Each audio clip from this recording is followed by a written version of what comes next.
I was working on intros this morning, and now I forget all about them, though.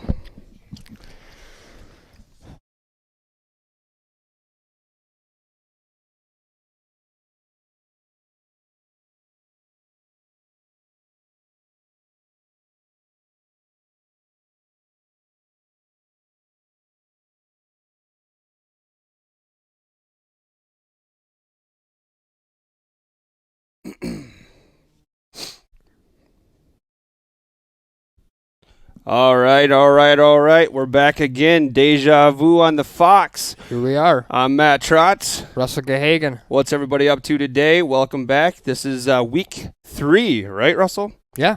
Week 3 of walleye fishing for head-to-head already this season. Yeah, it's been a lot of fun. It's been going quick for sure. Yep. We've got sort of an interesting week. It's supposed to be Monday through Friday. Had a little weather come in on Monday. Yeah. Did a doubleheader today. Then we had a little human element today, and we went from 7 a.m. to an 8 a.m. start. We had a 1-hour delay. Yep. And then on top of it, we've got a breaking news from the head-to-head studio. In order to do that, though, you have to go like this. This just in. Yeah, we have a alteration, I guess, to the bracket. Well, we saw one in the first week, right? A substitution. Yep, Mark Jackson came in. Yep, exactly. for Rob Korth. Yep, and we've got one this week. We have Scott Allen subbing in for Joe Mans. Yep. So for everybody out there that's got their bracket filled out, you will likely see your bracket, the person that's running your bracket, I would imagine, substitute Scott Allen for Joe Mans. So you still have some time. Because of the slight delay this morning, you can head over to H2HFishing.com, reprint out your new bracket. I'll go right here to the website. You can see the bracket. But just go to the new bracket, print another one out. The substitution, just write it in there. It's Scott Allen. Yep. For Joe Mans. Put that in there, get your bracket, and then hashtag it H2H brackets, and we're having a little fun. We have our side bet going. We do have our side bet going. We got ours filled out. I got to show people this, though. Yeah. Hey, it only took 2 weeks, but I anteed up. It's not a Gatorade, but it's a Powerade. Hey, same thing. We're all good. We're even Steven right now. But we got our bracket going. Yep. We're excited about it. We got them filled out. And they're fairly similar. But we're doing the old 2 points for the first round, 4 points for the second round, and so on. 2 points each up time. And we each have one guy that's the same in the finals. Yep. We each have one guy that's different. So I think we already have a nickname for one of these guys. I was talking about it with you earlier, and we got George Freeman. Yeah. I looked at that, and automatically I think that's George Foreman. Exactly. So George Freeman, whether you like it or not, I'm calling you Foreman the rest of the event. And you better win, because I got you moving on. I got you going into the Final Four. Yeah, I was going to say, if George Freeman fishes like George Foreman punches, David Brazy's going to be in big trouble today. Knockouts, yeah, right, David Brazy's going to be in big trouble today. So, no, it's going to be a lot of fun. A few things I'm looking forward to. RJ Hardwood is a very good tournament fisherman, experienced tournament fisherman. Be very interested to see how he does in this format.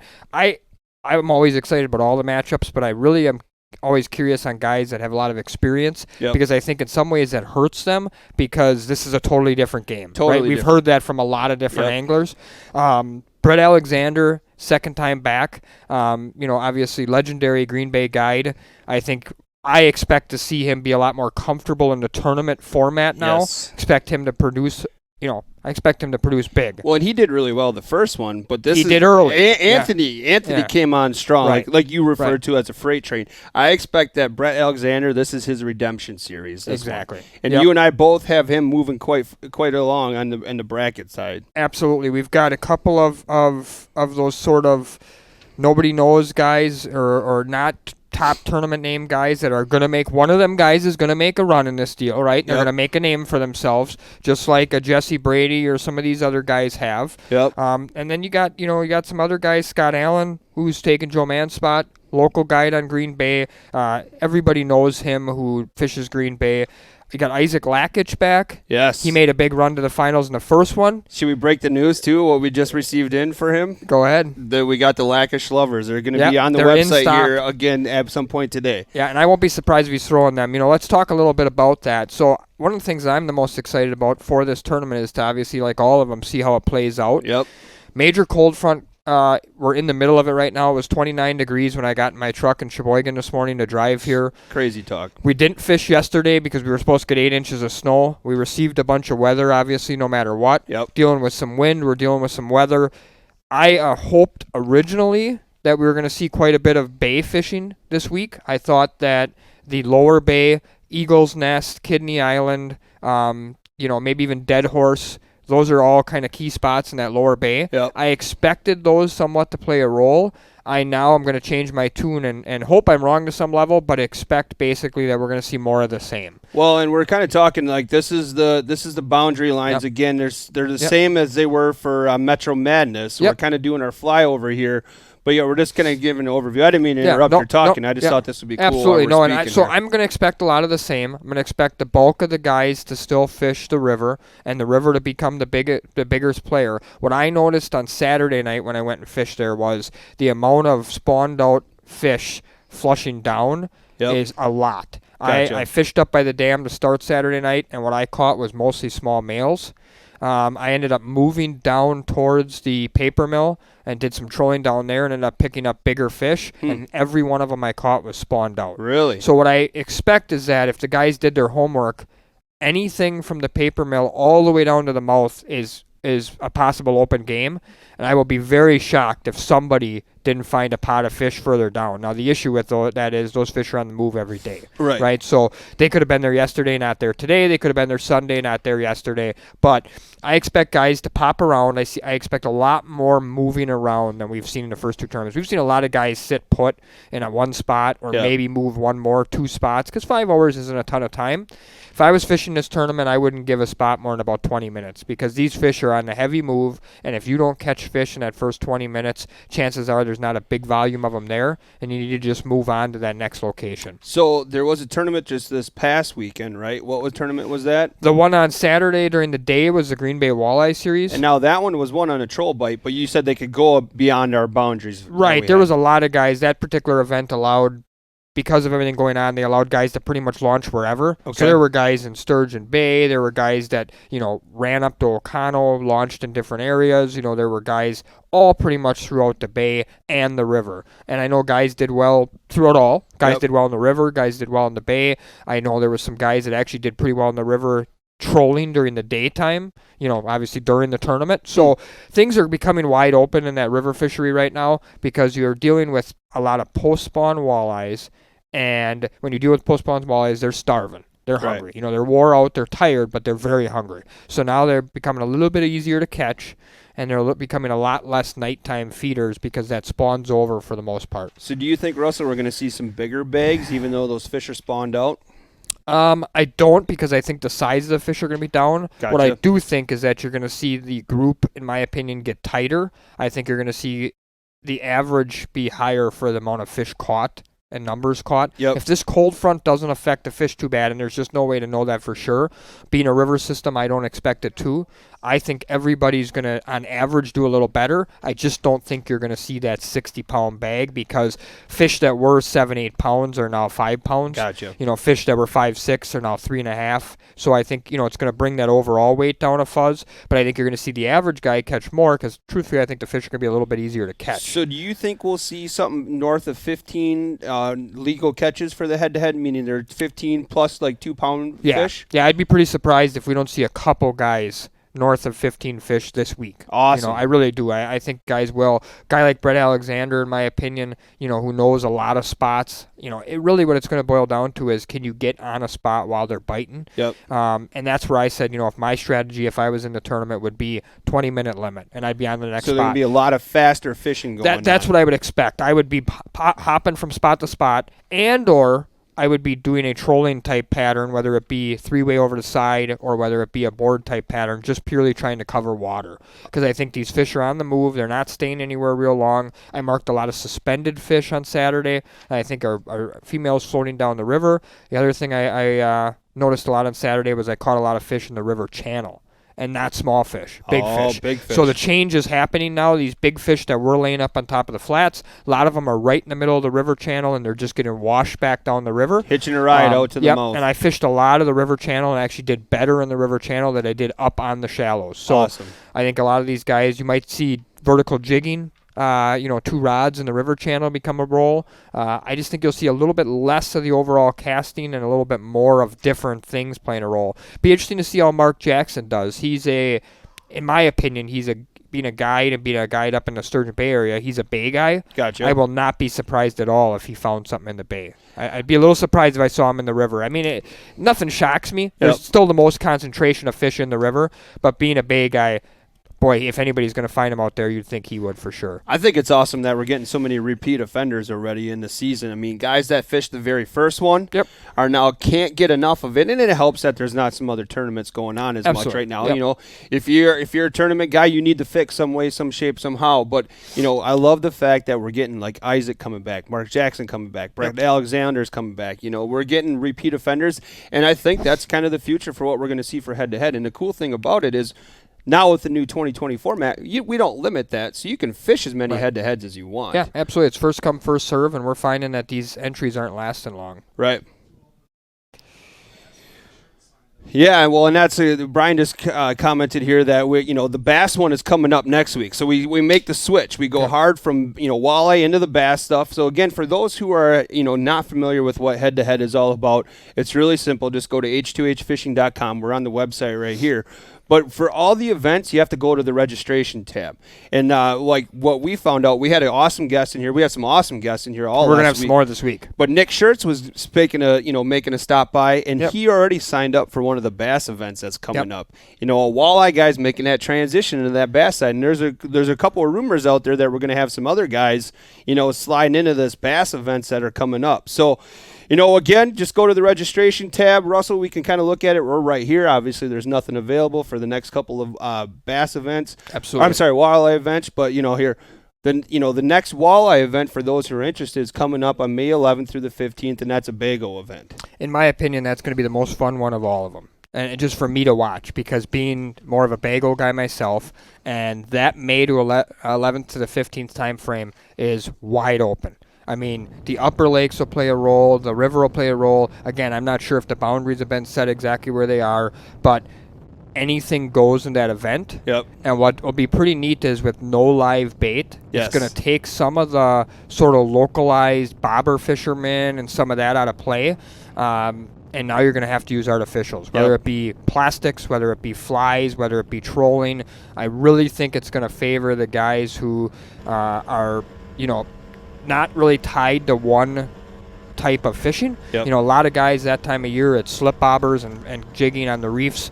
That, without being able to use live bait, that's not going to be necessarily the game. So it'll be very interesting to see how that goes, but I'm excited about that. I'm excited to do the bass tournament with you next week. Yeah, so be commentating that with you next week. Unless somebody else volunteers, and it's you and I again in here for the long run. But and just so people know that all events for head-to-head are artificials only. Yep. We've been seeing a lot of comments. What about Bago? Maybe you should change that for Bago. No, we can't. No. I mean, it is the way it is. No, the whole point of it is to promote innovation in the industry, to promote competition. We want to take out that crutch that all of us, including myself or anybody, goes to the minute fishing gets tough. You go to live bait, take that crutch out of play, and what that's going to do is it's going to make the anglers innovate.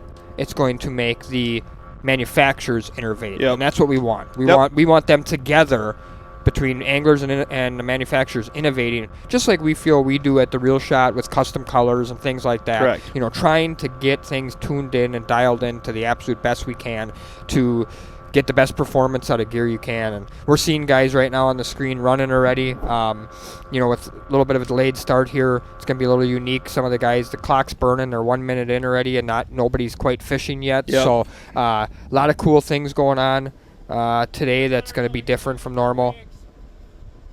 Well, we can go get live into the right event. now. Yeah, it's let's already do it. started. So good luck, everybody. Again, thanks everybody for tuning in to Head to Head. This is Deja Vu. Just like anything, Russell and I will be filtering through the comments throughout the day. So if you have any questions, just let us know.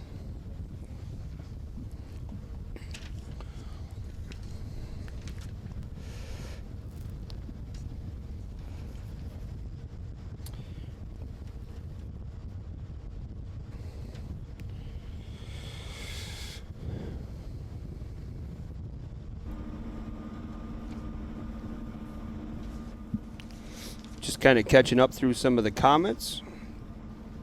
Good morning, everybody here.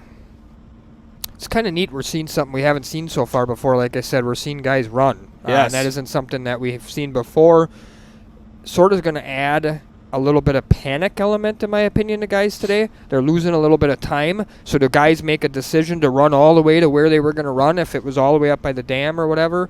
Or do guys stop short just to try and, get the rods in the water right away, Matt? Be very interesting to see kind of how this pans out for everybody. Yeah, like you said, if the fish are as concentrated as they are, it's going to be a battle to a spot. Whoever we're looking at right now is powering by the Fox Landing there, Fox River Point Landing. Yeah, so this looks like it's Robert Claus. Wonder if he's cousins with Santa Claus. I was going to go there, but you went there first. So that's awesome. Corey Clark here. We're catching up some of the comments. Like we said, good morning. Trevor Davies right away. Is Justin Bieber is fishing? I guess. We're getting a lot of questions about can we use meat in the salmon tournaments. Salmon tournament rules have not been finalized, but my initial indication would be that's not live bait. So I would assume that sort of wouldn't fall under the precedent of live bait with head-to-head, but I don't have a firm answer on that. As I've told many people, rules are a little bit above my pay grade. I make suggestions, but I sure don't make them. I don't make rules at my house, and I sure don't make rules in head-to-head. I can promise you that. That's right.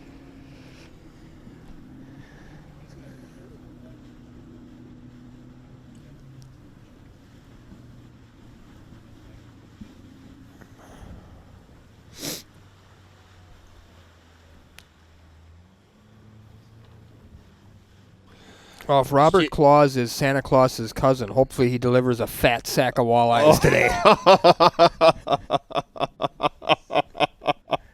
You can see the double garments here by David Brazy. I know he's rocking a Triton boat. I know David, he's on the Bago Walleye Club board with me. Very avid angler and good sportsman in the industry for sure. He's got his double garments going, trying to find his spot on the spot here in the river. A lot of people that were going through withdrawals, Russell. So there's a lot of people finally, thanks for coming back. We're happy to be back, and we're happy to have all. Yeah, I know, and we're happy to have all our fans back. Good morning, everybody. We got Buffalo, New York, right away. Boy, I'm not gonna BS anybody. It was sort of odd. I spent 14 hours in the store yesterday trying to catch up from all the days gone or half days gone basically, and it's interesting how when you spend 14 hours in there, I missed head-to-head a little bit yesterday. I was like, there's nothing to watch. So we got some people chiming in. They must have been on a little bit late. So we had they wondered why we had the delay this morning, Russell. We were originally supposed to start at 7. Human element. Is that what we're going to call it? Well, that's what I'm calling it. Yeah, you can call it what you want. Call it what you want. So yes, we had a human. Say it one more time. Element. The human element came into factor. Human element. What are the boundaries? Yeah, no. So it wasn't a shotgun start. It was a delayed start. So we see David Brazy here. He's up on the flat, just above the county landing. So right off the bat, we see Claus and Brazy right back up towards the dam where a lot of guys have been fishing. So a lot of the same for these two guys at least. Looks like Brazy's got a pole in the water there on the side for his live scope. So, yes, to clarify, this event moving forward, correct me if I'm wrong, is all mouth-hooked fish only for walleye. Correct. So yes, there's no gill forward. It's all mouth-hooked fish. Yep.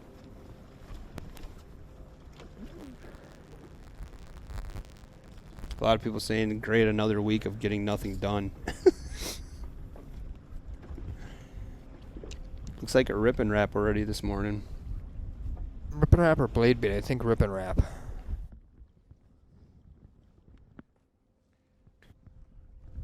Do we know what pole he is using for his Garmin units? Have not got a great look at it yet. When I get a chance, I'll see. We can see a David Brazy in the background there. So Robert Claus and David Brazy set up very, very close to each other right off the bat. Got another question here from Corey Clark. Russell, he wants to know, do you think we're going to see some trolling?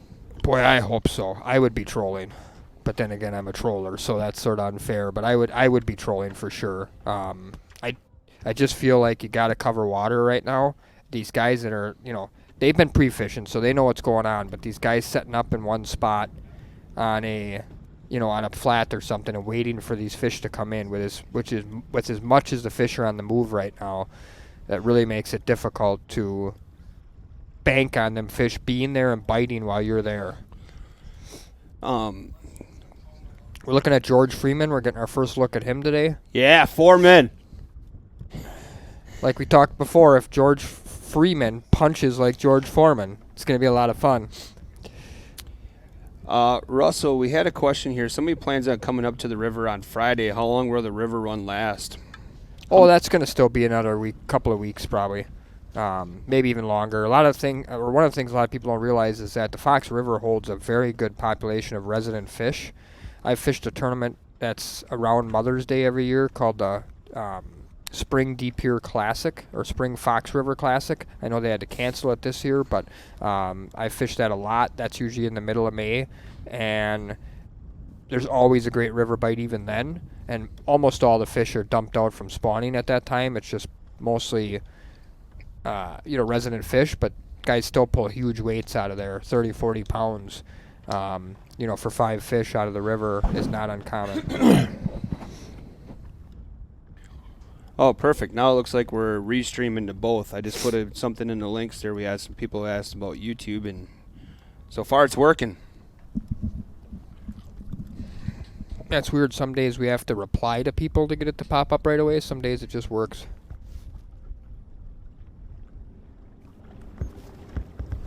Oh, Robert Kloss is hooked up.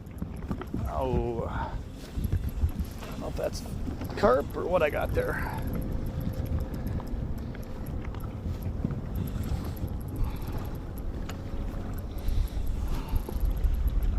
Don't think that's the right fish. I could be wrong though.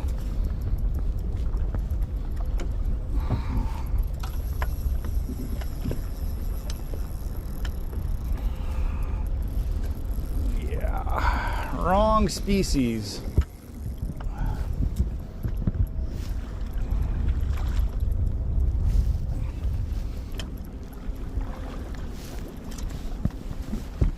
Get out of here. There, thank you. Justin Anderson on YouTube says, you guys have ruined every other fishing show for me because they have lots of penalties. We don't want those.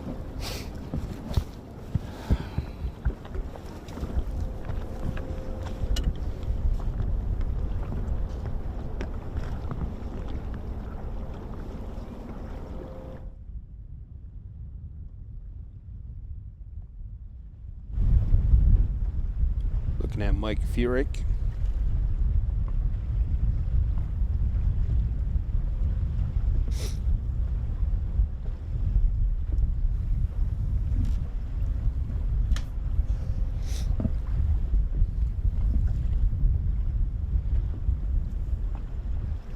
Sun is definitely bright today, Matt. Yeah. Like you said, it was what, 28, 29 degrees? When I left this morning, yeah. It's cold in Wisconsin right now. Left my house 4:30 to stop down at the shop on my way here, and it was 29 degrees. I was like, boy, it's the first time I got my truck, and wished I had warmed it up in a little while. Right. So speaking of shop, obviously you can always help support The Real Shot if you want this to be ad-free. We'll be getting a lot of those new blade baits and rip and wraps, continuously up. I'm just going to get it out there right away. Due to the overwhelming orders and supply right now, we are a little backed up in the warehouse, so please be patient with all your orders.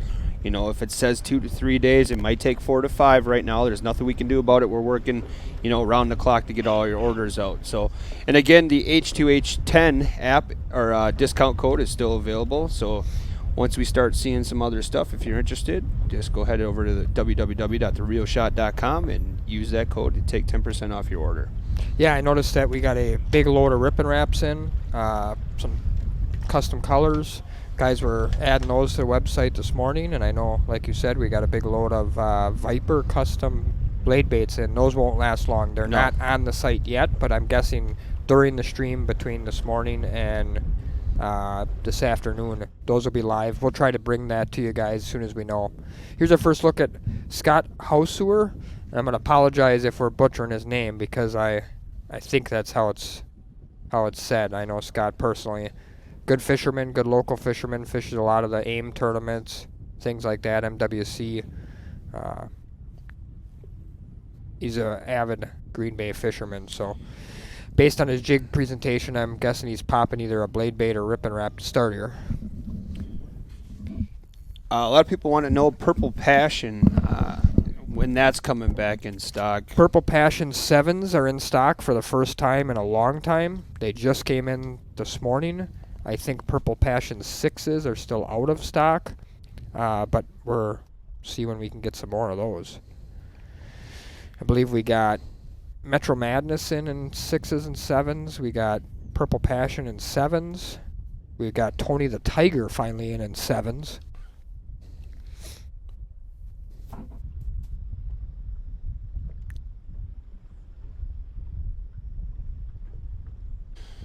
Look at David Brazy. He's got his live scope arm in the water there. Looks like he's got another rod out the side too. Cold water, Okuma cold water low profile reel on a trolling rod sticking out the side. Here we got kind of a good question. Jason says, any chance the Reel Shot comes back to Oshkosh? I don't think there's any plans as of right now. We're pretty good with 2 stores. Yeah, you never know. We got our hands full. I think we talked last time about Brian opening one up in Mississippi or something, and yeah. I think he told me I was number 1 after that. So I'm guessing that no right. new stores anytime soon. Yep. But no, we appreciate it. Jason, though, if you wanted to shop with the Reel Shot, obviously just shop online, and then you can do take advantage of our deliveries, or you can even put the in-store pickup tab to come up here and check out the location. I want to say new store, but it's 10 years already. It's been, 7 years, I think, since we've been at this location. Yeah.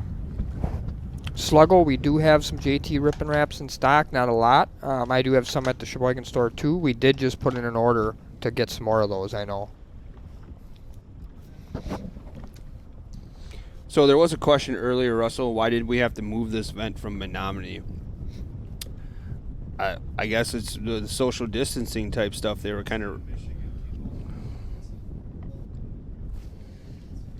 Basically, Michigan had come out with an order at that time that all people on a boat had to be within the same household. Yep. And since then, I believe the state of Michigan has actually stopped allowing motorboats to be used at all. Yeah, so now that you read through it, there's a lot of people in the comments saying that type of stuff. Thankfully, we made a decision to do this and not even play with trying to fish Wisconsin waters only, which is almost impossible in that area. So it worked out well. And I think it had to. I think it was the right move. We don't. With H2H, we're trying to bring you tournaments at a time where I feel like walleye fishermen, bass fishermen need some tournaments, need something in their life right now. But we're surely not trying to play the fence on any of these decisions with the COVID situation. We wanna follow the rules as closely and best as we can. There's a lot of people saying they can't use motors in Michigan. Correct, yeah. That's really disappointing, too. It's I'm by no means going to get involved in any sort of political talks. That's definitely not my game at all, but it is definitely, as a sportsman, it's disappointing to see one of the states that I do a lot of fishing and tournament fishing in. It's really, really crazy that that's something that I would have never thought my entire life anywhere in the country that I would have ever seen. You couldn't use a boat to go fishing. Right. And that's too bad. So as of right now, as far as I know, we're 17 minutes in here, 16 minutes in, and nobody's on the board yet. So you wonder if this cold weather and this cold front is playing a role. You notice everybody you're looking at's got a heavy coat on, got bibs on. Yep, they're bundled up. Yep. A lot of people are liking that old school Lindy coat there. Yeah, he's got an older school Stratus with an old school Lindy coat. This guy's going to be, George Freeman's going to be somebody to reckon with. He's got some experience. Yeah, Jason, we'd love to come back up to that area. I mean, it was it was not our intentions to fish the Fox 3 weeks in a row. Not at all. I mean, we wanted to be on some different boundaries and different bodies of water by now, but hey, got to roll with the punches, right? Absolutely. Yep. Got to do what we got to do to bring tournaments to people that want to see them and people that want to fish them. I mean, it's obvious by the fact that we're having not only no trouble filling these events for the most part, but when we have a situation like where we needed a substitute, I mean, literally there was multiple people. Yeah, ready to go. Ready to go in. I mean, I'd seen reports of one or two of the other guys that were on the backup list that were like, dang, I didn't get a call, you know, or whatever, because they were one down on the list or whatever. So here's our first look at the H2H Lover right here. Oh. Yeah, I agree. I love the fact that gas is under $1. I think it's so amazing that it is, but it's unfortunate that we can't really go anywhere and enjoy that gas. H2H too looks like he's upriver, up by the dam. So a lot of the same. Interesting. Definitely that was not my expectation a couple of days ago, but I think a lot of the weather is playing a role here. And these guys know that the fish in the river are going to be less affected by the cold front than the fish in the bay. So for those who are asking throughout the comments here, can you come here? Can you go there? Can we do this? Can we do that? I mean, we want to come to every state we possibly can fish. There's a couple of things that obviously you can't have coronavirus going on. And all these events are basically based off to how well the upload speeds, the cell coverage is. So, you know, if you want to go scout a location for us, go send us a message to H2H Fishing on the Facebook, and you know, we can get you the right app, and you can go scout areas for us if you want to. I mean, if you're out fishing anyways, but that's the reason we have stayed on the Fox so long. Oh, Isaac hooked up. Yep, Isaac is hooked up. Oh, this is a walleye. This is a big one.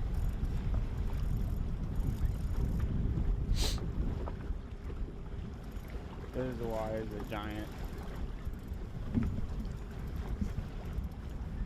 I don't know if it's hooked right though. That didn't feel right. That didn't feel right either. I like that coat. No, I don't know. Is that striker coat? Come here. I'm not sure. It almost looks Sitka to me, but I'm not sure. Oh, he lost whatever it was. Gone. Yeah, I thought it was Sitka's first. I don't think it is, though. I've been seeing a lot of that striker rain gear. Yeah. That Yep. stuff looks nice.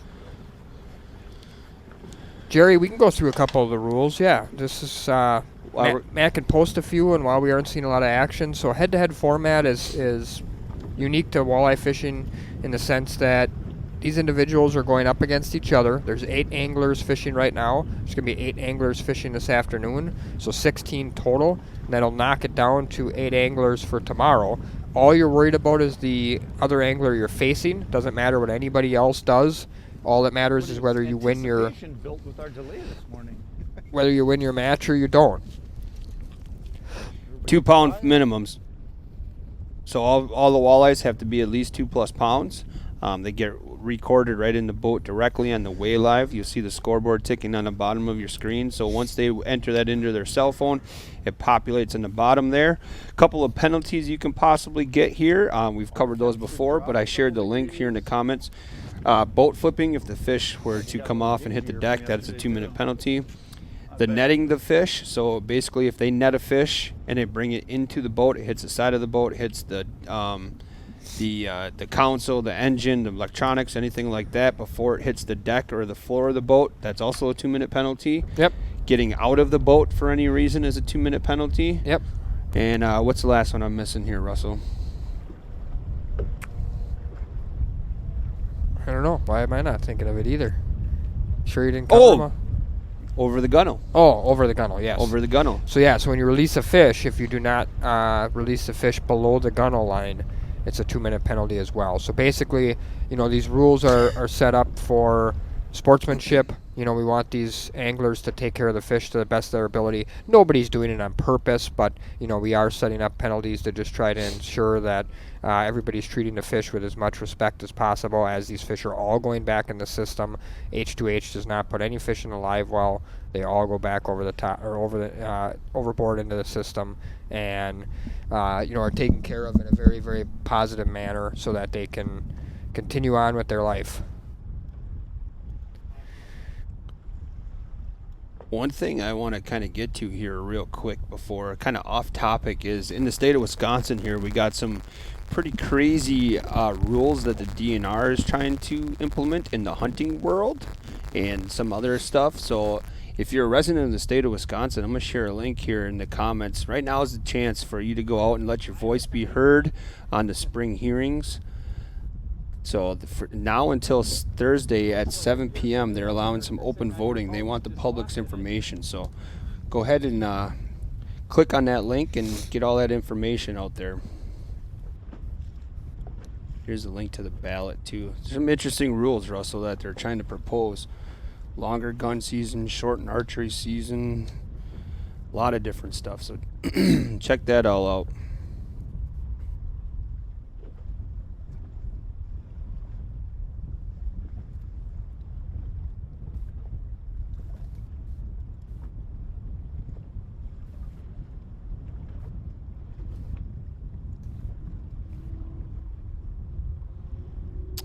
The PM rounds today is supposed to start at 2 o'clock. We're not seeing a link again. For those who are not seeing links again, we had that issue last time. I think it's because we get so many damn comments on here. Yeah. You have to log out to the live stream and log back in. You have to change the comment portion from, what was it, all? You have to go from most relevant to all. Right, go from either relevant or new to all. Yeah. Biggest thing about that, I know it's off topic, we're talking walleye fishing, but one of the things that, you know, the DNR is trying to say is the fact that they heard the public's voices last year, that allowed for open bass fishing year-round, just catch and release format. So, you know, whether you like it or you don't, the only way you're going to get your point across is by getting out there and let your voice be heard. So...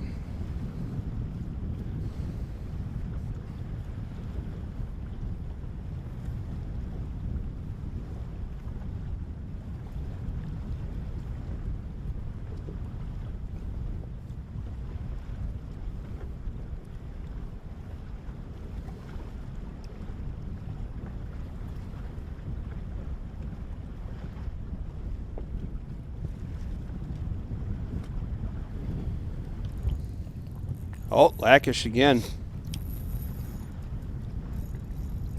Is this the fish that puts somebody on the board? We're still waiting. 25 minutes in here to the opening of the tournament. Is it walleye? A lot of people are saying that's a Sims code. That's what I saw, yep.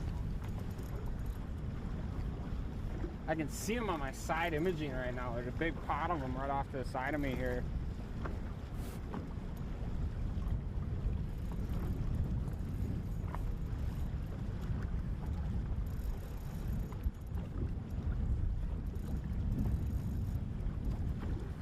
Ha! Not a walleye. Not a walleye. I like it here. We got an awesome comment. You guys think you have problems. I have a mandatory meeting for work in 45 minutes, and I have to figure out how am I going to cope with having to mute the H2H. The struggle is real. I may have to sneak headphone in 1 year. Yeah. That sucks. Wow, he just broke off. So he lost his hot bait.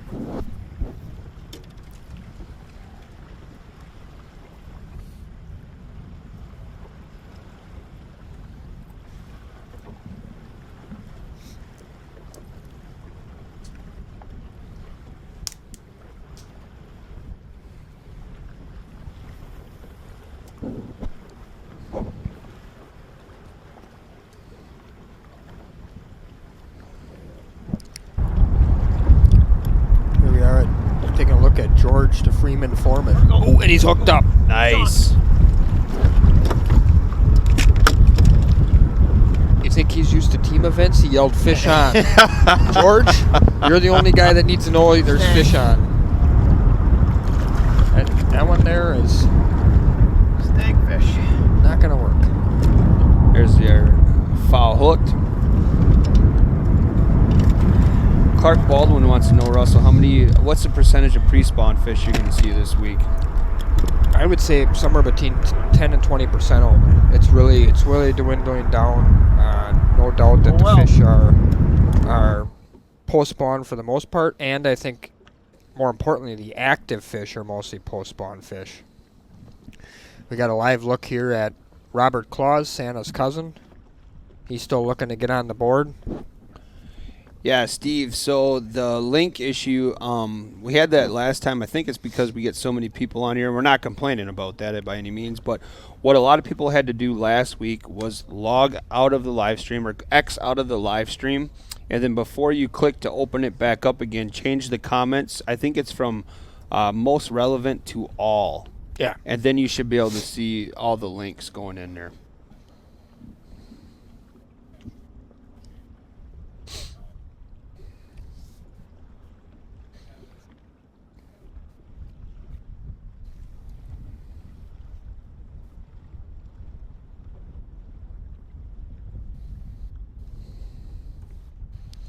Sean says he loves the nicknames.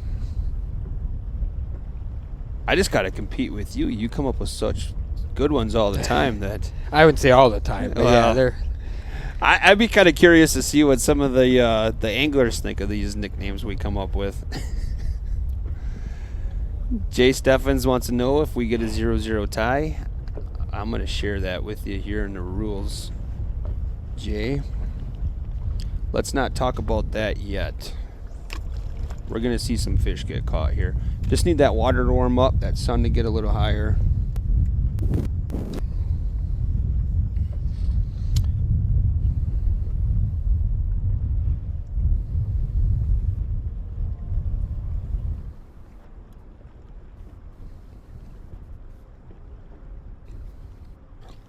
And since I shared it with Jay, I'll share it with everybody else.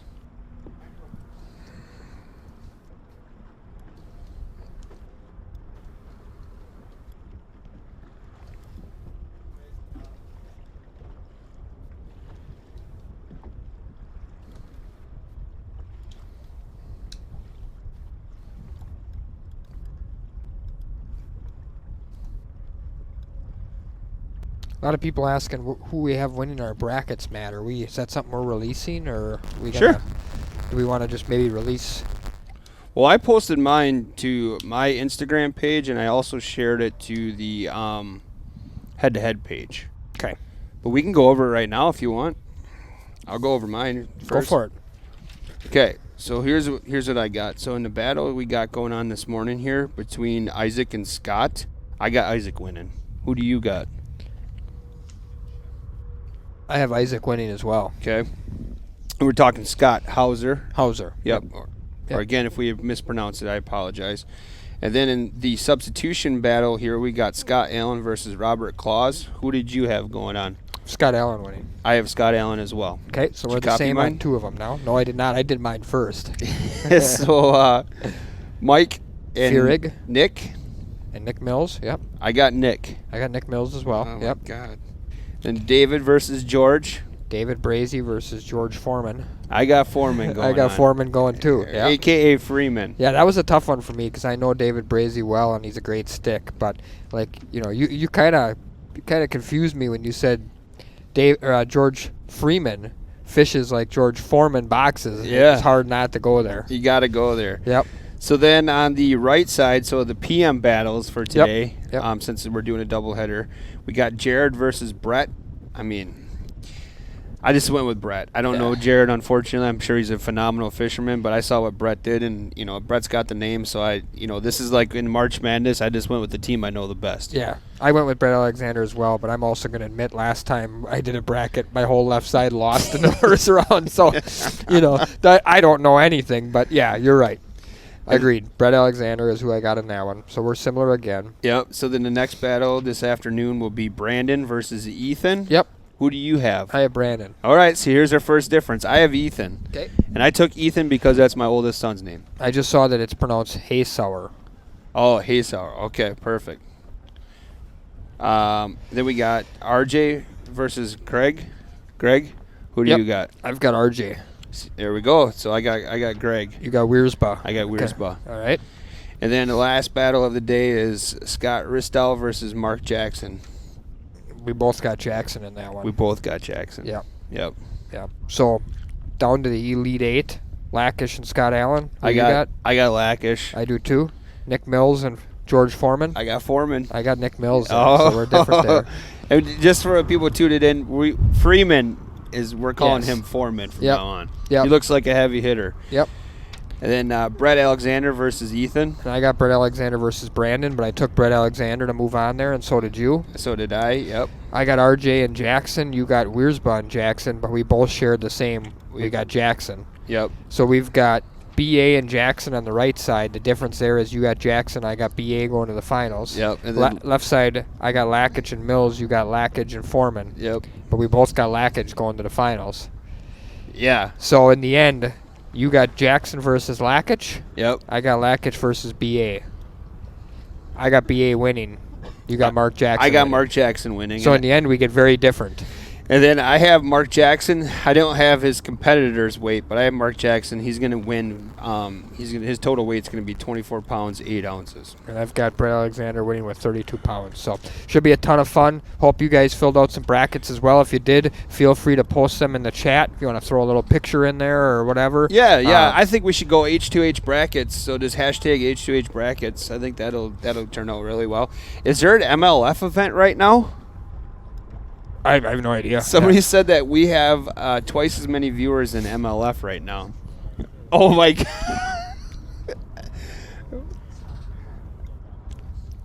How does that say? How does that I say was go? going to say something about, well, it's walleye fishing, but I guess we'll just leave it at that. Somebody, what is that saying when a lot of people say MLF? Never heard of her.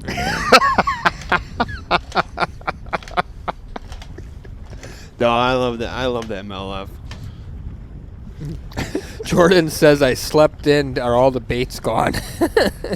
Not yet. No, I think there's some left, Jordan. Better get on there quick. Jordan, were you hanging out with our cameraman?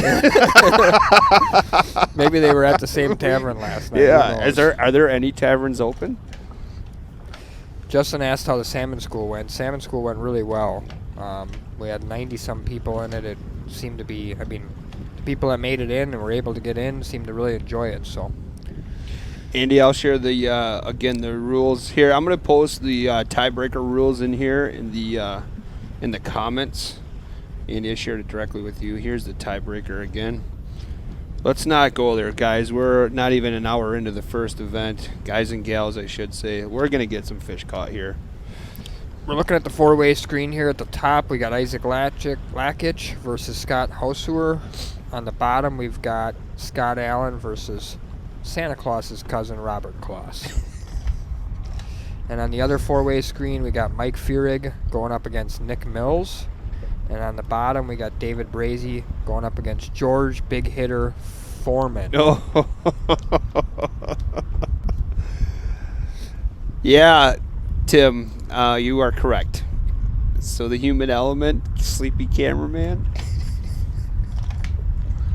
Hey, it was cold this morning. Them blankets were warm. I think he was doing everybody a favor. He didn't want to make everybody get out there at 7 a.m. in this cold weather, so he did him a favor and got him out there at 8 a.m. TJ's got a good question. He says, so do they turn the camera off when you gotta pee? Yeah, we just usually click camera off. I know when I was filming, I always called it, hey, I gotta prime the pump. You know? Yeah. There's something about being on the water. Matt, I think the trolling program would be good right now. I'm taking a look at this wind, and I see it's going to be very difficult for guys to jig in this wind. It'll be difficult for them to feel everything correctly. I would have the boards out for sure. But then again, I'm a troller, so gotta take that into consideration. What happened to Joe Mans? He had to bow out, so we had a replacement for him. Don't worry, he's healthy and he's doing really well. It's nothing super serious, so just unfortunately life events get in the way. And Yeah, things come up sometimes.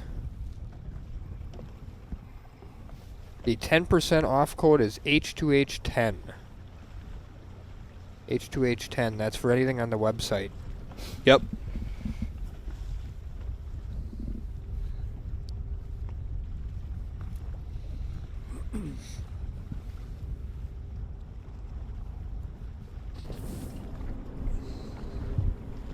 Hey, Marianne's on.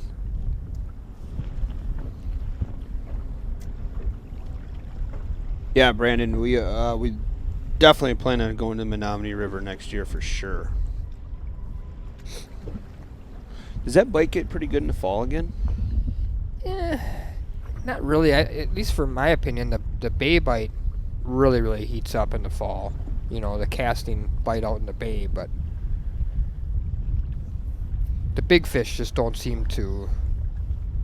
Ooh, somebody's hooked up here, aren't they? Nick Mills? Yep. I'm not really sure what he's got going on here. Yeah, There we Matt go. or Jordan. I'm Got sorry, him. Jordan. You can only troll with 2 poles. Not the right species. That's what That's- that was. Might be having a fish boil later on. Well, that's a good look at that AFCO coat. I think that's the hydronaut. Those are nice. That's a whitefish. Scales right there. Yeah, that's a whitefish. Oh, white. Oh.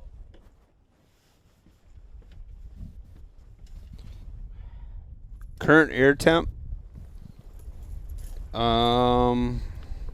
Got up there. It's got to be like what, 30 degrees.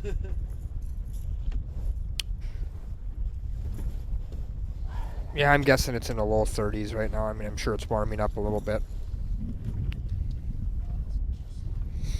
Yeah, whitefish are definitely a different type of fish. They're very slimy, tough to deal with. I caught one in my life, and I think I'm really good after that. They're actually one of my favorite fish to catch because they just, you know, they fight really hard.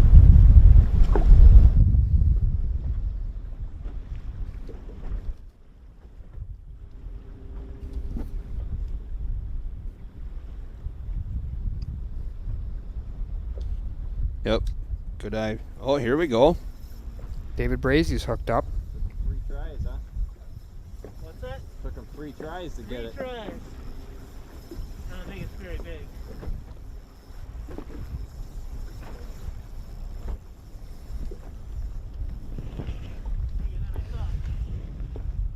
On some shoulders. It's in the mouth. You heard him say it's in the mouth. Scrambling a little bit here to get the net.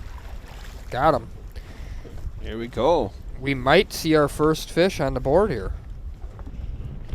Whoa, whoa, whoa, John. Don't be sharing the tackle warehouse link and that. I already just shared to the Real Shot, John. Easy now, cat. Nice little pure walleye.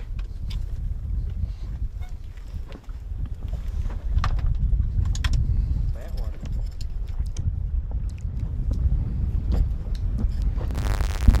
Really nice Zero. fish here. Confirm. David's showing the camera the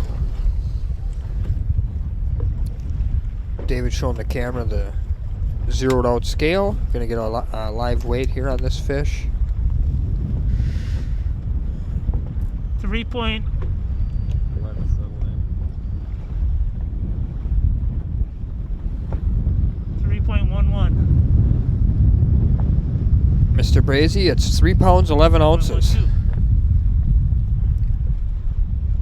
Going with 3.11.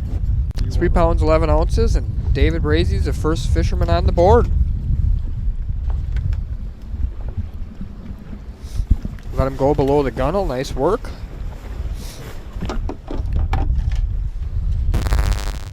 Matthew, try clicking out of the live stream, and then before you click back into it, change your comments from, I believe it's relevant, to all. Then you should be able to see why it's not refreshing. What have you missed, Doug? That's the first fish that's been registered so far, so you haven't really missed a lot. We've had a couple of, we had one foul hooked fish and a couple of rough species, a whitefish.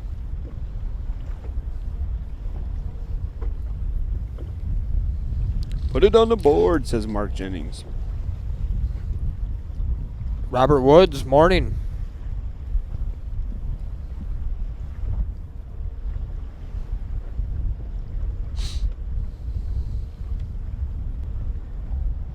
Which ones, Darren? We got a lot of Hutch's tackle back in stock for blade baits. Kitech? Oop. George Freeman's on the move. Saw he was vertical jigging by the 172 bridge there, and he's on the move. Yeah, we got a lot of Kitech back in stock. We got a lot of Hutch's tackle blade baits in stock. We've got a bunch of custom painted Viper, which I'm super excited about, blade baits in stock. Those are not on the site yet, but they're working on that. So I'm hoping today we'll see those on there. Don't worry, folks. I'll take the beating for you. I'll stick my head in the warehouse later and ask them if they got those blade baits in yet. Ooh. Oh, I thought Lackage was hooked up there for a minute. Throwing a bait caster. Warehouse madness is going on. Sometimes you don't want to be the guy asking questions. No. Good luck, Chris. Justin says, wondering if you guys miss me as much as I missed you. We missed everybody. Sounds good. I forgot to grab it. I usually grab it first thing. You're I good. had a weird fucking start. We gotta get a fish first. Oh yeah. Thanks, John. You changed it. He shared our link. Bob, you cannot reposition the boat while you are serving a penalty. While you're serving a penalty, you cannot do anything other than just make sure the boat is safe. Right. In other words, if you're drifting and jigging, you can put the boat in anchor lock if you would like, just to make sure that you are safe and not going to hit anybody. But you cannot do anything that will improve your fishing ability during that time. Well, and that's another good point again this morning with the winds, the way they're blowing. I mean, hopefully everybody charged their batteries up really, really well. Yeah, things are going to be difficult. We don't carry blanks for sale, though, right? We use them all. For what type of lure? They're saying rip and wrap blanks. There really isn't a blank for rip and wraps. They're, we use like a black and chrome, black and gold, blue and chrome for a lot of our patterns. We do stock and sell all those, absolutely. Yeah. But they don't make like a plain color like just white or just chrome or anything, unfortunately. Sluggo wants to know who caught the fish. That was David. Yeah, David Brazy. And that fish was 3 pounds and 11 ounces. Yeah, there's people responding to the blank question. How was everybody's Easter? How was yours, Russell? Mine was good. We went over to my mother-in-law's house, had lunch. Kids, even though my kids are older, they still wanted to do the Easter egg hunt, so my wife and I hid some Easter eggs, and that was fun. They had a good time.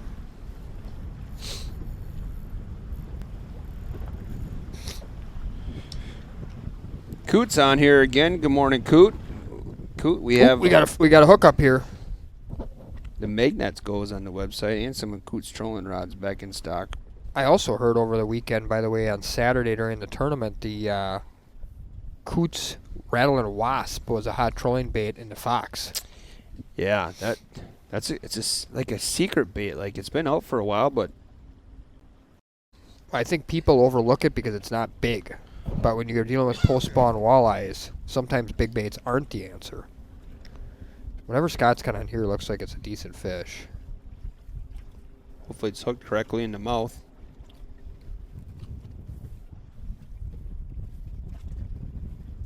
See, he's got a rip and wrap on a rod in the boat, so I'm guessing this is a blade bait or a piece of plastic.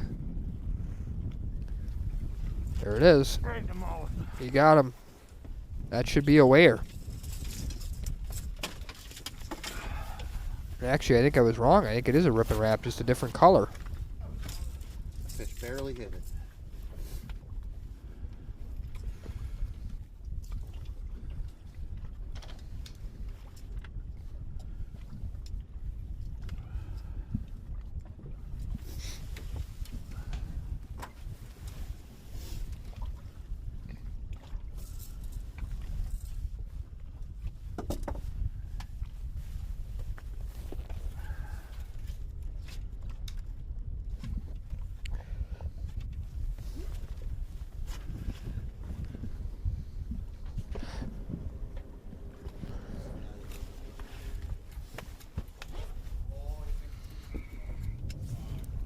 Steve says nice salmon school. Thanks, Steve. Glad you enjoyed it. Yeah, Gary, they can fish out to the bay. What is the boundaries again? Brown County.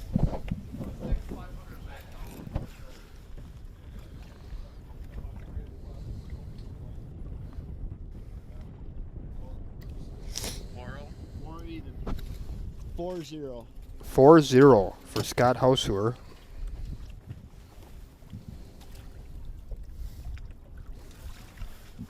I'm butchering his last name left and right. I apologize for that.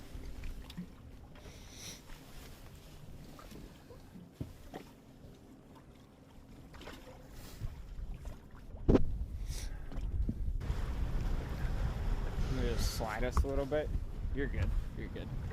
So Scott Hauser has taken a 4-pound lead on Isaac Lakich.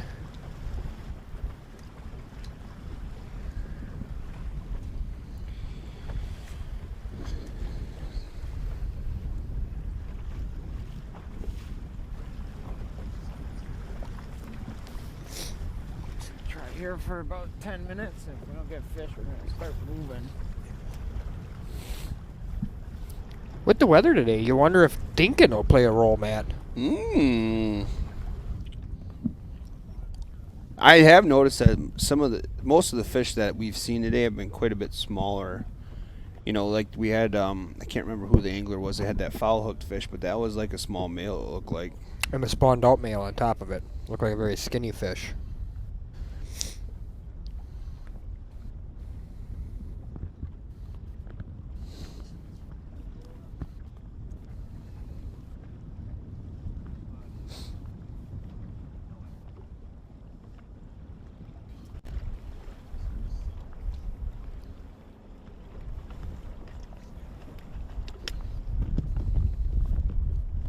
I'm actually surprised that there's any entry opportunities left in the May Bagel tournament. I saw there was a couple left when we were on the website earlier. I'm actually surprised there's any left.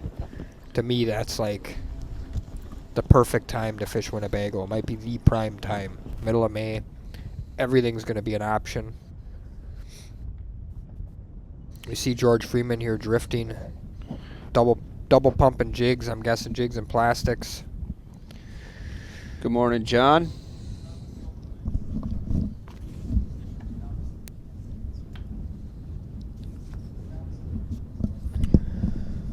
Matt, I had to switch back hats. I felt like maybe switching hats made it unlucky, and that's why guys weren't catching them yet. So even though I'm not out there, I had to switch hats back. Ron, I do not think the Real Shot has Dreamweaver's dead set releases. I think that's their version of a blacks or an adjusted blacks. Let me know if that's what you're referring to so I know for sure.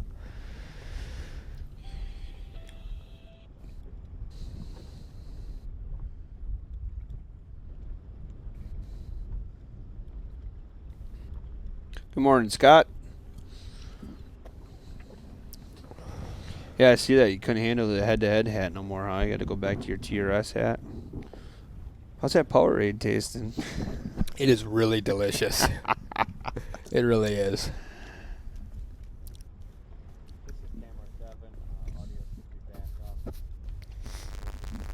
This might be the most miserable looking weather we've dealt with yet. Yeah, it looks a lot like 2019 bass events, head-to-head bass events. Boy, for those who haven't watched that stuff, you need to go back to YouTube and watch the 2019 head-to-head bass. Those are some brutal weekends. And they were all doubleheaders. Yeah.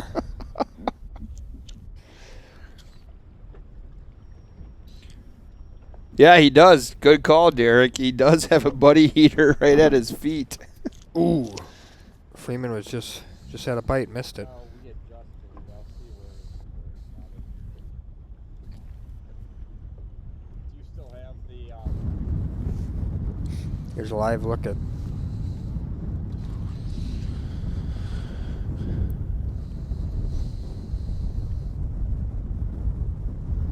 Robert Claus.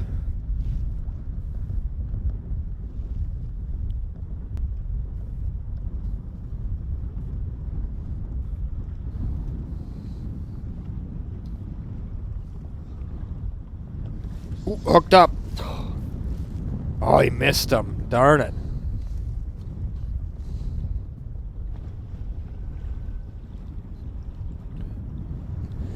Looks like he's pretty much right outside the county landing on that flat there.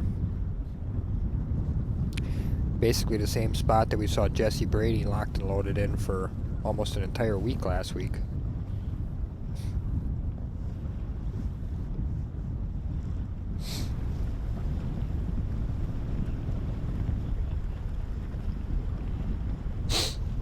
Looking at a four-way on your screen here, we got Isaac Lakich at the top going against Scott Hauser. Scott's in the lead with a 4-pound even fish. On the bottom, we got two anglers still looking to get their first fish. Scott Allen, local guide, Allen's Guide Service, up against Robert Kloss. Both of those gentlemen, like I said, are still looking to get on the board. Robert Kloss just missed another one. My heart drops every time somebody sets a hook. I mean, that's how excited I get over this. Sluggo says, my wife lets me have all the tackle I can hide. Yeah, yeah, that's a good one. Because Justin had to say he has to hide his purchases. Any thoughts on a barbless rule? Not at this time. Yeah, Mike, I'm actually going to share that link again for the DNR hearings. I think it's very important that people get out there and let their voice be heard. I apologize for those who do not live in the state of Wisconsin, but if your state's having some rule changes that you are excited or not excited about, let everybody know by voting.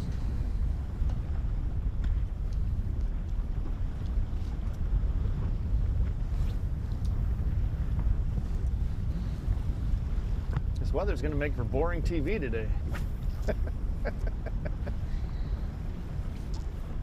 Well, at least everybody gets to see how fun it is to deal with a nasty cold front. Man, I think we missed. Somebody was asking if we still have some striker gear in stock with the way the weather looks today. People always ask to, always talk to you when you're guiding, like, oh, it must be great to be a fisherman and fish all the time and tournament fish. And, yeah. We get to do all the fun stuff.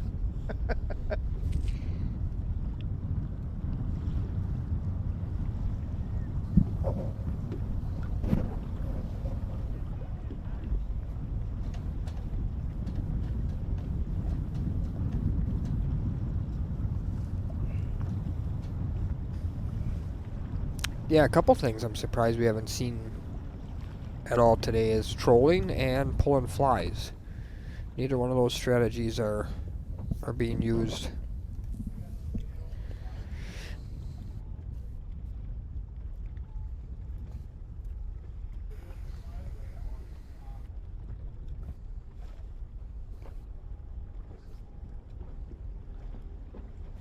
Look here at David Brazy and George Freeman. David Brazy's out to a 3-pound, 11-ounce lead. Fishing is tough this morning, and I think fishing will be tough today. This weather has definitely got these fish locked up. Every bite's going to make a big difference. Every fish being caught's going to make a big difference for these anglers trying to move on to tomorrow's Elite 8. John's on it now. Now he's sharing nothing but reel shot links. He's beating me to my job. Yeah, I think John, we're gonna hook you up. You made a mistake. He learned from his mistake, and now he's on the ball now. He's on the ball. So yeah.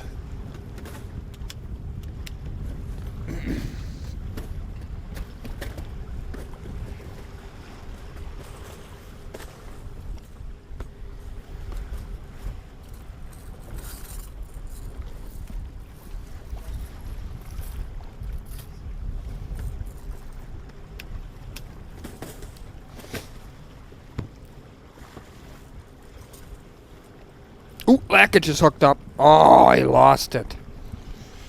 Darn it.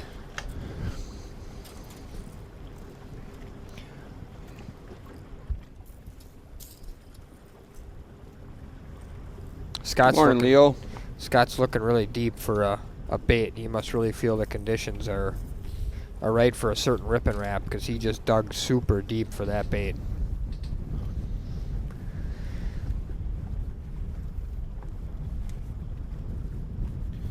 How do you guys keep from slipping bad language in? Oof.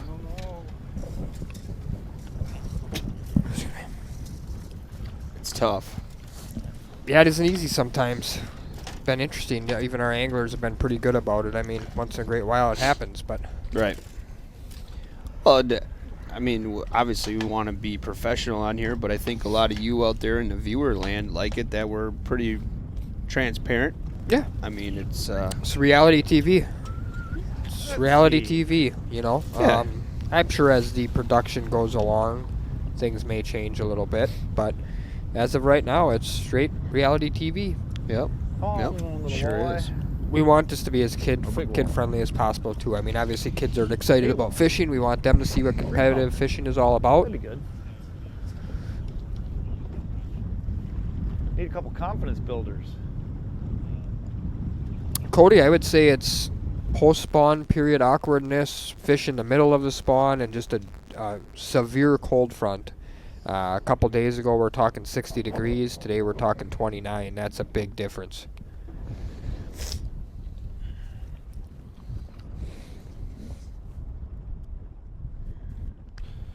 Jason says, so I clocked in 1 hour ago at work, and I've been sitting watching this since.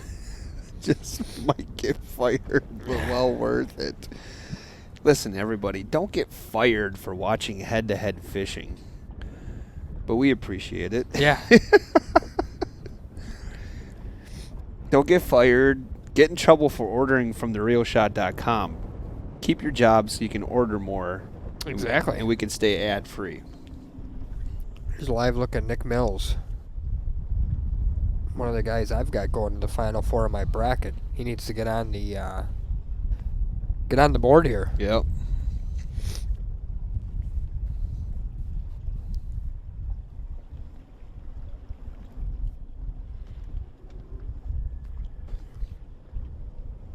Lucas Outdoors, I agree. You should jump in one of these tournaments. You've been one of our famous chat board guys. Ooh, Kurt Grable. 1 spot left in the May 11th Bagel event. Wow, the spots went quick today. Not surprised. Yep. There's a good look at that rip and wrap. Kurt, are you in the May 11th Bagel event? Be very interesting to see if Kurt the Killer is going to return for the May 11th Bagel event. He's a river guy. He definitely would be a force to be reckoned with in the mouth of the Fox River there. I want to know if he's cool with that nickname. Yeah, Does I he like do too. Does the he Killer? like being Kurt the Killer, or is... I mean, if that's it, should we put the Killer in parentheses now on his scoreboard name?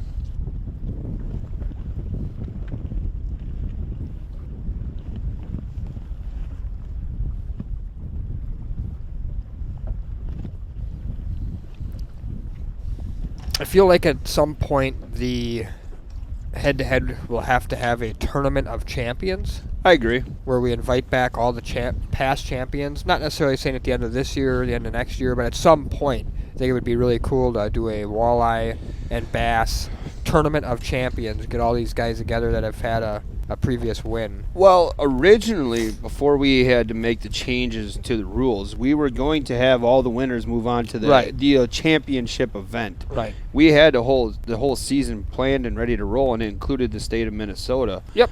But, you know, a little thing, I was going to say a little thing called Corona. Oh boy, Kurt says 1 less spot, Russ. I just registered # the Killer. Yeah, he's cool with I love the it. nickname. I love it. Kurt the Killer Grable. There it is. On the prowl # the Killer. in May on the Bagel system.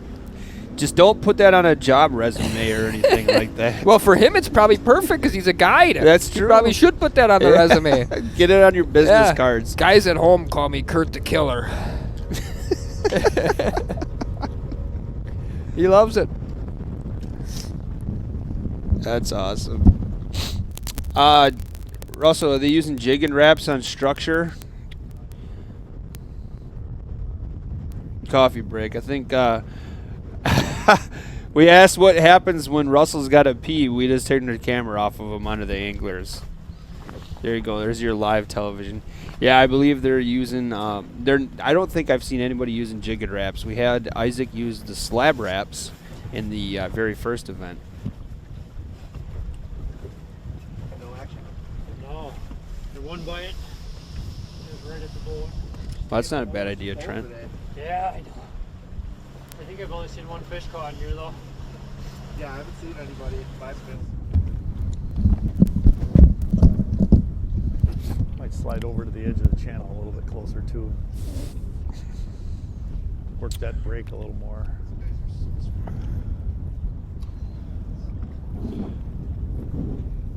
Russell, a lot of people want to know when you're going to finish your job and get the salmon rules up. Yeah, I wish it was just up to me, but no, we're working on it. There's a couple of key rules we're kind of going back and forth on to make sure we got everything right.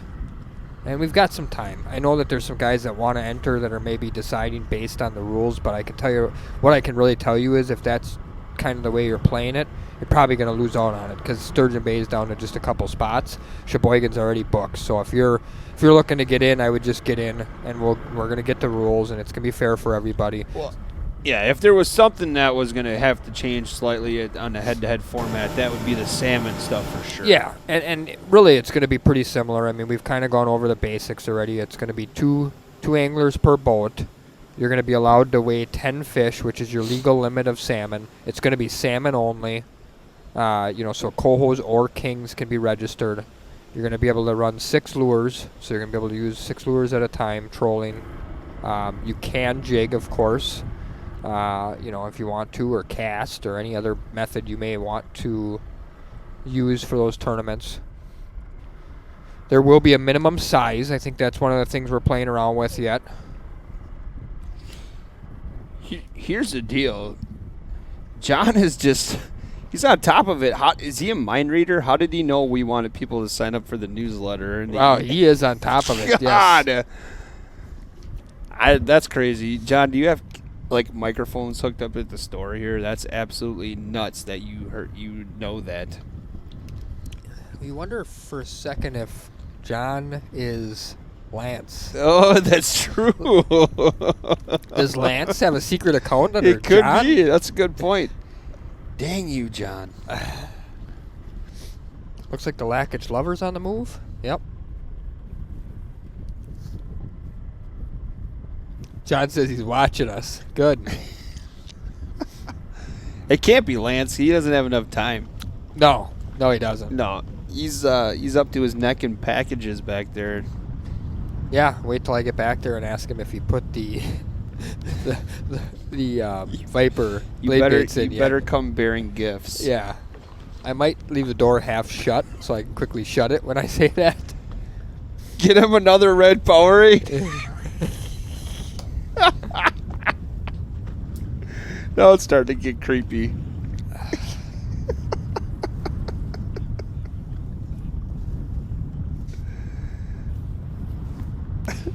That jig and wrap question, most guys are using rip and wraps or blade baits, and it looks like most guys, again, are fishing on top of the breaks or flats, whatever you'd like to call it, up in that 7-8 foot of water. I have not seen anybody except for potentially George Freeman so far fishing the channel. Yeah, I agree, Lucas Outdoors. That smackdown line is pretty hard to get right now.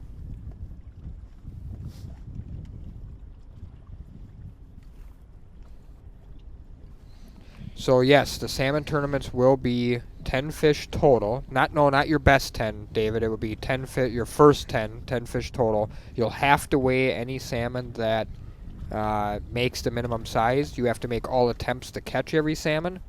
There will be a severe penalty if the cameraman finds you not making an attempt to catch a fish.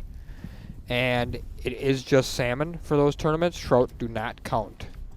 And the fish will be kept, yes. We do not want to be throwing back dead fish. We'd rather donate them to a great cause or whatever the case may be. Right. That's one of the reasons why we are making the rules the way we are and why we're being so specific about the rules. Most of the rip and wraps, Corey, they're throwing are 6s and 7s. Yeah. Yeah, Nick says, when is Trevor bringing pizza? I'm hoping Trevor's bringing pizza for lunch today. We were kind of banking on it. I didn't pack a lunch today, so.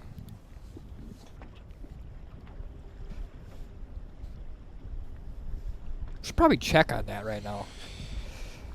Maybe Snapchat Trevor. Yeah. Oh, so you're on Snapchat too? I am. Are you? I am not. I got rid of it. I should probably get it back. I don't even know what my Snapchat name is, but I am on there. Oh, there you go. Well, doesn't it come up when you click on your... Probably. Yes, it does. So go ahead now that we have a little lull. Share all your information so people can find Russell. If people want to find me on Facebook, I have Russell's Fishing Tech, TRS Sheboygan. I also have my personal page, Russell Gahagan, obviously. And then I have a Snapchat page, too, apparently. Russell G1026. Nice. Yeah. Is that your birthday? It is. Nice. Yeah. You're an October baby like me. Yep. And how about you? Mine's pretty simple. I don't have 1,000 pages like Russell. I can barely manage one. So I have just Facebook. And I get a lot of Facebook requests lately, like I'm sure you have. I'm not in your status yet of having open of public pages. But mine's just my name on Facebook, and then it's Hot to Trot 5 on Instagram. And I'll be honest with you, I've been accepting all the Facebook requests, but I'm not very active on there, just besides for work. So go to Hot to Trot 5. Hot to Trot. Yep, it's TROT 5. Dave says he'll deliver He has been pizzas. known to outfish me with it. Well, Brian at Fishing or something. Brian, isn't it? Brian Keller Fishing is Facebook. Yep. Brian Keller, but it's also Instagram as well. Yeah. Yep. Yeah, Brian Keller Fishing on Facebook and Instagram. What's your TikTok page, Brian?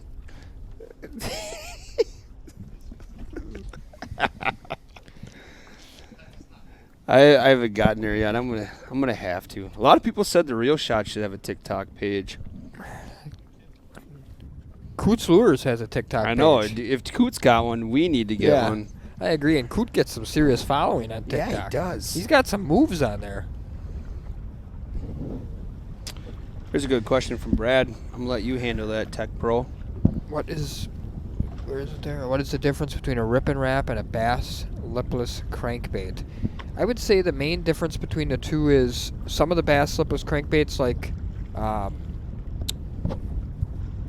rattle trap, for example, are more designed for casting and retrieving. You can do that with a rip and wrap, but the rip and wrap having like a gully on its nose creates this darting action from side to side. You never really know what direction it's going to go, which makes that bait work really well vertical jigging or casting and jigging instead of retrieving. Jason wants me to ask about your his dancing TikTok page. I don't have a dancing TikTok page. Lily hasn't gotten you on hers? Lily has one, Yeah. yeah. I could be on some of Lily's. My other two kids have one, little Russell and Elise. Boy, they... Yeah, I think when Lily was here and when Elise was here the other day, they were doing TikToks at the Real Shot, yeah. It's funny because all the music they want to listen to in the car now is something that The from TikTok stuff, yeah. I know. Nick says Trevor bought Isaac pizza last night. I saw that on Instagram. I think that's not cool. That must be. Well, I just got word from Trevor that he is coming with pizza today. So is his payment? We gotta let him commentate for. He's coming on for a few minutes. Yeah, he's gonna go live. He can give us a great update on the river. Trevor is definitely on the river all the time. He could be our in the field. Yeah. Type reporter. Yep. Field reporter. Exactly. Yeah, Joe Mans is actually on here. Best of luck, Joe. You're getting a lot of support, my friend. Oh, here we go. David Brazy hooked up? Or not? It's just maybe a sensitive rod.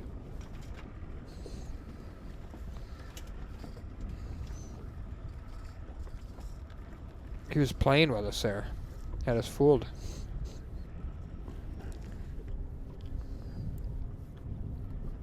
Don't bring Barry with him. Not sure what that means. Got a live look here at Isaac Lakich and Scott Hausuer. Scott's sitting at one fish with 4 pounds. Isaac's still looking to get on the board. Boy, not the start I expected from Mr. Lackage. We might see what we expected from the first week. The afternoon could possibly be better. We might have reached that flip. That is definitely possible. I think right now they're just, these guys are just struggling with a super nasty cold front. Well, like you were saying before, Russell, and if that's the case, would you continue to grind with the jig rod in your hand, or would you start to cover more water? We saw Anthony went to that, and it really paid off big for him. Like I said earlier, I would be covering more water to begin with, but more importantly, I couldn't see sitting on one spot. These fish are on the move, and they're going to be on the move whether there's a cold front or not. And I just don't think there's necessarily enough fish anymore in one spot. 2 weeks ago, there was a lot of fish in one area. Last week, there was still quite a few fish in one area. These fish are now flushing through pretty heavily. A lot of fish have even headed out to the bay. The numbers are definitely going down. And I feel like you need to hop around and find an active school of fish. Pretty much anybody here that hasn't caught a fish yet, we've seen already a bunch of them starting to move. Nick Mills is on the move right now. So these guys are figuring out pretty quick that they need to make a move and get somewhere fast. Brian, we're definitely looking at a lot of different options for different species of fish. Perch is an option, carp, muskie, salmon obviously we're already doing. So Russell, we got to cut a few questions. People want to know what water temp is. We don't have the exacts, but is it about middle 40s? Saturday it was 44. I'm going to guess with this little bit of cold front it might have dipped maybe even into the high 43s now. Oh, there's Troy Carouse, Walleye Mafia, says good day to troll. I agree with the Mafia guy. It's definitely a good day, and he's a good troller. Definitely a good day to troll.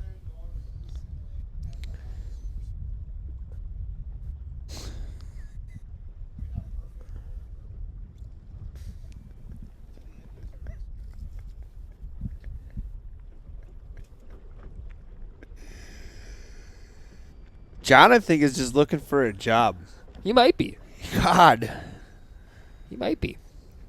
Looks like he'd be pretty good at it, too. He's going to take my job if he's not careful at it. Jason says the Menominee dropped to 41. So, yeah, I wouldn't be surprised at all if there was even more of a drop in the Fox River. I'm making a guess at 43, but...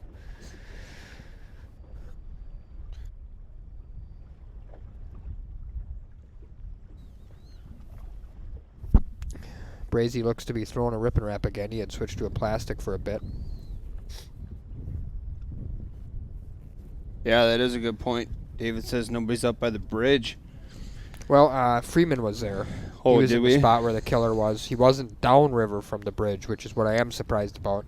I haven't seen anybody downriver of the bridge yet. Good morning, Greg. Greg Yarbaugh. Good tournament fisherman himself. Yeah, Trevor just shared some of the water data here. Thanks, Trevor.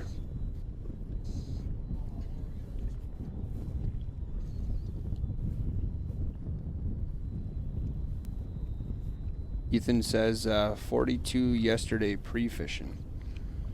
Ethan, you better win this afternoon. I got ya. Yeah, that's going to be a difference maker for us. I got Yeah. Brandon, you got Ethan. Somebody's jumping up 2 points in that deal. Yep. Well, Russell, I think it's time. Let's do a giveaway. What are your thoughts? Let's do it. Let's do. How about one of them Coots products? Yeah. How'd you know? I think it's a good one to do. Well, let's do. Let's give away a Magnet Go. We'll pick a random winner on YouTube, and we'll pick a random winner on Facebook. So you kind of know what to do already. We asked for pretty simplistic stuff. Just share and tag a couple of people in it, and then we're going to go through and just pick a random one, and we'll make that announcement at 10 o'clock. Okay? So you have about just under 45 minutes. Magnet Go. I'll take some of the pictures here, and I'll put them on the stories again like I have been. So, Coot, if you want to drop that check off for us promoting your product at any time, we would appreciate that.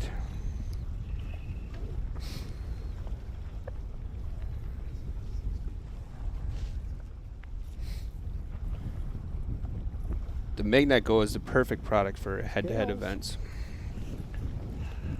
Get him, Nick. Carp. Carp.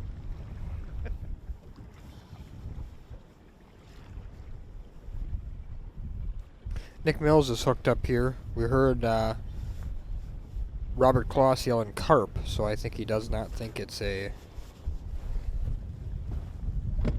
walleye species.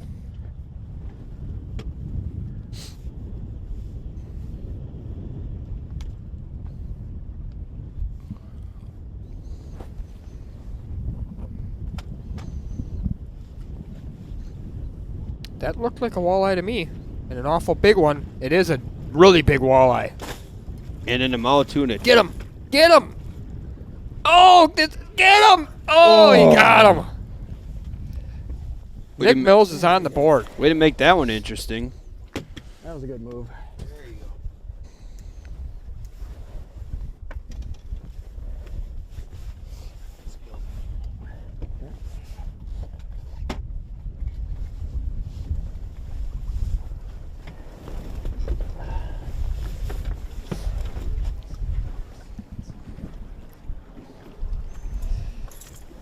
Yeah, you know, with having, ooh, it looks like he's got a rip and wrap on there. With having to net the fish yourself, being prepared is kind of important. We've talked about that a bunch. Nice fish. That goes to show you really shouldn't plan on a fish being a certain species, because if you wait too long to get the net with as high as that fish was in the water column and up on the surface splashing around early, if Mr. Mills wasn't ready to get that one, he might have lost it. Thankfully for him, that walleye had that rip and wrap choked.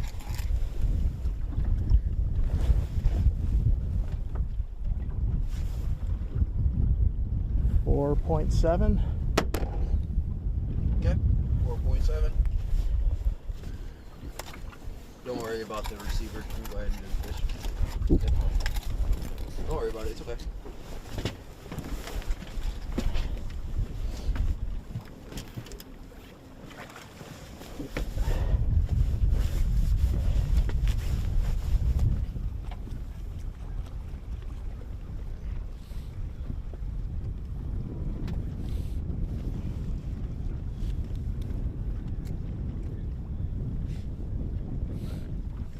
These fish to cooperate. Let's see. Let's try it.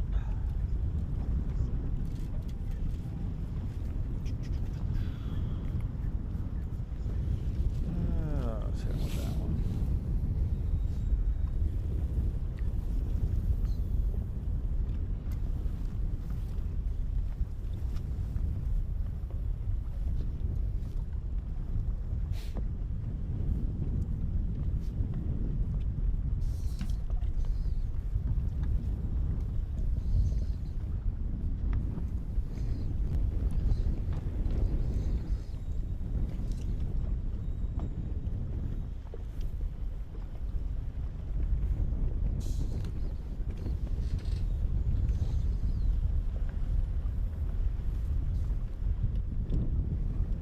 Ron, yes it is. Shop is open. 10 o'clock. You're talking your Sheboygan store? 8 a.m. Okay. Yep. Yeah, the Appleton location opens at 10.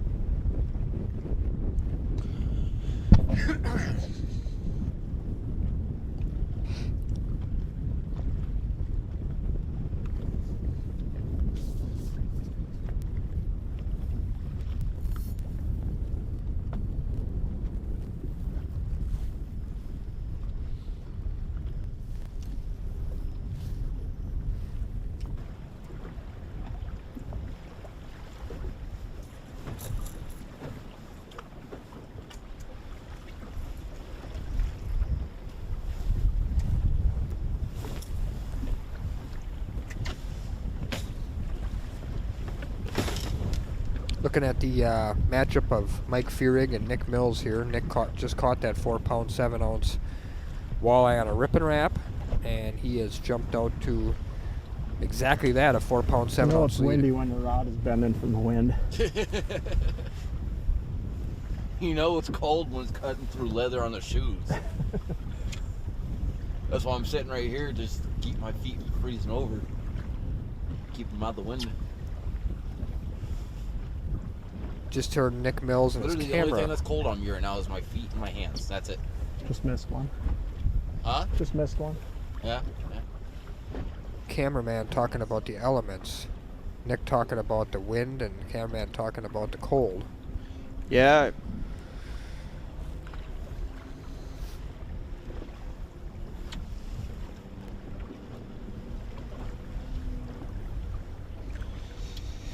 Yeah, it's important how it's critical how important good gear is to in this time of year. It's just the weather can be so inconsistent, and you know, footwear is super important. You know, here at the store we really like the Nordman line of boots.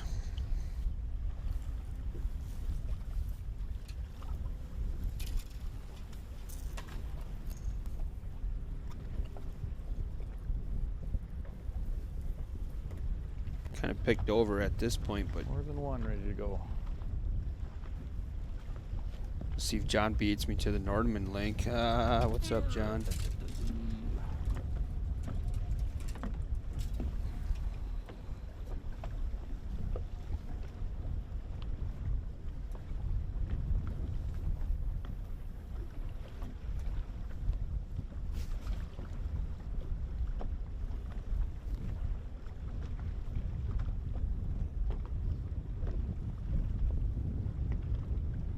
Thanks, Christopher. We appreciate it.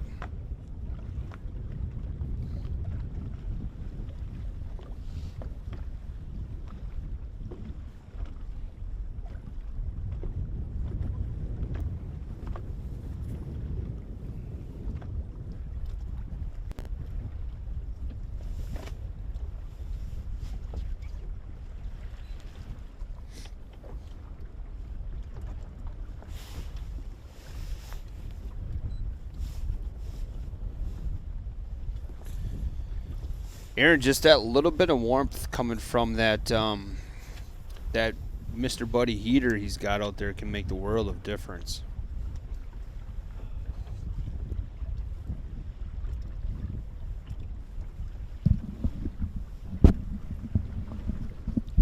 With 3 guys on the board, I think we're looking at maybe one match that's still looking to get on the board. Scott Allen and Robert Claus.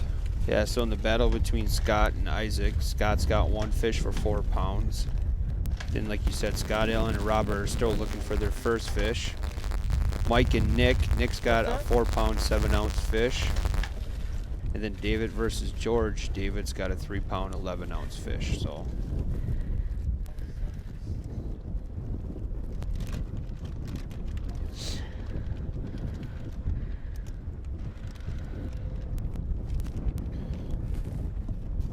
Russell, do you carry bungees for downriggers? That's a great question. We carry them. I don't know if we have any in stock.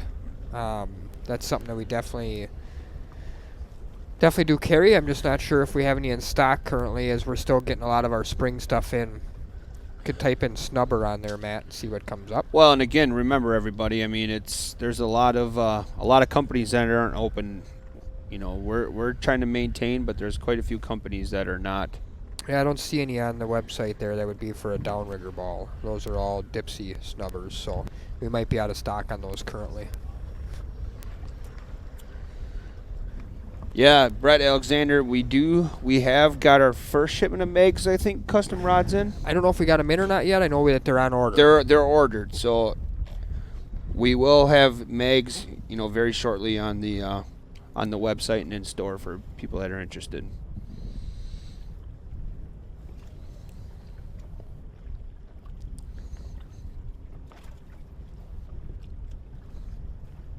I don't think Rapala's back to work yet. What was it, the 16th? No, I heard May 11th or May 1st now. Oh, they pushed it extended back. them further. Yep. Yeah, and I mean, we thought we were going to get our scales in as of last week. As far as they might have hit the dock today so far. I'm not sure. Word on the street is they're expecting them at any moment. Yeah. Yeah. For those who have back ordered a scale, they should be coming in. They are fishing for $5,000, and then the second place would take $1,400 home. And naughty. Hold on.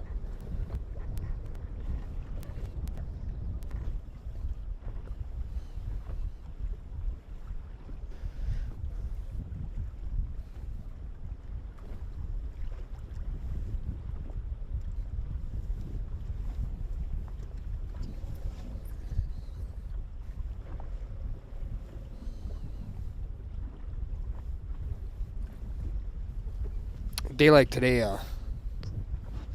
specific rod, that's really sensitive makes a big difference, because dealing with the wind and stuff and a cold front, the fish are likely to bite light for the most part. So it'd definitely be a situation where some of these guys that are using real high-end rods or custom rods are probably going to have an advantage. Well, and I was going to say the same thing with wearing bigger, bulkier gloves, too. That can really cut down on the feel. Some of these lighter biting fish. Yep. So a good glove is important this time of year as well.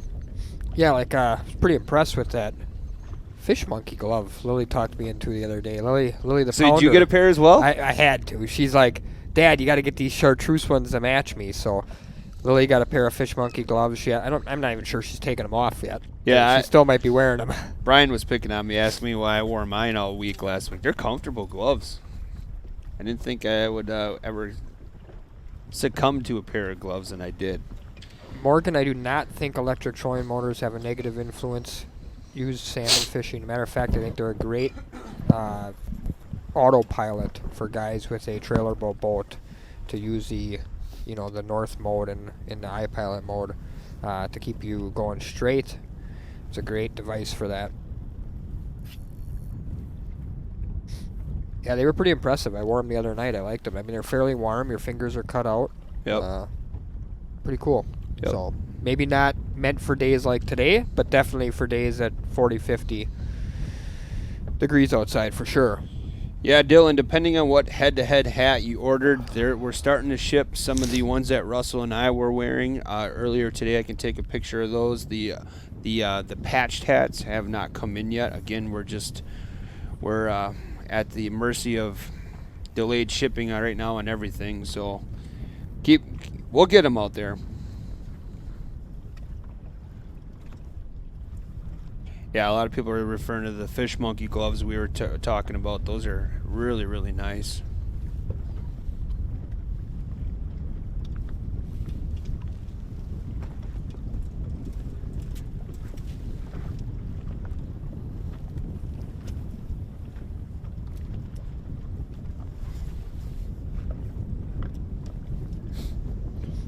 There you go. Let's good look at Scott's business. Allen's Guide Services. We got a four-way screen going here. Isaac Lakich up at the top against Scott Hausuer. And on the bottom, Scott Allen versus Robert, cousin of Santa Claus. Cousins. Oh, John. Beat me to it. Linked to St. Croix rods. Yep. High-end rod. Good rod. Oh, and now Viper blade baits. Are They're they up there. Are they up? Come on. How does he know that? What is going on here? Something's not right. Something sneaky. Somebody stalk John Slater on Facebook. That's almost got to be Lance. You gotta find that link yourself now. I mean, we got the grinder, Jeff Nectarline's bait. We got the Lakich Lover. I Oh, mean, these man. are some of the most sought after baits there are. Well, let's check them out here on the website. We're gonna move. We're gonna move. I'm not seeing it. How does John think he knows?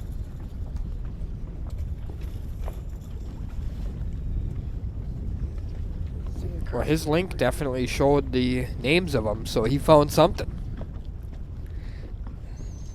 Back down. There you go. Oh, there it is. I mean, it's on there. Right to it he goes, and they're in stock. Oh my Unbelievable. gosh.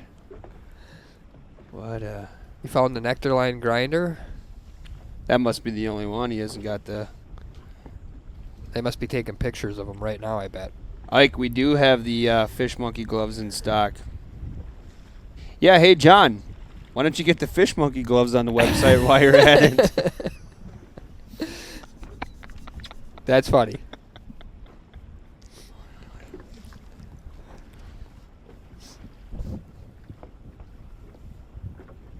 What did I do?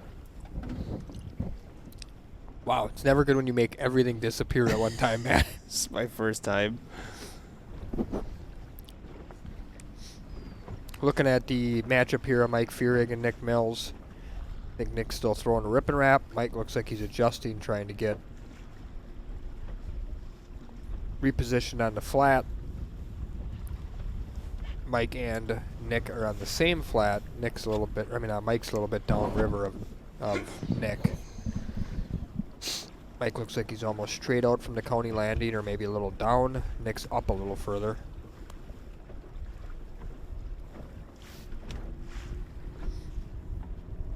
She gone.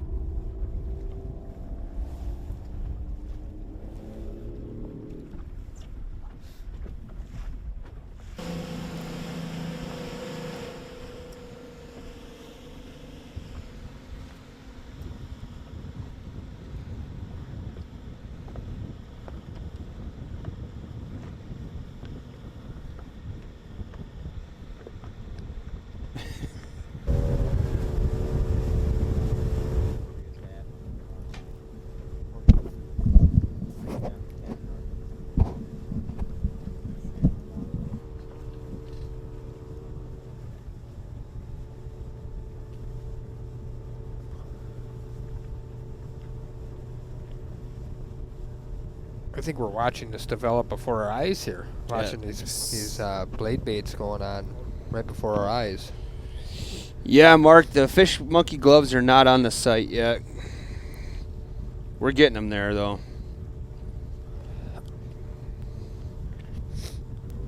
What'd you just share there, Russell? What was that? A link to the 3 different sizes of the purple grinder, which is Def Nectarline's bait, on the site. Jen, that is Scott Allen that replaced Joe Mans. Joe, yeah. Yep. George Freeman Foreman is on the move. There's been a lot more people moving this today so far than already.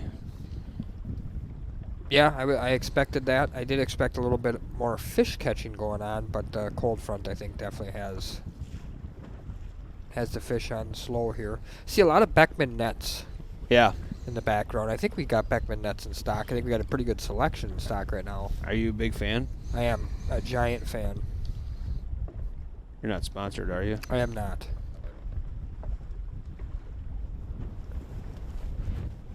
Purplelicious is that a new one? It's coming. Yeah, it's coming as we're literally watching this happen. Wow, look at this one now. Oh, great. I picked out some of these colors. I still haven't seen a Hot to Trot 5 yet. What's up? We probably should come out with that. I don't know what colors to go with. Purple and yellow? I'm wearing just little Could be purple gold for the Wild Rose Wildcats. non-slick shoes. I have soul. James, I'll share the tie rules with you. Oh, there's John. Too late, John. I already shared it. Somewhere. They're down there somewhere. They're actually ones you can put in your shoes if you want. Holy shit. That would be $1 in the swear jar. I think we're up to $27 now. Getting a live look at Scott Hauser here. Looks like he's implementing the drag strategy Oh, sorry, James. That was the wrong link. on whatever particular bait he's working on now.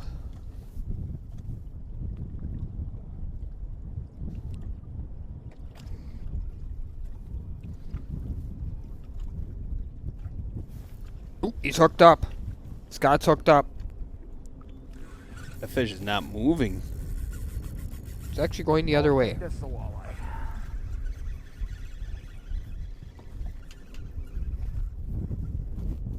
He said he doesn't think it's a walleye. Second muskie, possibly? Well, there's a bunch of options here. Could be a non-walleye species. Could be a hooked correctly walleye. And it could just be a hooked correctly big walleye that's got everybody fooled, Yeah, that's true. including Scott.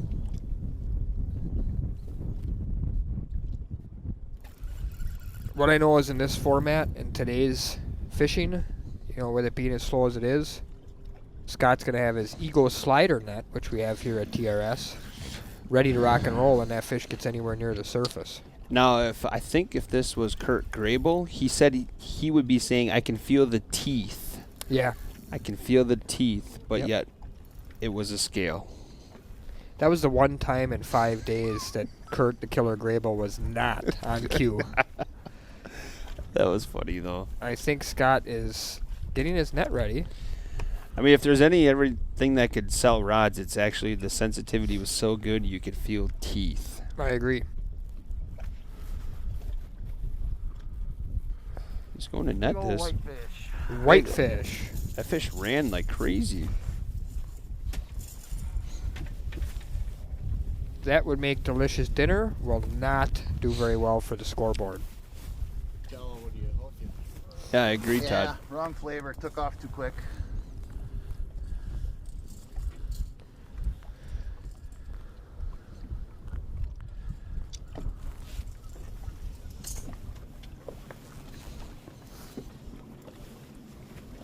Seen a flash of it there for a minute. Got a little scared next to the boat. Little zoomed I think in he's closer. trying to show but us yeah. that rip and wrap.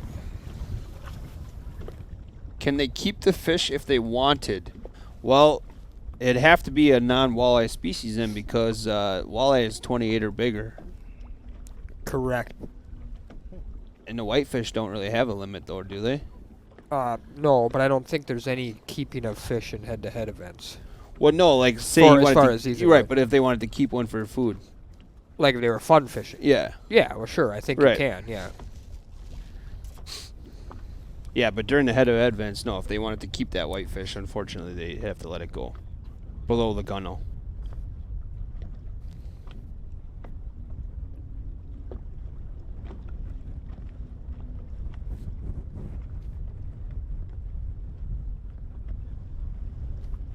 Yeah, it's an interesting day. We're not hearing a lot of talking. I don't think a lot of guys have a lot to talk about.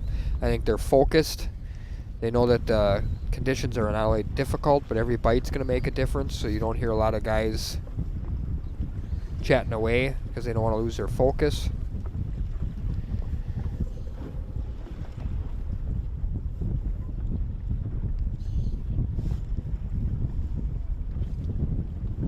Most of the guys, Curtis, are using a size 6 or 7 rip and wrap. Remember, anybody that's interested in purchasing stuff, you can go to therealshot.com and use H2H10 to take 10% off your order. Kurt the Killer on Facebook had a picture of his big screen TV with head-to-head on it, and he said, nice way to start the morning, warm coffee and head-to-head fishing. So, Russell, I think we've officially made it in YouTube and Facebook chat, but if we're getting spam to our messages here. So Rod says, if you want to learn how to invest in cryptocurrency, yeah.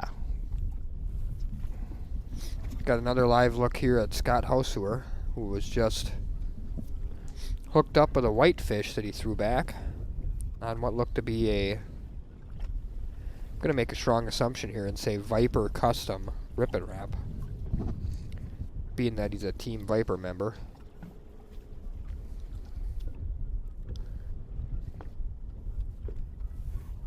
Ooh, he's hooked up again. That might be a walleye. Not a head bobbing, but by the fish, not by him.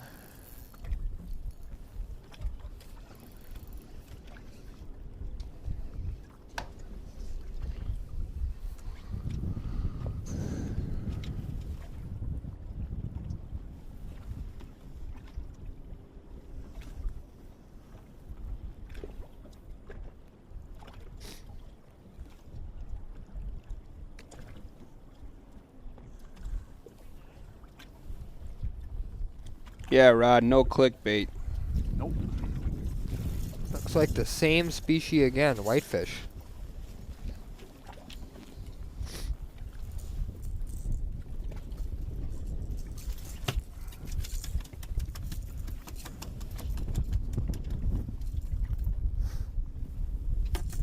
I think Scott might have just been notified that he's going to have to serve a timeout.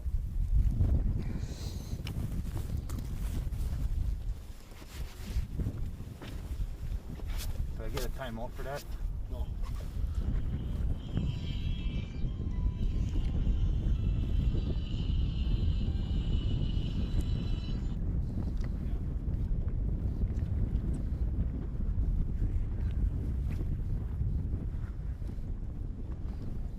I think we were just informed by tournament executives that a non-species doesn't cause a 2-minute penalty. Is that right, Matt? Yep.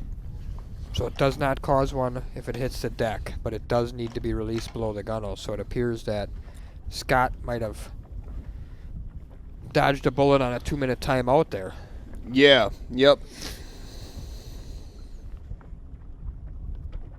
Chris, I agree with you. I actually use Deadeye custom rods myself for all my walleye casting and jigging, and they are very lightweight and sensitive, especially for a store-bought and stock rod. I think they're as close as you're going to get to custom, so to say. They said we can try and hook it, set it back up if you want, or if you want to wait a little bit. They don't want to keep bothering you, so up to you. Cody wants to know any saw guy in the Fox River. Not that I've ever caught. I wouldn't by any means say that there isn't, but not that I've caught or seen caught. Anybody else has any? I haven't heard. They haven't gave any updates yet, so let me take a look on my phone. Just kind of curious. Yeah. And I saw Scott catch 3 fish over there. I'm pretty sure 2 of them were whitefish.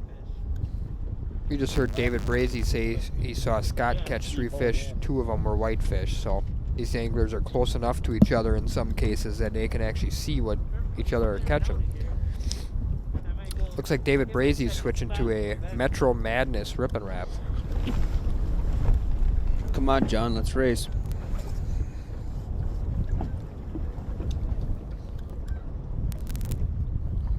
Ooh, we just got those back in stock today.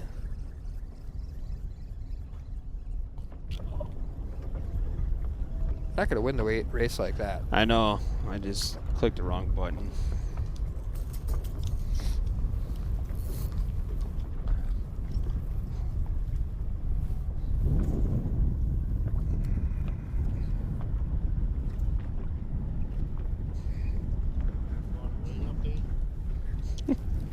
I can't type fast enough.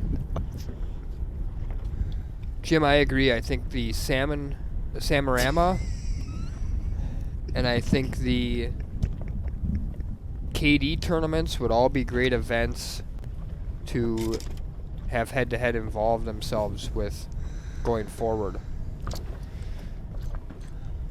Being that those are week-long or 2-week-long events. Hey, it's John. Hey, John.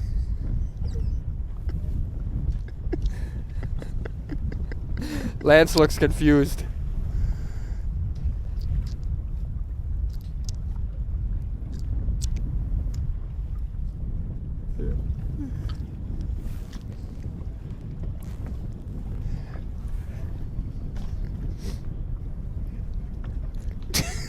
Now I'm confused. Yeah, he just put the Viper Custom Goby on. I mean, the dude's like incredible. How did he do that? That's so much. I'm so bad right now. Come commentate then, John, if that's the case. The guy's on the ball. I give him credit. The hardest part is bringing it back at an angle where you can feel the vibration of the fish. Get any wind in that Yes, Ryan, we sell the Face Monkey face mask as well. And you don't know Or, if you're presenting it right. yeah. You don't know if it's vibrating, or if it is and you can't feel it, or if you're Shortage of fish back there. Come on, girls. Give me one. Start with one.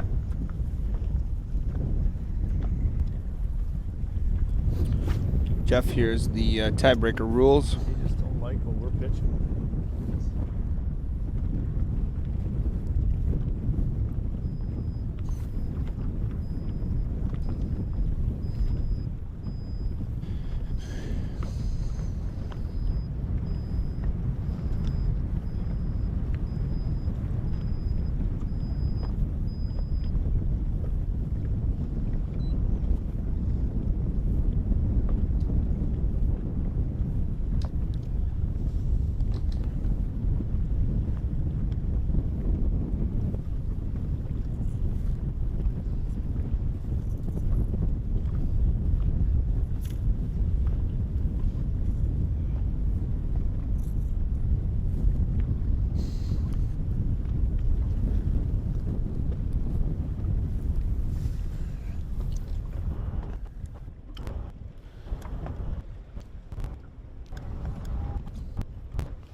They got in the car.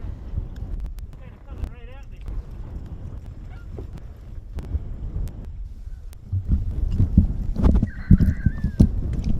Looks like David Brazy's hooked up here, huh?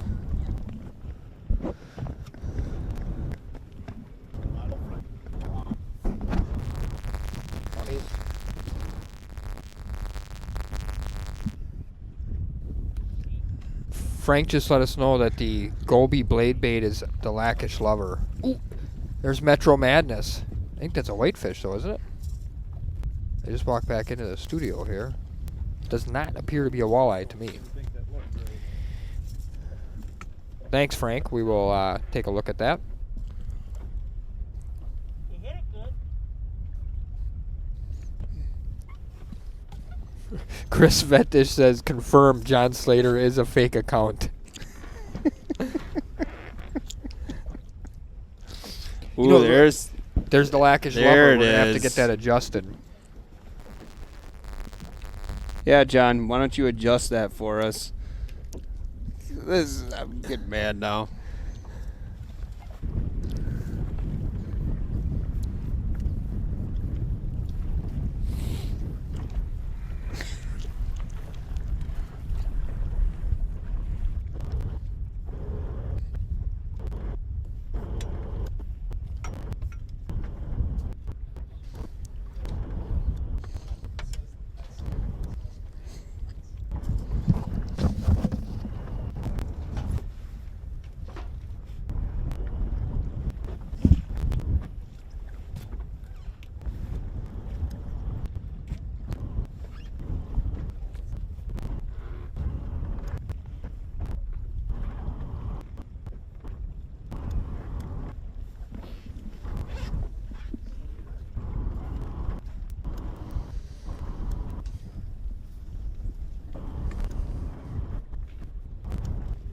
Taking a look here at the matchup of what we were. Now we're looking at Scott Allen and Robert Santa Claus's cousin Claus. Robert's got to get on the stick here. I was expecting a fat sack of walleyes delivered from him today. He's still got a little over 3 hours to do it, but you know it's tough when Scott Allen, who's in my opinion, sort of a Brett Alexander type legendary Green Bay guide, is still looking to get on the board. You know it's definitely a tough day.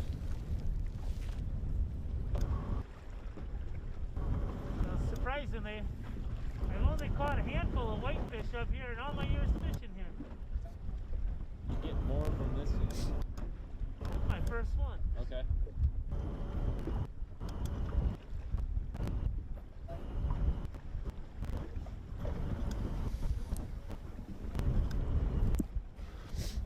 First day I was filming the very first cast. Actually, it was vertical jig, and he dropped his jig down and thumped All right. whitefish. Josh Fick asked if you keep catching whitefish, should you move to a different area? Yeah, I would say definitely should move. Right personally, I don't. Whitefish is not a fish I generally associate in the same areas as walleyes a lot. But fish move through. You know, that's the biggest thing here. When you're dealing with a river situation, get a live look at Mike Feurig here, and spawning fish. They're moving through.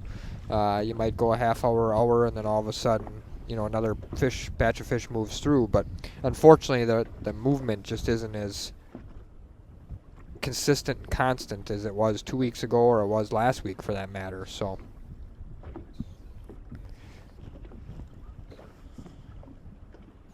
yeah, I guess we were fishing 3 days ago, but still a lot's changed in 3 days. Yeah, a lot's changed in 3 days, though I can definitely say when I was there on Saturday, you know, the water temps have definitely gone up higher to their highest point so far in the season. And as I said before, I think the number of spawned out fish is probably in the 80% range now, at least that I saw caught and I caught myself. So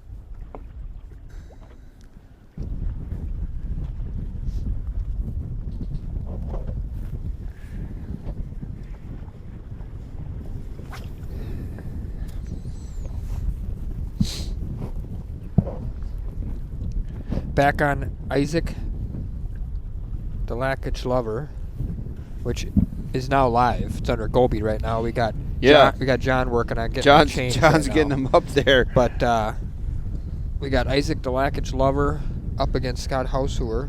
Scott's sitting on one fish for 4 pounds. A heavy favorite in this tournament. Isaac is still looking to get on the board.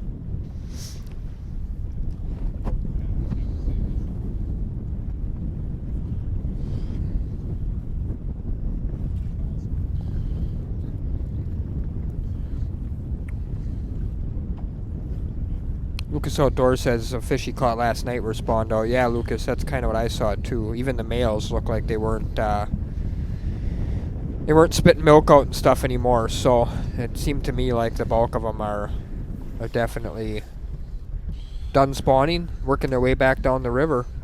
Yeah, like Nicholas says, I wonder if the second half of the day will be more towards the mouth.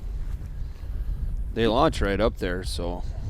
Yeah, I'm actually shocked that the entire field so far as I can see has fished above the 172.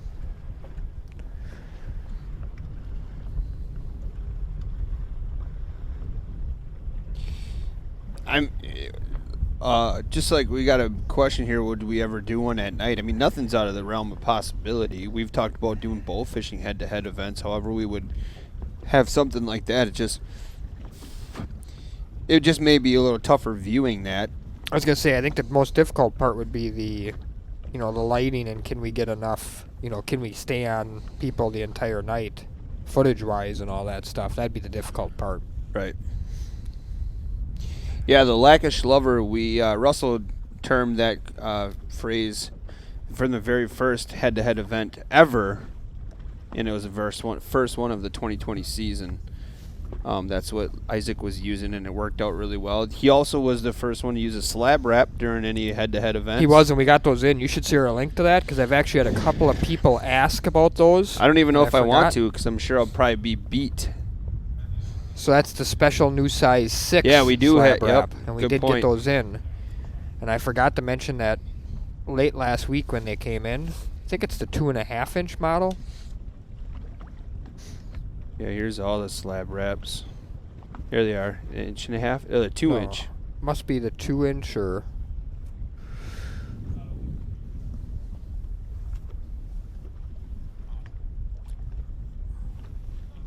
Yeah, here's the link to the slab wraps.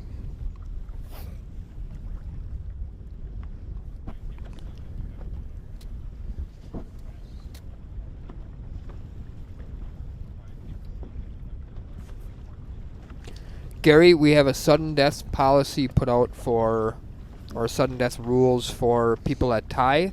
When they go into the last hour, they can weigh any size fish, and if they're still tied after the last hour, they will do a sudden death fish off. Yeah, again, I'll share those rules here in the comments. I've been sharing them periodically.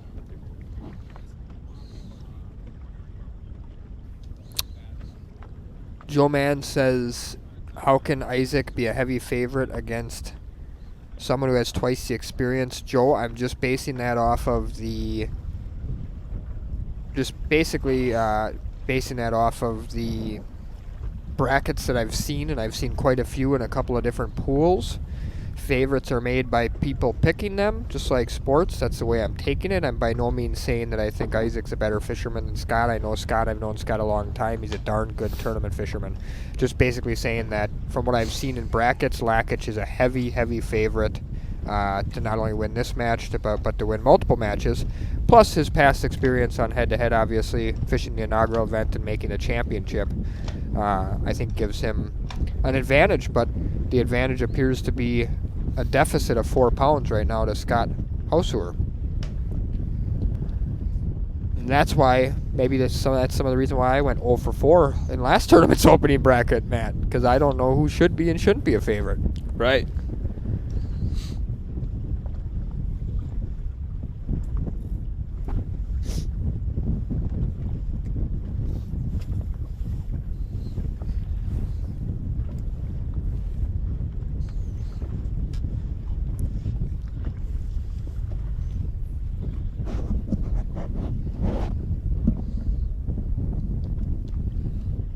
I think Mike Furyk might be hooked up right now. It's kind of hard to tell with the glare. Yeah, he is hooked up. Mike Furyk's looking to put in his first walleye of the day and maybe get this match tightened back up. Whatever he's got on looks to be a big one.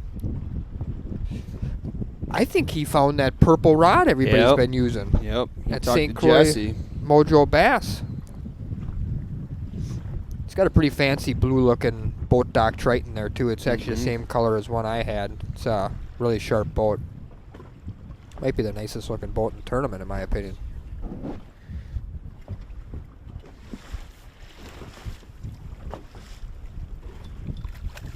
Oh, That is not going to count. It is not only not the right species, but it doesn't appear to be hooked correctly.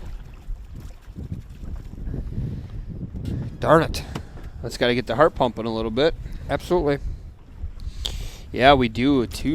Actually 1 minute now till we announce the giveaway winners for the. Lucas Outdoors says Lakich is also known as the Fox River Splash. Oh. Remember when he jumped in the finals? Yes, I do remember that. That was a lot of fun to watch. I don't know if he'd do it today though. Today's quite a bit colder. Well, yeah. That's a whitefish. Not what we're looking for.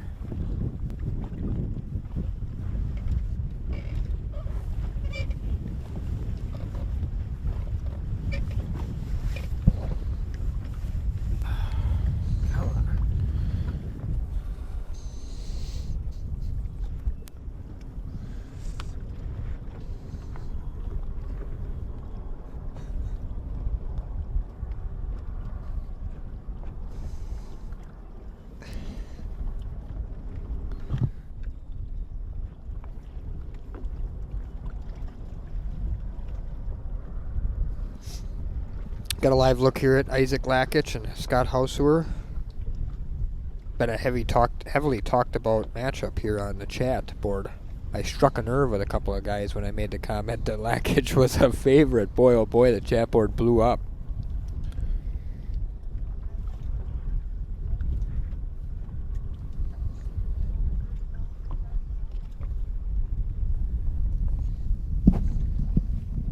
It's amazing that sometimes no matter what you say, you get one side of the coin or the other, right?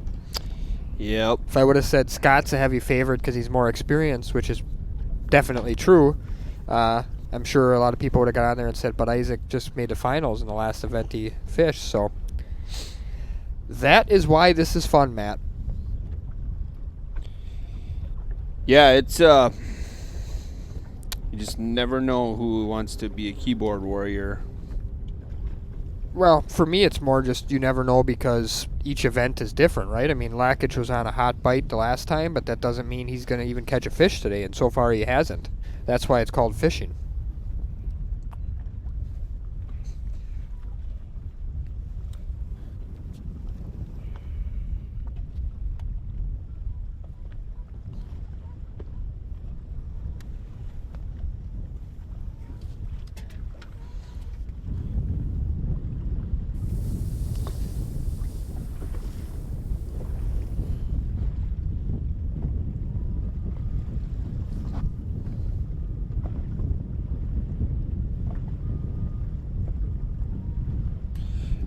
Dan says, just had Buzz deliver my 2 B&B custom rods, 7-foot mediums for fishing the Fox.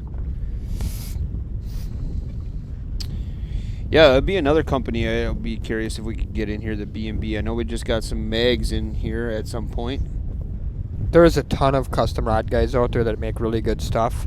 Obviously, the B&B is a great product because as good of a fisherman as Grable is, he wouldn't be pumping it if it wasn't.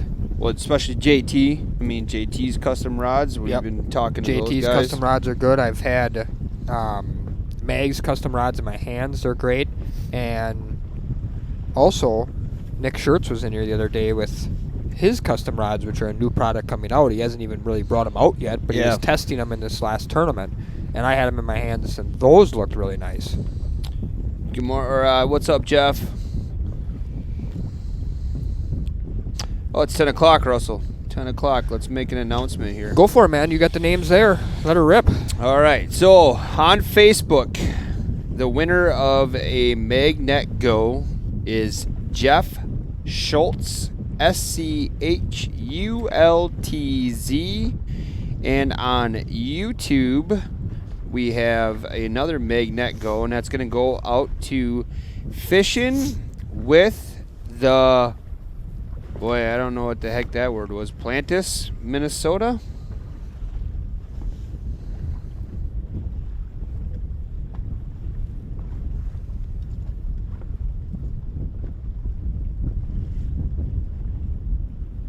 So again, it's Jeff Schultz and Fishing with a Plantis on YouTube, Minnesota. So congratulations.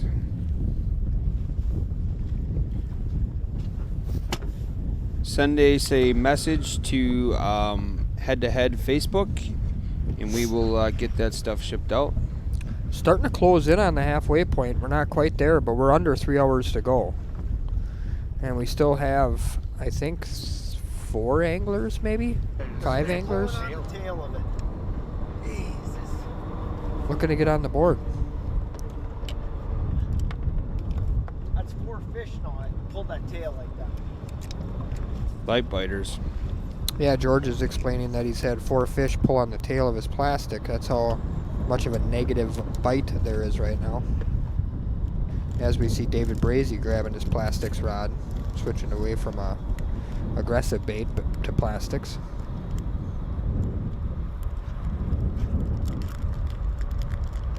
Somebody mentioned Elk River custom rods. I've seen them at the shows before. Those are also a nice rod, I agree. There's just so many really good made Up a little bit, try that. custom rods.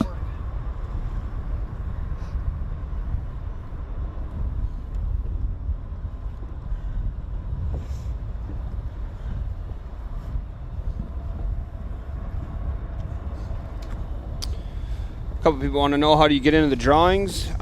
Simply, we just make an announcement that we're going to do one, and then you just have to, tag some friends, and then we randomly pick one. So, should we do another one right away, Russell? I wouldn't see why not. Sure, let's do another one. Let's give some stuff away. Let's go in our goodie bag here, a little goodie satchel down here. I think we should go Okay. give all a right. pair of them away. Well, let's do this then. We're going to give away the H2H hats like we gave away last week. Again, we're just going to pick one random Facebook and one random YouTube. Again, just share it, comment on it, tag a bunch of friends, get a bunch of people involved in it, let them know how amazing H2H Fishing is. And then we'll randomly pick one, and we'll make that announcement at 11 o'clock.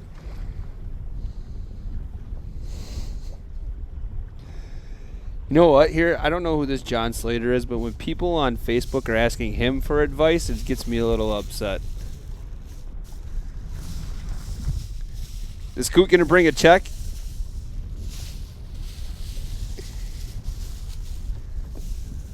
Coot just dropped off some nice rattling wasp for us to give away. Yeah. Awesome.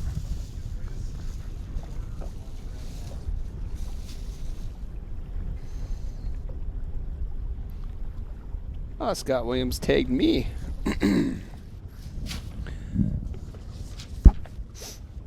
We're looking live here at Scott Allen and Robert Kloss.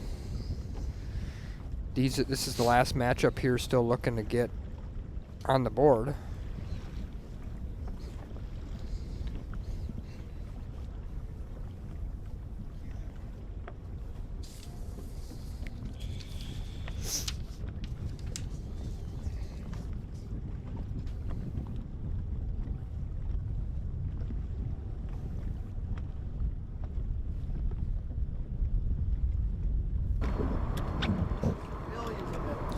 Here we're looking at David Brazy and George Freeman. George is fishing underneath the 172 bridge.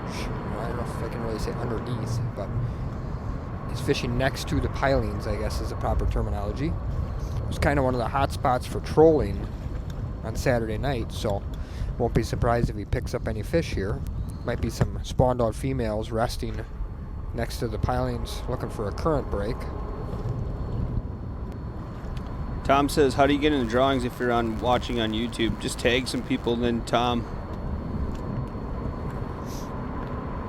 Remember, everything's randomly selected. More people you tag, maybe your odds are going to go up a little bit better.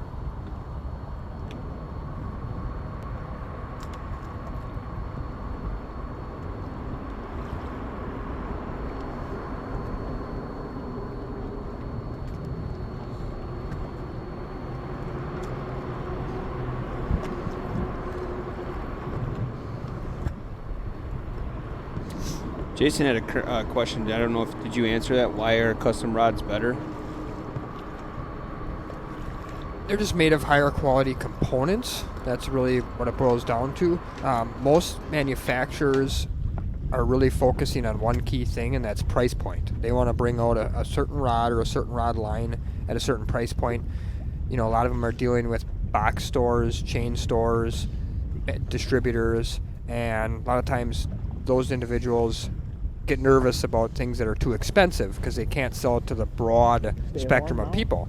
Then you have stores like The Real Shot who sell to everybody, but I would say, you know, definitely towards the hardcore angler. Wouldn't you agree, Matt?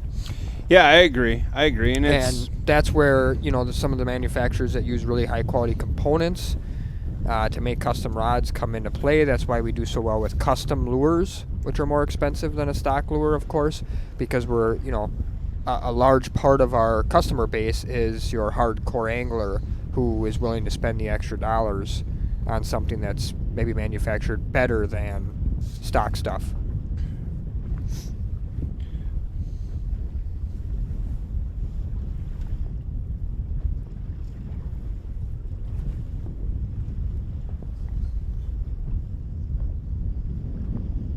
Yeah, the afternoon guys can watch this.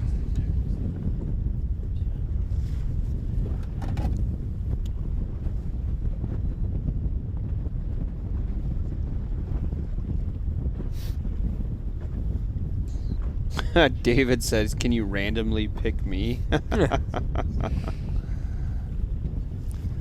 Bonnie, you have to X out of the live stream, and then before you open it back up again, you have to change the comments from relevant or, you know, current, something like that, to all, and then you can open it back up. It should work that way. Ooh, Scott Allen just missed a bite. Scott looks like he's on the east side of the river, fishing on a break there.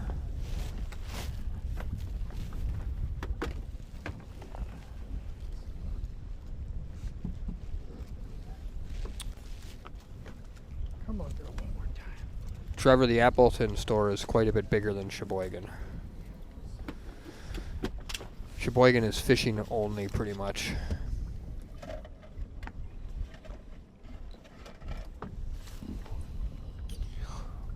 Jeff, we do have some of the Bite Me tackle at TRS. I can share that here in a minute.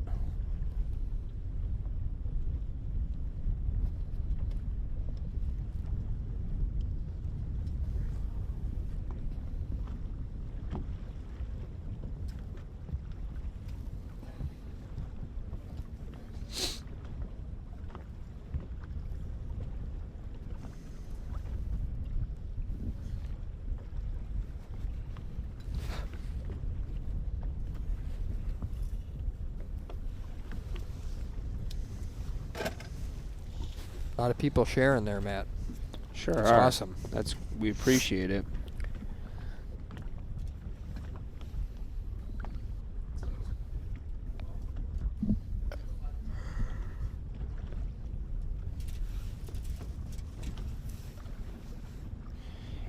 Tracy asked, I was just wondering, do women ever get into these events? Of course. Yeah, we had Marianne Husky in the Yep. last tournament. She did a phenomenal job. Plus, she was awesome to have in here as a, Yep. as a guest commentator.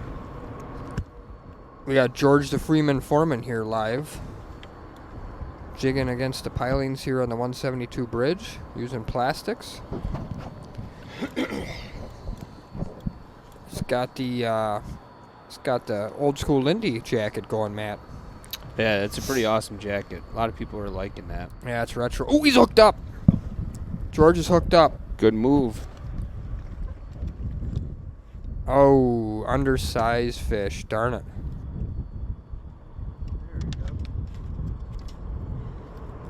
I think he's going to take a time to weigh it here. I think he's going to... You gotta zero it out first. He's going to find out it's too small, but... Hang the hook first. Zero it out with the black thing.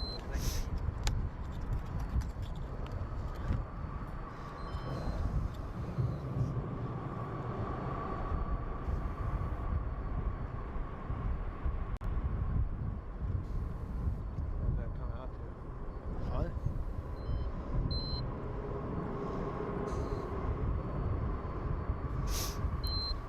We're seeing here George's first fish he's weighing in. He's doing a little learning.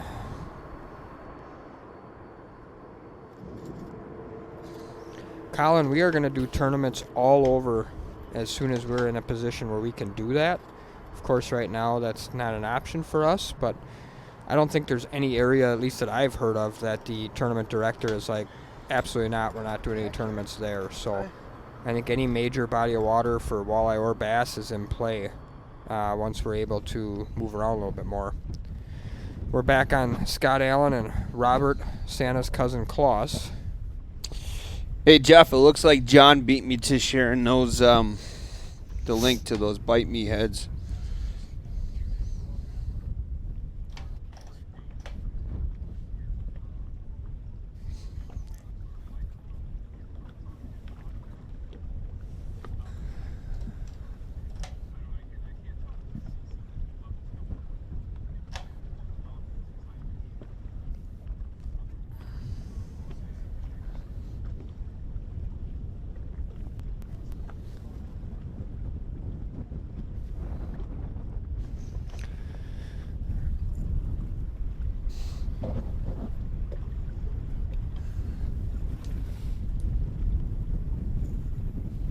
Ross, I agree. Little Beta Knock would be a perfect place for a head-to-head walleye tournament in the future. Would incorporate a bunch of different opportunities. The big thing to remember about all these tournaments is that we need cell coverage and very, very good cell coverage.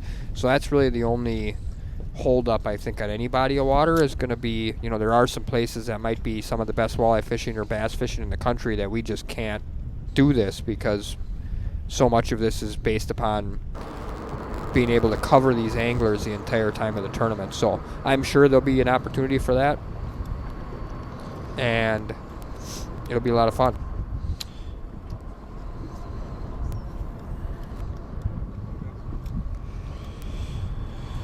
So we just got a announcement that Russell's favorite guy, Kurt the Killer Grable, will be coming in studio in about an hour, and I got that message right around the 10 o'clock time frame. So Kurt Grable will be joining us around 11 o'clock.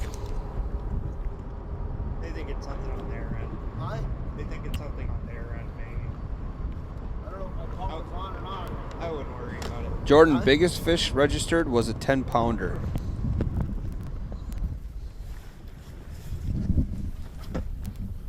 Yep, we've definitely thought about muskies. I do like that grudge match idea. I think that's a good idea as well.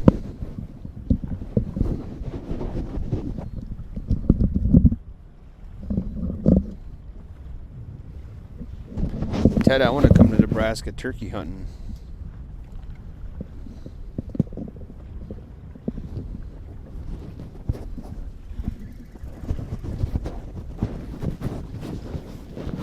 Be a walleye. Could be a 2-pound walleye. Here we go. Say. I agree. It seems like once you get a nickname, you have made it. That was a good I comment. don't think that's gonna go 2 pounds. You never know though. Oh, please be a little 2-pounder. That's in here, right? Yep. It's a red and black. Yep.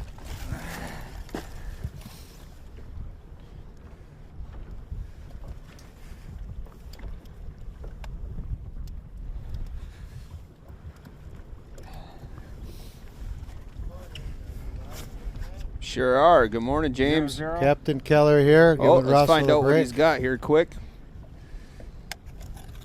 Please be Ooh, 2 looks pound. like a keeper. Be close. Ah, Come on. 113. Oh, She spawned no. out. Oh, Oh no.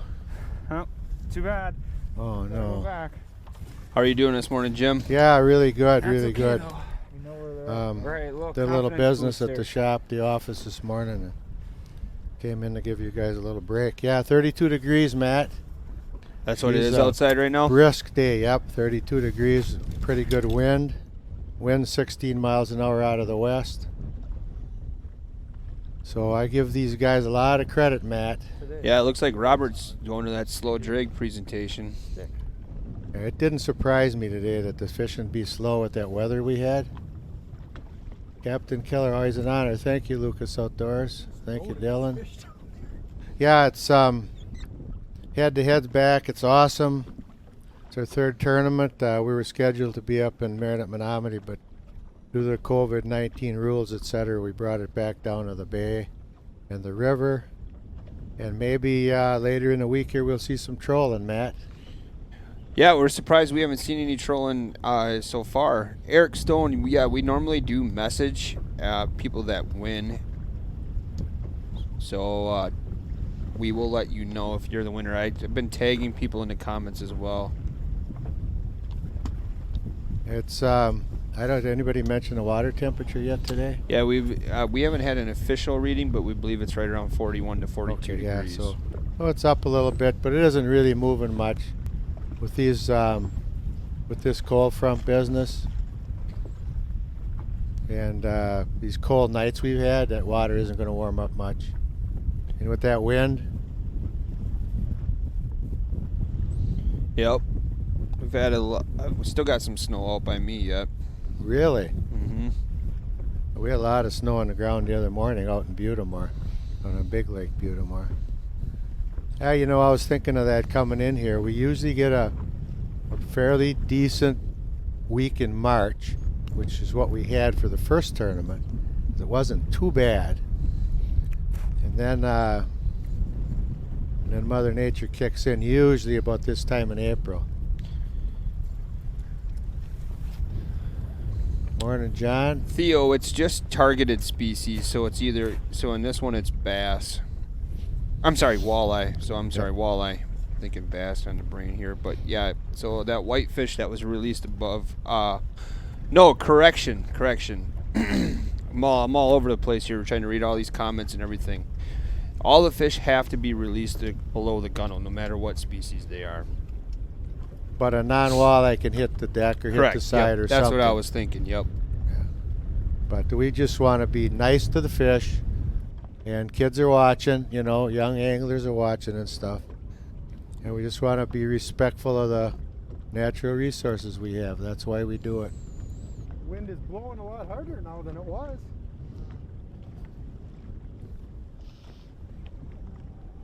Halfway through the match, Matt, and there's some zeros yet. It's a tough day. These are all good sticks, folks. I was listening coming in that, you know, who's better, why this, why that, but it's just fun. It's just fun to bracket all these men. They're all great fishermen. And like any competition, you know, there's going to be 4 winners and 4 losers this morning and 4 winners and 4 losers this afternoon. Doesn't necessarily mean the best fisherman's going to win, but for that time period, he was the best fisherman. And that's what makes H2H a great format. You know, I was telling somebody the other day, they were talking about the best fisherman doesn't always win and blah, blah, blah. I said, well, the best football team doesn't always win either. That's very true. That's a good point. You go into the playoffs, you got the best record, you got home field advantage. You get knocked out the first round, it doesn't mean you get a second game. You're going home just like anybody else. Oh, hooked up. Is that Nick?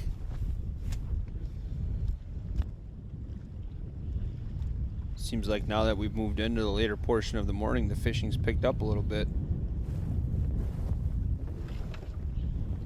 I hope so. I hope so, Jordan, that the fishing picks up for everybody. The last 2 weeks, there's been a better morning bite. Here we go. That's another nice fish. Oh, it swallowed it. Nice. That should weigh, Matt. That looks at least 2.5, I would think.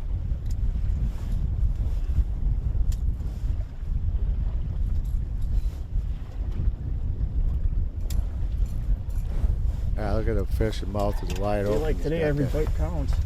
Looks like he inhaled that thing. Pound for pound. They're on the seat. Yeah, we have a rule if there's no fish. Matt, maybe you can bring that up. We have a rule for that because somebody has to win. Barely hooked the hook good enough. I didn't get to see the kind of lure he was using here. Sounds like a rip and Oh, wrap. yeah, it's rip and wrap. I can hear it and I can see it now.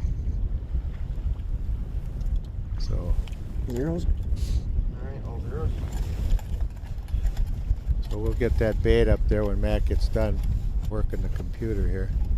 I don't know. This John guy in the comments has been beating me to everything. Really? Yep. Turned off.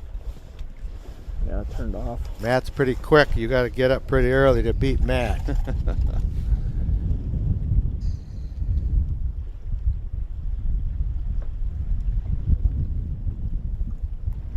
He's got another one of those purple jigging rods there. Zeros again.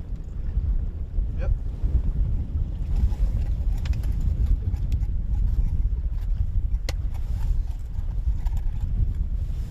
Come on, fish.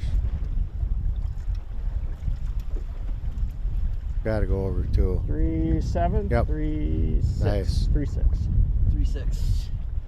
Perfect. 3.7 actually. Well, They're bouncing between. 3.6, 3.7. We'll do 3.6. 3-6, folks. So another fish on the board.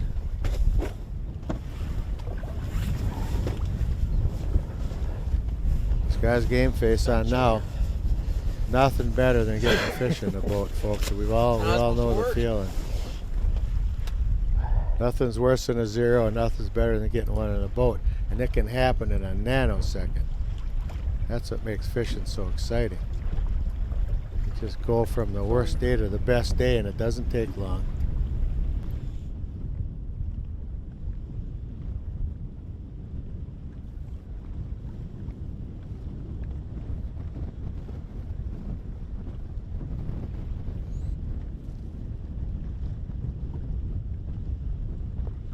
Scott Allen, Robert Kloss. You know, 0-0 or 40-40, Matt.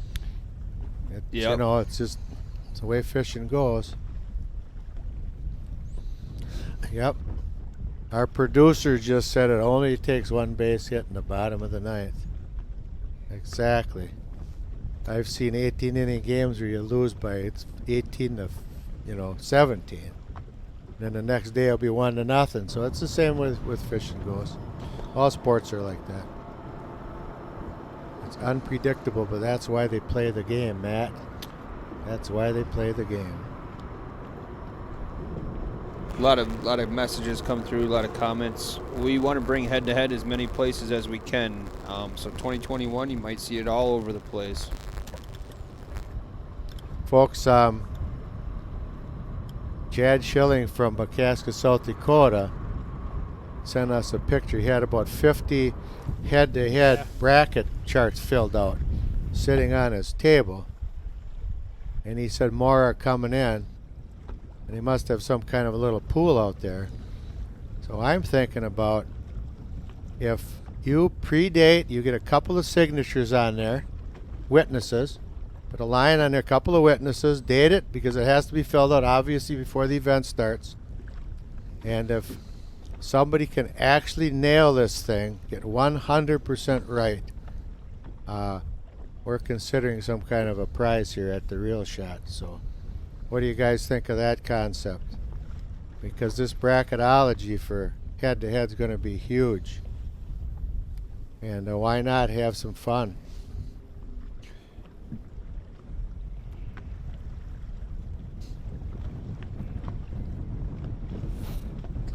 Theo says take it to DraftKings. There you go. $500, Gerald, to get into a head-to-head event. I'll share the registration page with you. All the information's right on there. I guess next week's bass is full. Okay, 2 spots left for next week's bass, but the walleye event, May 11th through the 15th, I think that's full. Oh, I thought that was full as of this morning. We can Somebody look mentioned. right now. Oh, it wasn't? Okay. Yeah, there's a few spots left yet. Okay. 6 spots left for May 11th to the 15th, Winnebago. That's the entire wall. That's the entire Winnebago chain. There you go. Mike's got a good idea for you. Jimmy says a perfect bracket gets a trip on the Class C. Oh! Hey, that's a possibility. Somebody is watching close. If you don't know what the Class C is, it's my 43-foot Tierra salmon machine that won the Salmon Cup last year, and we're going to go for another one this year if they allow us to fish. We don't know what's going on, but yeah, thank you much. Yeah, that's a good idea. I'm just going to take all the ideas we get to this morning, and I'd sure like to get another we're going to couple. bundle them up and see if we can come up with something. We just got to make sure we got integrity into the bracket, because anybody could fill one out after the fact. Right. So you'd have to, yeah, you'd have to submit your brackets ahead of time, fill them out, time stamp it, get a couple of witnesses, pop it in the mail, send it to the Real Shot. Could we email it to the Real Shot? Kent Mr. Kramer Producer. says I already talked to FanDuel and they're watching this week. Oh, nice. Nice. Yeah, lots of possibilities, folks, with this head-to-head. It's taken the walleye world by storm for sure, and the bass world, and the salmon world. Will be cool to watch that. That's never been done before. Somebody says, I want to fish with Jim. Do you take friends out salmon fishing? Yes, I do. It's just a matter of time. Nick Mills is hooked up again. Yep, here we go. Nick's hooked up. Come on, Nick. Oh, he lost it. Oh. You know, days like this, Matt, fish really aren't biting.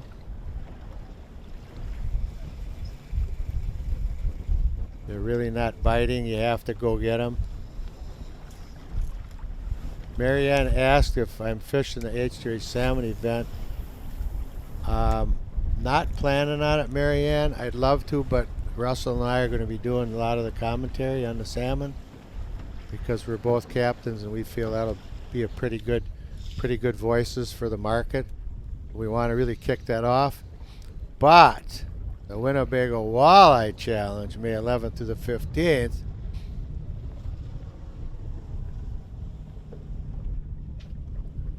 What about it? Oh, that's a secret right now. Oh, That's a secret. We'll have to see when the pairings come out. gotcha. We'll have to see when the pairing come out. Winnebago There you go, Walleye Scott Challenge. Allen's hooked up now.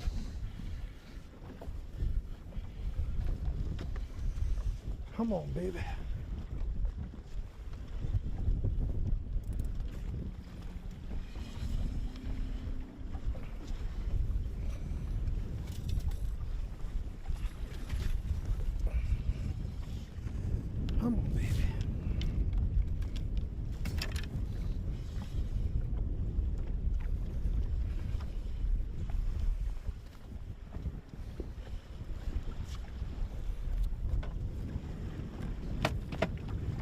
Look at the camera work, Matt. Pretty slick. On a cold day like this, Yeah. your hands are frozen. Hats off to these cameramen and women.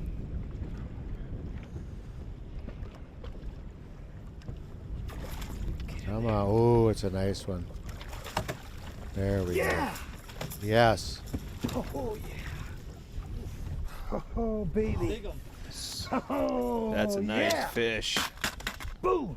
Scott Allen. Boom, boom. Dude. It's a good size there. Yeah. This could break our potential They're there, tiebreaker they're that we there, got going baby. on. You're there. Woohoo.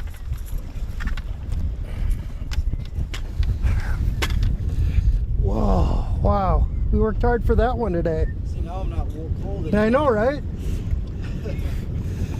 Wow, we worked hard for that one. Yes, you did. Well, he's excited. You're there, baby.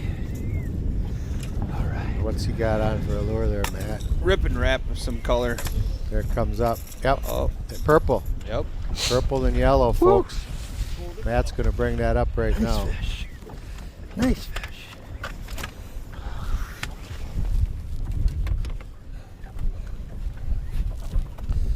Nice fatty too.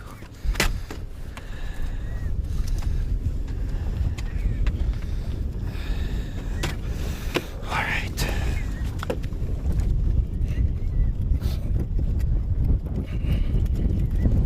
I know. Okay. Think of how many fish Scott Allen's caught, folks. And look how excited he is on his first fish and head-to-head. I mean, just think about that for a minute. That tells you all you need to know about tournament. Hard to see, but Way to go, Scott.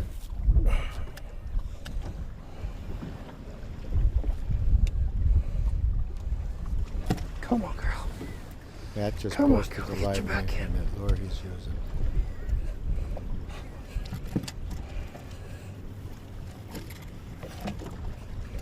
There we go.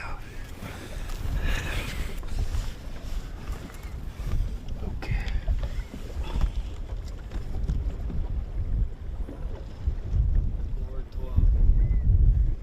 411, 412, 411, I looked. right here.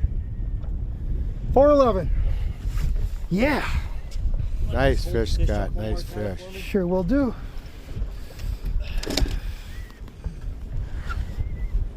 There we go. Beautiful fish. Beautiful. Yeah, I'm Oh, sure they I'll just get be. little warts in the winter, kinda. Come on, girl. Thank you. Didn't know fish could get warts. Huh? Didn't know fish could get warts. Yeah, they get them. They kind of lose them in the summer. All right, where are we at? That's what we needed. That's what we needed. Baby just plowed it too.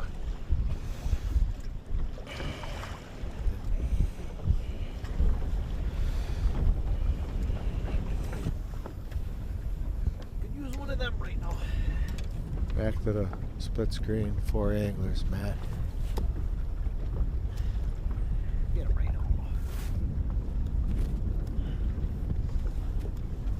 I will eventually fish one of the head-to-head salmon events, Matt. Will ya?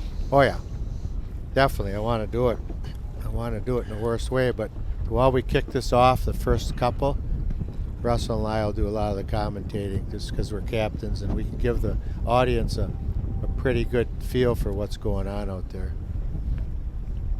So we thought that was good advice because I talked to the producer about fishing that and I got the fish eye, so I decided I better stay close to home.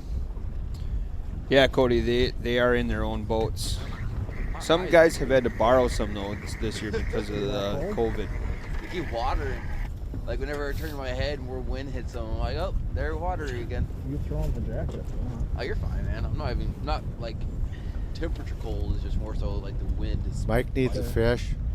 Nick's got 2 fish.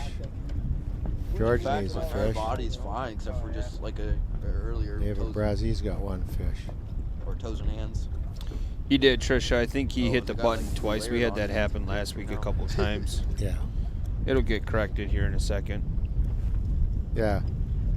Yeah, we have officials that watch the weigh and the ski and the number of fish and the weight, so it all gets corrected pretty soon too. I saw the same thing. Camera works phenomenal again today, Matt. They're Considering doing an the amazing elements, job. as cold as it is out there.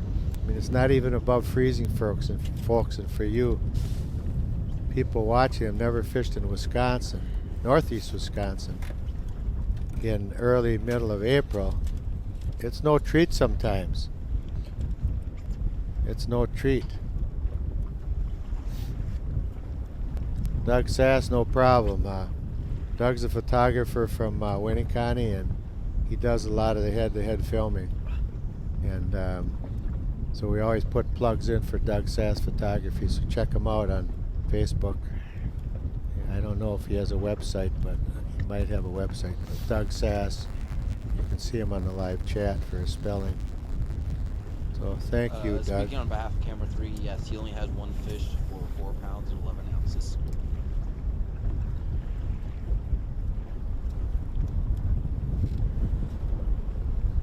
Well, we're glad we can bring this to everybody's living room, Matt.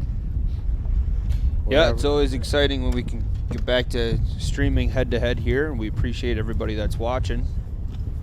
Wherever they're watching from, all kinds of different places, thousands of different people on our 3 different channels. And one guy went out and bought a 70-inch TV just so he could watch head-to-head. Okay. I'm sure that made his wife happy. Gotta have snacks, you know? Might have to turn the radio on too. Then that gets them going. Never know. You know, there's no live entertainment right now. We're at head-to-head media. Finks Media, PHYX, Finks.com. Check that out. Fix, it's called Fix. It's get your fix. Get your fix on fishing and hunting. PHYX, Fix Media, fixmedia.com. PHYX. Check that out. That's up and coming network channel, and it's going to be packed full of tremendous footage, content. It's all about content. We're going to bring you the best content there is. Isaac seems to be digging for another rip and wrap.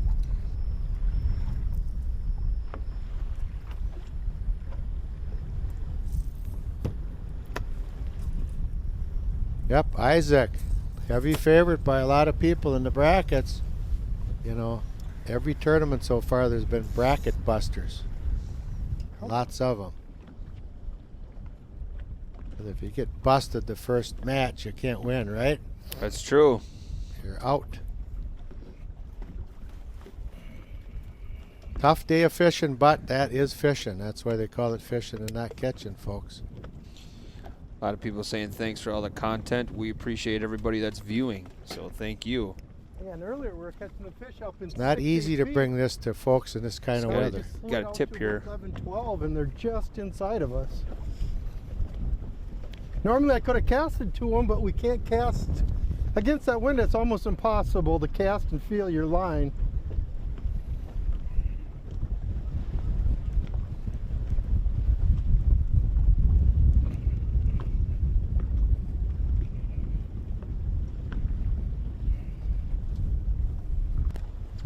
Nice little tip. Yep, Scott Allen dropping some knowledge. It's very interesting. We can bring you 8 fishermen per series here, per morning and afternoon. Today there will be 16 fishermen you'll see today. And 8 of them will be moving on tomorrow, and then 4, and then of course 2 on Friday for the 3rd championship of this season for walleye.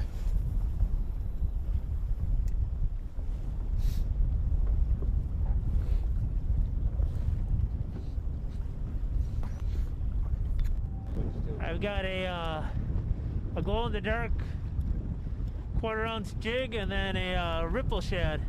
A little ripple shad. Yeah, Okay. kind of mimicking a fathead. And what were you? Yeah, I think this is a 3.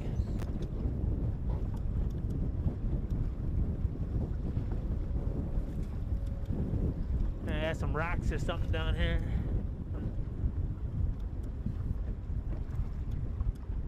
Everybody's in the river, Matt.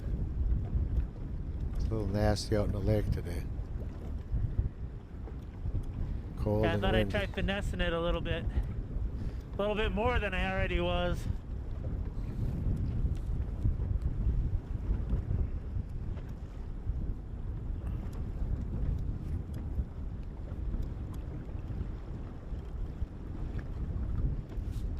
Sioux Falls, South Dakota, hello.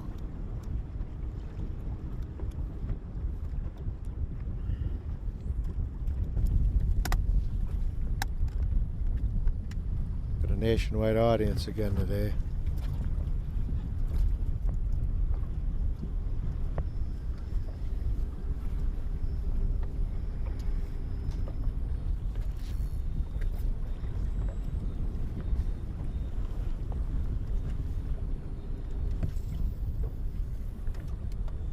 A little over 2 hours to go, folks.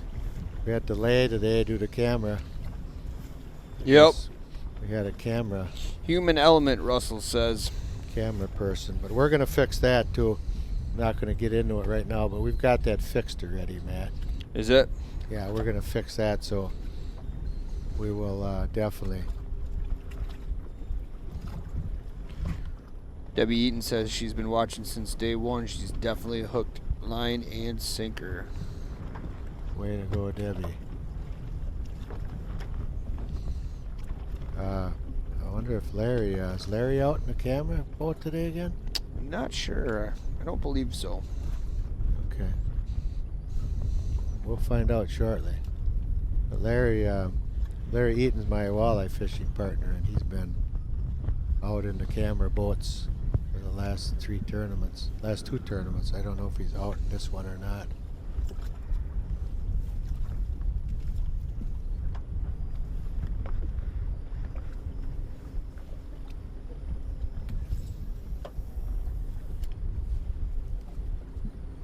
What time does the next round start today? Is it 2? Potentially it's 2 o'clock right now. Yep. 2 to 7 today, folks. Round 2, 2 to 7. The reason we have 2 today is because it might be a little later due to the gap. We want to have a little more time between matches. But we run in 2 of them today because we couldn't fish yesterday. Debbie says Larry is out filming today. Okay, Larry is out today. Okay, Larry Eaton's with Scott. He's right there right now. I see the camera work. Good job, Larry. But normally we would have had 1 yesterday, but the weather was awful yesterday. Russ and his dad. 25-mile-an-hour winds and Oh, if a guy could only get in the mind very of a cold. walleye. Not fishable. Not safe. Didn't Sometimes make you any think you got it sense, so figured we out, delayed and they it for throw you a today. curveball of some kind. Give everybody a fair shot at it. That's Yep. fishing, though. You still got to have a fair shot.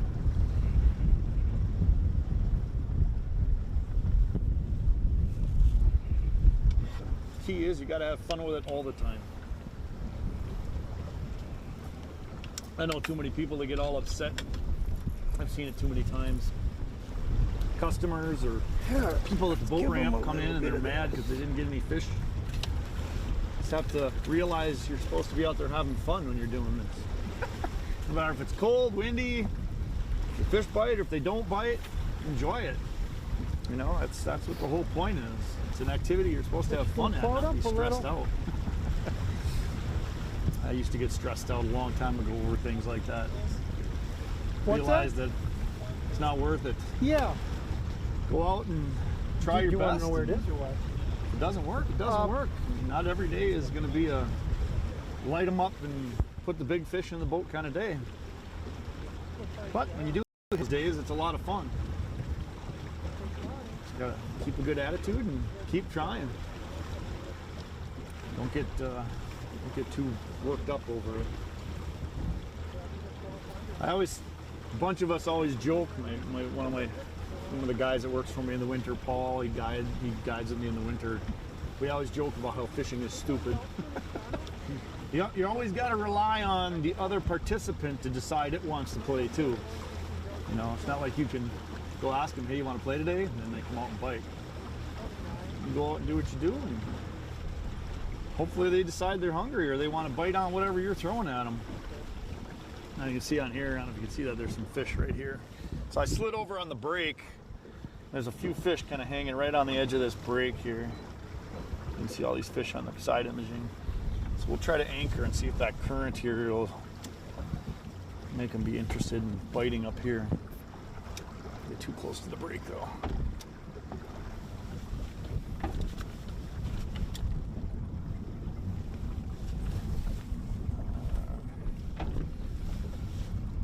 We'll play the wind a little bit here.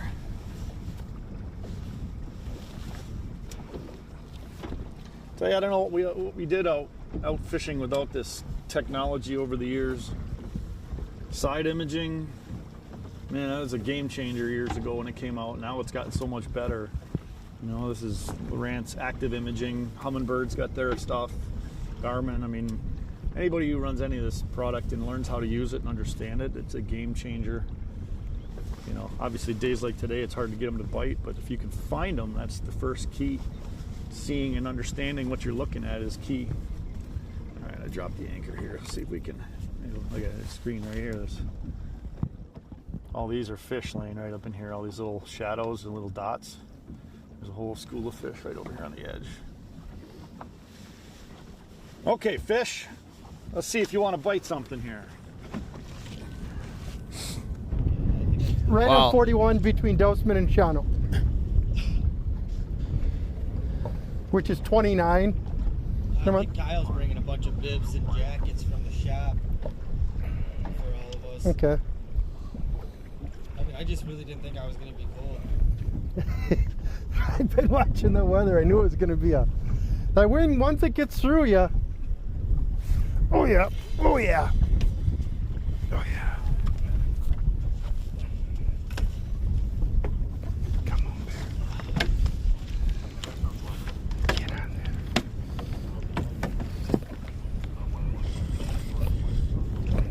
It's so fun listening to the anglers talk. They have so much knowledge. It's awesome.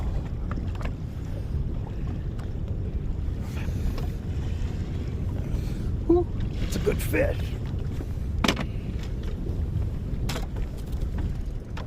Ah!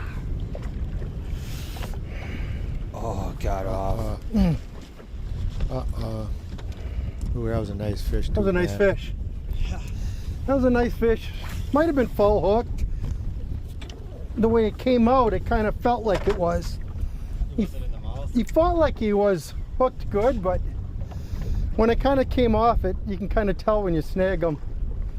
Or if it's not in the front, I don't know. Dang it.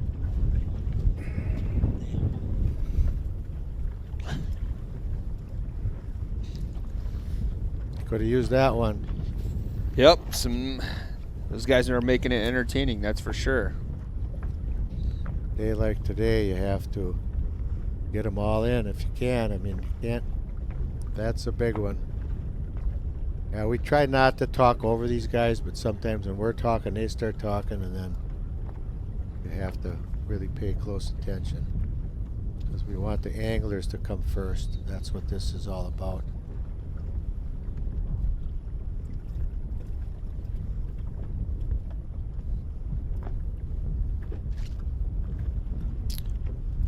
Isaac still looking for his first fish. Don't forget, everybody, around the 11 o'clock hour, I think Kurt Grable's going to be stopping into studio here, so he'll join in. He's probably going to sit down with Russell and talk about all his head-to-head experiences, so it'd be a great time to ask some questions, and Russell will kind of filter through those and get them all answered for you. We got a couple other guests lined up for the week, so it should be another great week of head-to-head fishing here called Deja Vu on the Fox. Somebody asked where Brett Alexander was. Well, he's not fishing until this afternoon. Correct. So you won't see him this morning.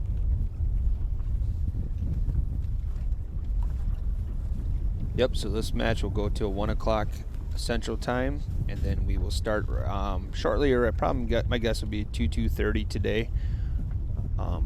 between 2 and 3. We'll let you know as we update due to the delay start this morning, and that will run until again 7 or 7:30. Again, the live stream provided by the Real Shot. Yep. Thank you for trading with the Real Shot. Business has been good. And as you say, Matt, commercial free as long as the orders keep coming in. As long as they keep ordering, we'll go ad free. We appreciate every order, big or small, it doesn't matter, and that's why we're going to give you the H2H10 code for 10% off your order. And remember, that's pretty much good for anything that's not on sale. So, I mean, if you're looking for some gear, some AFCO gear, some hunting gear, turkey call stuff, since turkey season starts tomorrow for a lot of people, go ahead and take advantage of H2H10. If I was anybody, I'd be cashing in like Nick Mills here on some of that AFCO gear. Yes.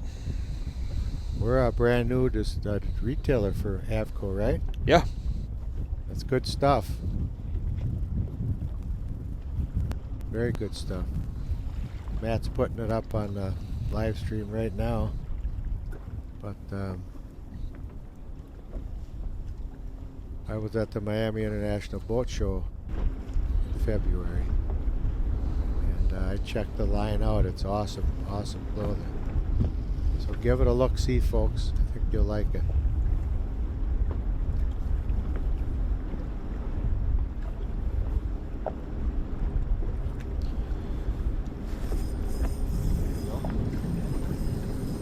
David's hooked up.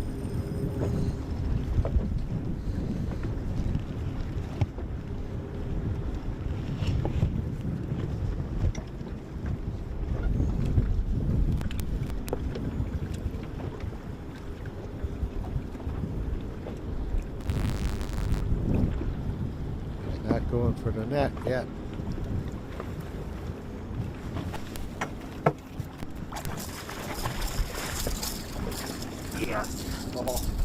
That was in the mouth. Yep. Yes. That's awesome. That's a great net job. Awesome net job. Nice fish, too. There we go. There's a nice beauty.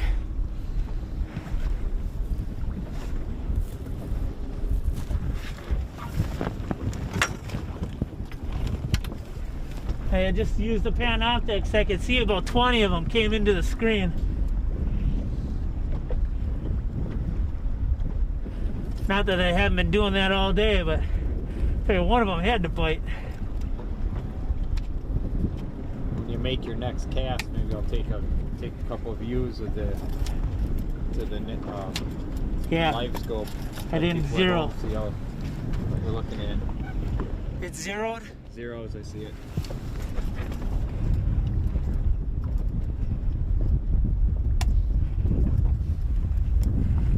Nice little fat one again. 4-3. 4-3 confirmed. 4-3 confirmed. Nice fish.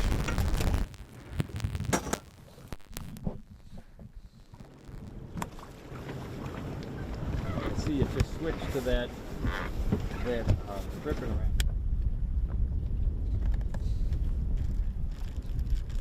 Back to Isaac and Scott.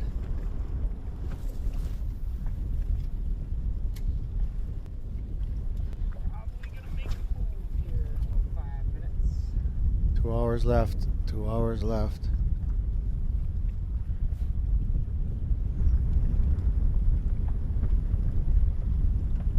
Just goes to show how important those electronics are. Absolutely. Isaac's wondering what is going on today, Matt. Several of them on the left side. Kind of coming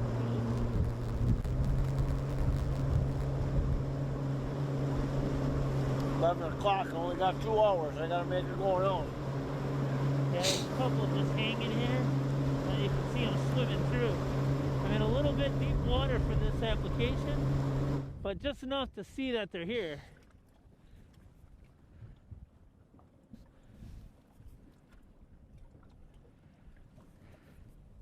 Oh, yeah, you can see the fish moving.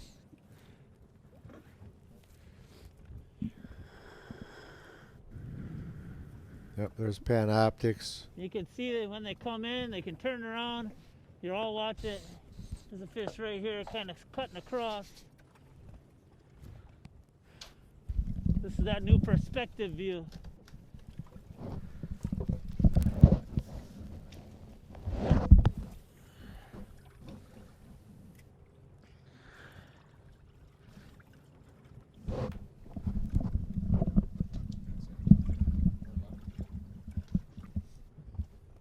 Pretty cool looking stuff, folks. Get one rigged on the back. Put that on the floor. You can stand on that there. This thing's gonna be up by me.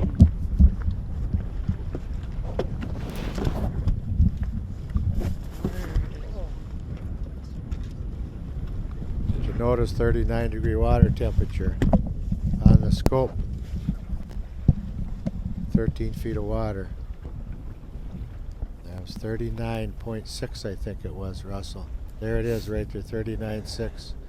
That's Yeah, crazy. that's very crazy. The water has dropped 5 degrees since Saturday. 2 days of cold weather and cold front has definitely put those fish into a negative mood, and then we had cold rain / kind of snowy mix involved in there too.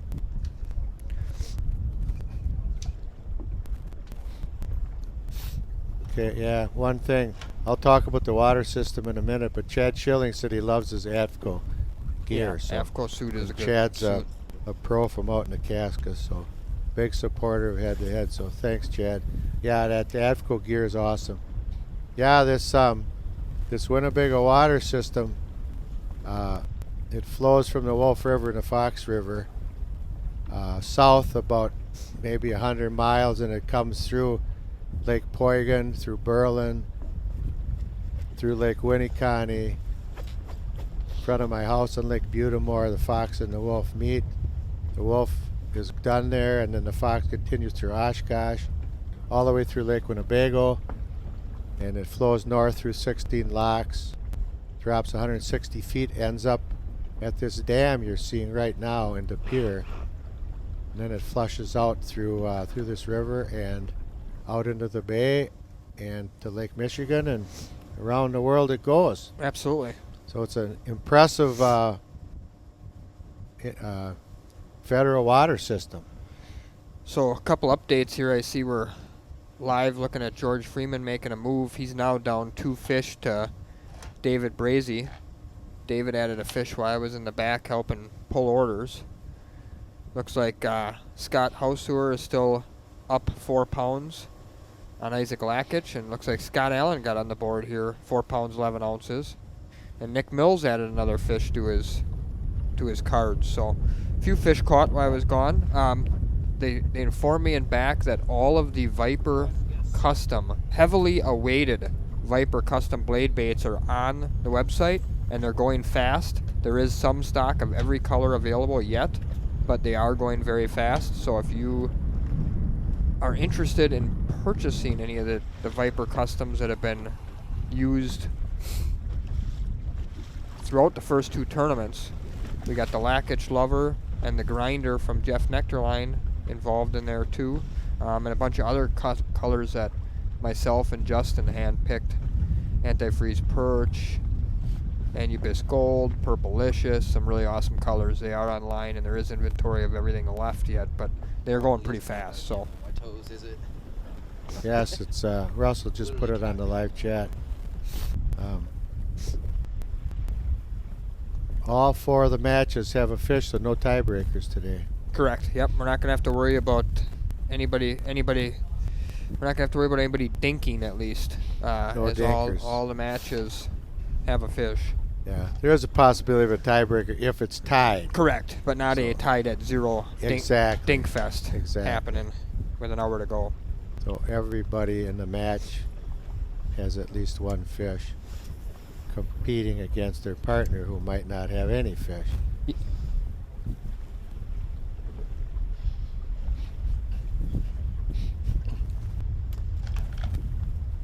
The powers to be just notified me if there was a flat tie like all the way around, total weight, average fish, and big fish, which is highly unlikely, but it is possible, especially on the Fox River where there are a lot of fish same size being caught. Mike still has 0. Could go back to Dinkfest with an hour to go, but unlikely.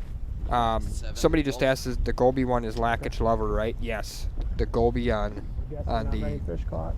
Yeah, I know. Viper Custom I think he's only 3 blade people on baits the board is. still. We will get that changed shortly, but they are up, which is awesome. That's a big feat in its own. There's probably, I don't even know, Yeah. 1,500 products or so that are thinking need to be added to the afternoon website, guys and are people probably are gonna do a little are working on them as we So speak, hopefully but it's gonna they're warm kind of up. jumping ahead some of these popular ones. The last cold front that went through. It's amazing what a it is teamwork, getting huh? the funk and Lance and front the end web goes department, smooth, and Yeah. the shipping department, thinking they'll start producer going a little Brian, bit. Zach, Kyle, Hoping the Russell, one that I hooked Matt, up with before Captain Keller. ain't gonna burn. What a cast of characters we have. Absolutely. It's amazing. Yeah, and everybody's pitching in right now trying to make it all work. And I everybody's just can't wait pitching for the in. blistering cold to be over with. Cody says dance off for the Enjoy the warm tiebreaker. for a Yeah, we couple might have months to see before who it has gets the cold best again. TikTok, maybe. Yeah, well, what about that TikTok? Isn't that crazy? It is. What part of California are you Something new. Northern part most of my life, Sacramento. from? Okay. Lived in Los Angeles and along the coast, Santa Cruz for a while. And otherwise, mainly Sacramento.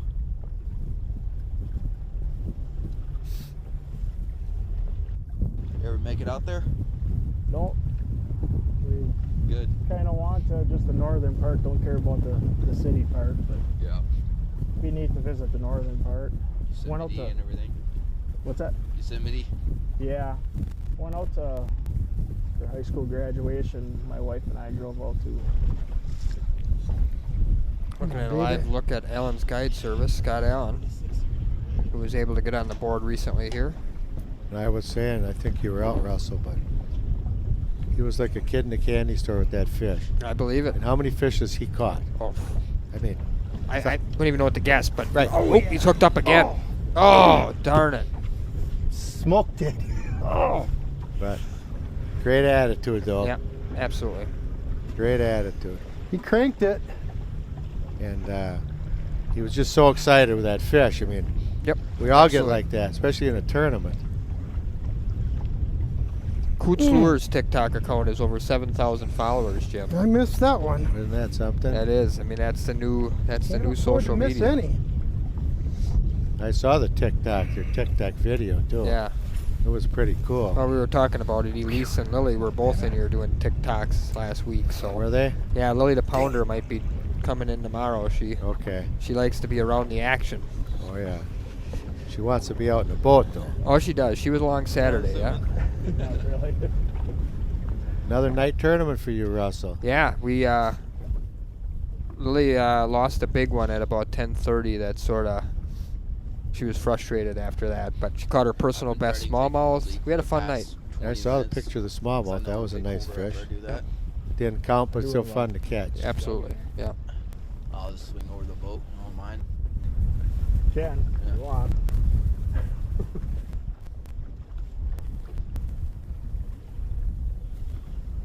I mentioned we were out, Russell. We're thinking about coming up with a way to have people send in their brackets, Yeah.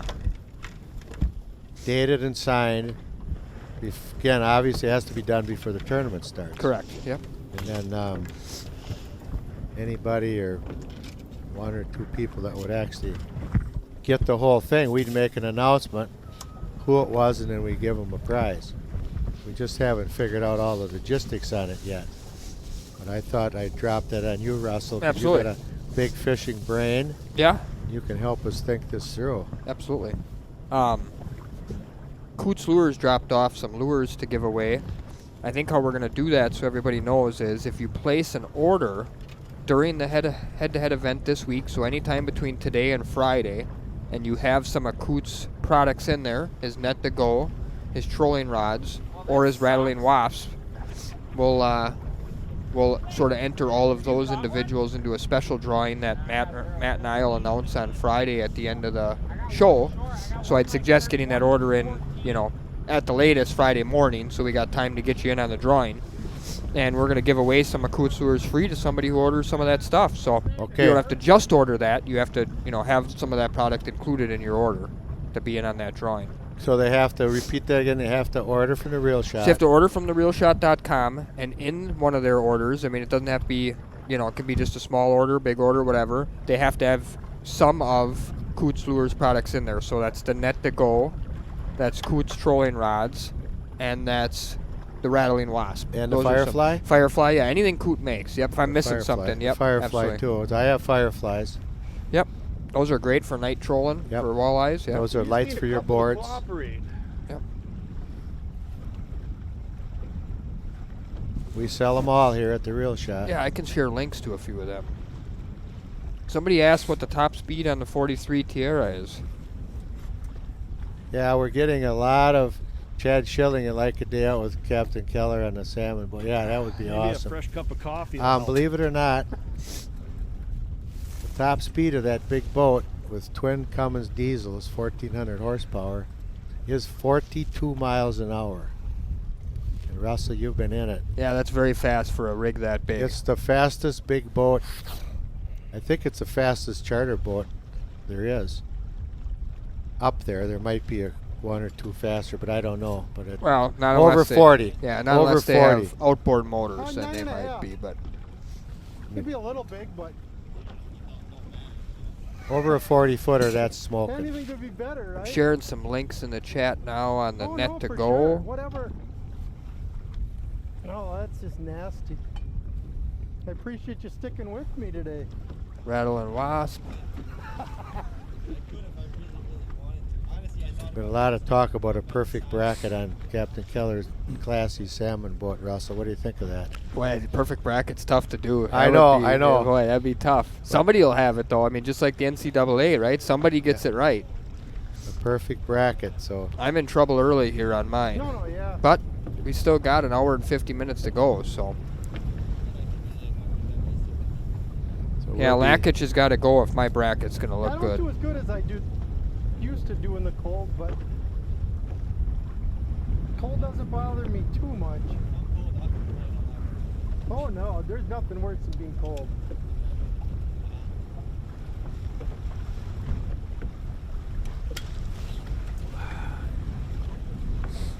Yeah. I hate being hot.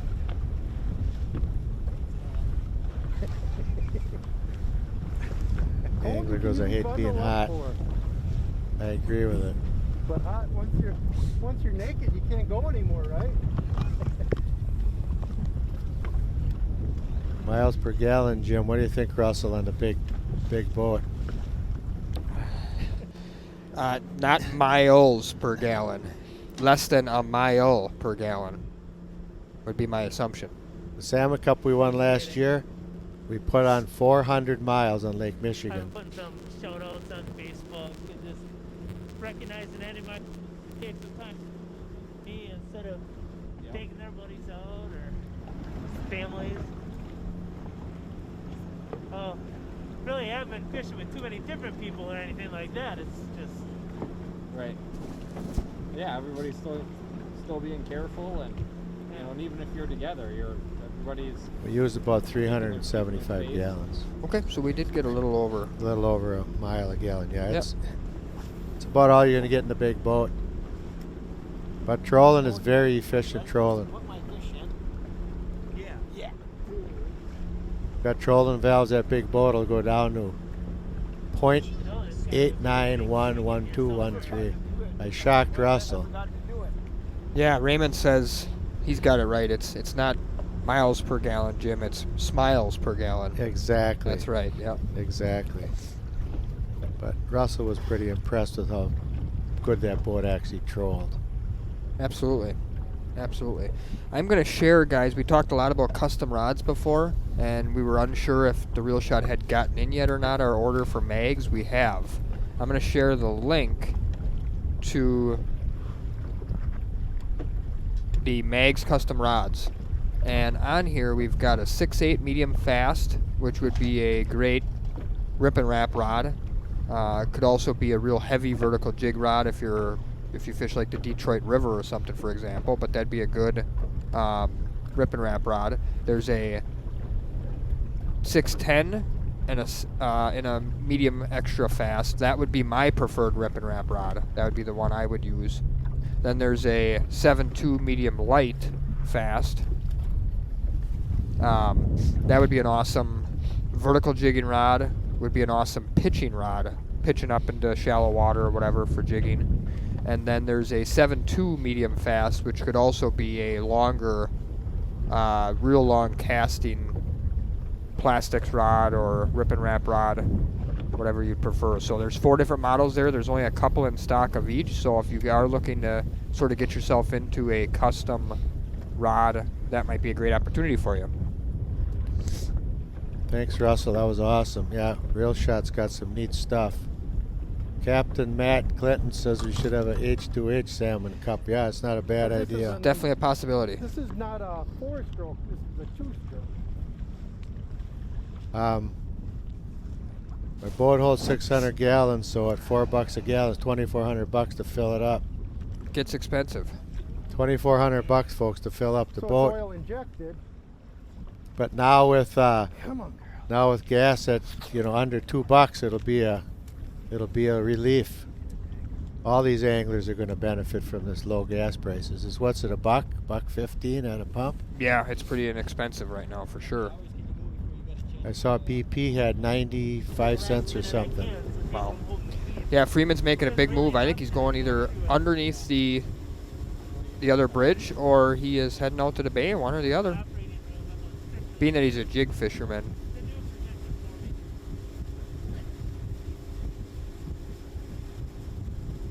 He's making a big move here, Jim. He's way downriver now, approaching. Yeah, I like that. He needs to do something.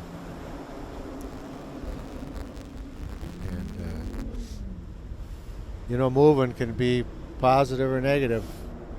Well, I think for him it can only be positive. He's got 0 fish on the board. He's down 7-14. He didn't look like he had anything really going,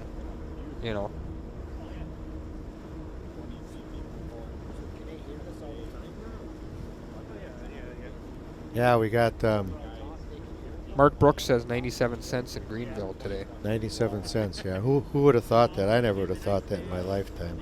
But they go back and forth between all the other anglers. Oh, Jay Mitchell says 66 cents in the res. Small slot. My daughter wasn't watching out.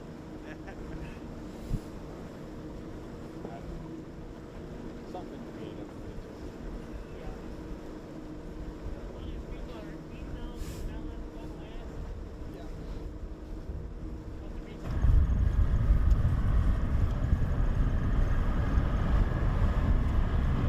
Like I said before, we are not trying to talk over these anglers at all, but it does happen, and we apologize for that. Yeah, the other thing is today with the wind, a lot of the audio isn't as crisp as it normally is with the anglers. So, unfortunately, some of the anglers were not able to hear very well. Who's moving there, Russell? Lackage, That's Isaac, he's moving back up again. or he must be frustrated. 0 fish.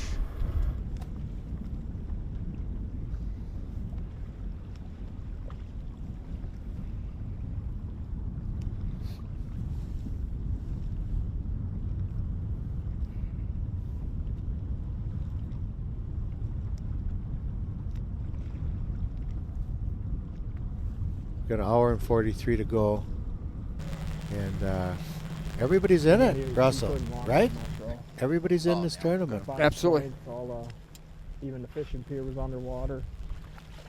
Everybody's in the tournament. But I would feel better with a 7-pound lead, though, Considering the way the Yeah. fishing is, yeah. considering where the fishing is. It's pretty awesome.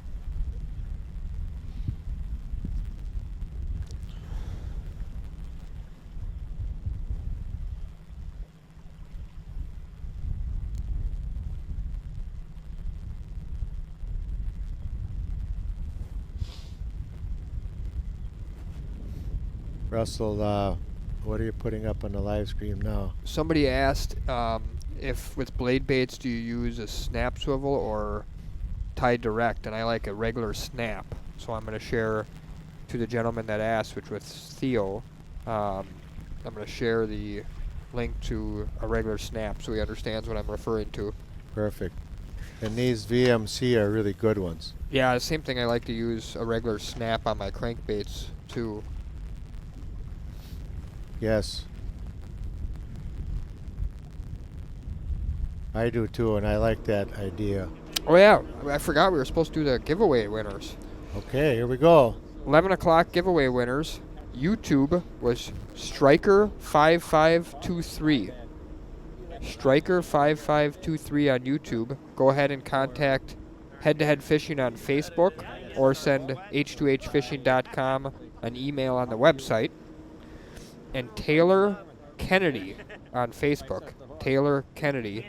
You also should send a message to Head2Head Fishing on either Facebook or an email so we can get you your hat. Definitely a great area that Or if I set the hook, do I have to give it to you right away? If I feel it, pick up the jig. Check the live chat. Everybody's bringing up the gas prices. It's crazy. It's still $2 out in Maryland, and it's less than $1 here. People not following. And it's 57 cents a liter in Edmonton, Canada. charter boats and stuff. So that's a lot about of $1 times when it comes to You're not a allowed gallon. to take the rod out of the rod holder or anything anyway. No, a liter. They do that. They hand it to No, a you. liter's like a quart, a little more than a quart, I Technically, that's think. you catching the fish, but That's still pretty expensive. Right, because you reeled it in. yeah. So I'm not sure how they're gonna view all of that yet. And it's all part of the learning curve. Where is George? George Russell? is downriver. Suggestion was, why don't you bring four to the scale? Oh, and Maybe actually, Mason the Street number- Bridge? Does that maybe make Yeah. sense? That would make sense. 5 and weigh 4, but at least then you can have 2 people. When you're at 4 fish, each person caught 2. Yeah. You know, make sure you follow George the could pop a guidelines. pig doing that. Walnut Street Bridge is what Bob says, which Okay. could be accurate. Yep. But Yep. the format like He's this starting is to hit the awesome. You don't downriver have to spots, worry- which is you're really individual, important. You don't have to worry about any of them. There's fish moving through that river Well, the system. hardest part about this is getting them in the net by yourself. Yeah, and that makes for good TV, and it separates a good angler from a poor angler too. Trying to net fish yourself is a science to it. Not something I'm very good at.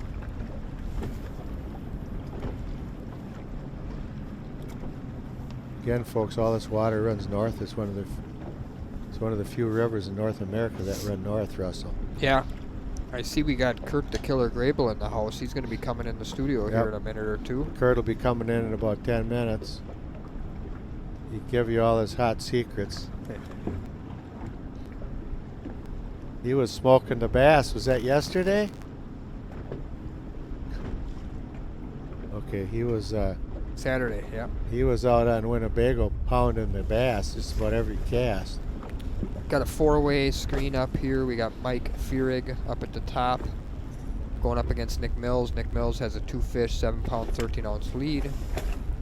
Bottom, we have David Brazy going against George Freeman. David Brazy has a 2-fish, 7-pound, 14-ounce lead. So interesting that 2 fish of the 4 2 anglers of the 4 are sitting on 0, and 2 anglers of the 4 are sitting on 7 pounds, 14 ounces, 7 pounds, 13 ounces. So Wow. again, we talked about how a lot of these fish are similar size. Brazy and Mills have obviously caught similar average size fish. Someone said on Reststream, Russell. We got over 1,000 messages today. Yeah, it's the second 1,000 for today. Second 1,000. Wow. People are. This is what makes this interesting. You know, you can sit at home and watch a TV show, but you have no input. Right. Here, you can watch your show and you can squawk at the same time. Still icing up. It's Some of awesome. That end eyelet's iced. Look at that, iced right solid. That's crazy for almost noon on a sunny day, and it's Yep. Got still my iced. bait right in its tracks.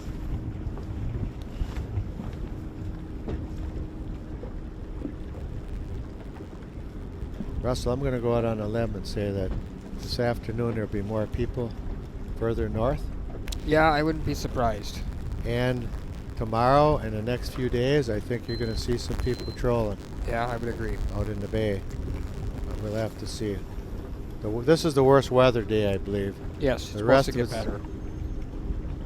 It's going to be chilly, some winds, but nothing violent. And it's going to get better. It's going to get better. So if you can survive this round, you got a good shot. Yep. This is the tough round right now. See Brazy rotating his live scope. Try and get a view of where he's fishing.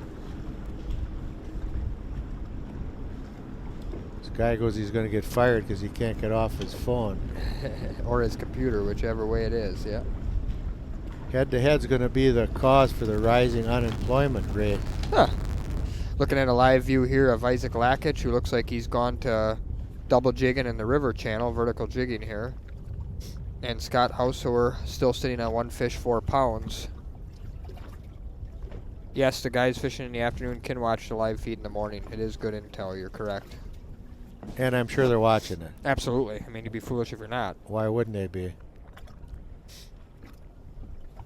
Somebody says, Captain Jim, if you were fishing this event, where would you be? Yeah, you know, I like jigging, but I like trolling better.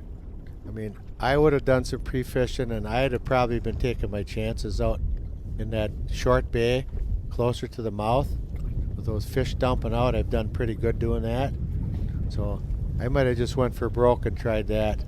Russell, what about you? I think I would have probably started trolling boards by the paper mill. Yes. Because there was some fish caught during the day on Saturday there. And then if that didn't work for me, I would have probably just started trolling the entire shoreline from the 172 all the way to the dam boundary. Yes. Basically figuring I'm going to cover more water, and when I ran into some active fish, I'd catch them. And if I caught a couple in a small spot, I maybe would mark that and go back and cast that for a little while. I agree. I just, you know, what I noticed on Saturday was the amount of fish being caught by the guys jigging and casting on the breaks was way down from the week before. Yep. I would have pre-fished, trolling exactly what you said, Russell. West shore by the paper mill, and the east shore. I'd have been over that east shore too. That's an untapped secret. Yeah. And someday I'll show people something over there that they might be a little shocked at. But I would have done that, and then I would have worked that mouth of the river out in front. We've got a live look here at Robert. Oh, he's hooked Oh, up. he's Robert hooked up. Claus. It's hooked up. Santa's cousin, Robert Claus, was looking to Come bring on. us a fat sack of Be walleyes. hooked right. Be the right one.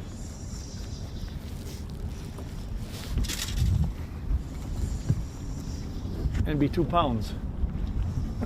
He's That's a lot asking of for all stuff the we right need to have stuff. happen Yeah. there. Hooked right and be 2 pounds. And the right species.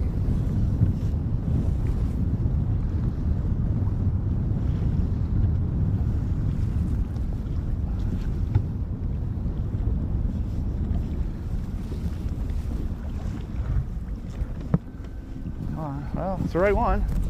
Nice. Got that going for us. Wow, that's a Ooh, nice one, yeah. too.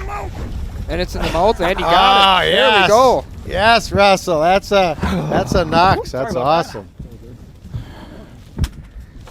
And he was barely hooked too. Dang.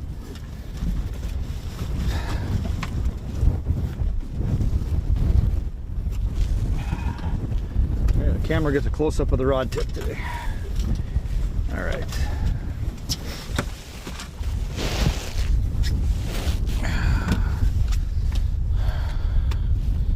On. I haven't even turned it on today. 0?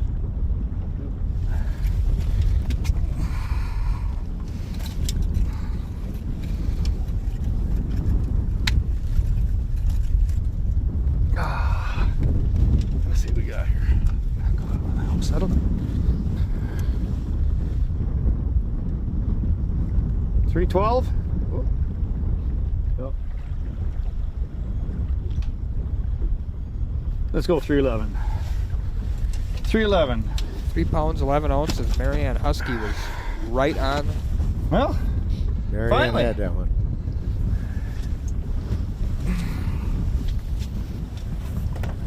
Way to go, Marianne. Thank you, Marianne's girl. caught a few, you know. She has caught a lot of fish. She's caught a few fish in her day. Theo just made a good point. Interesting Somewhere to there's a see how the phone. anglers are a An little app. more frantic when the bite's not happening. Well, they know every bite matters at this point, right? Whoop, whoop, whoop, whoop. I love it. Lackage is readjusted and getting back to jigging.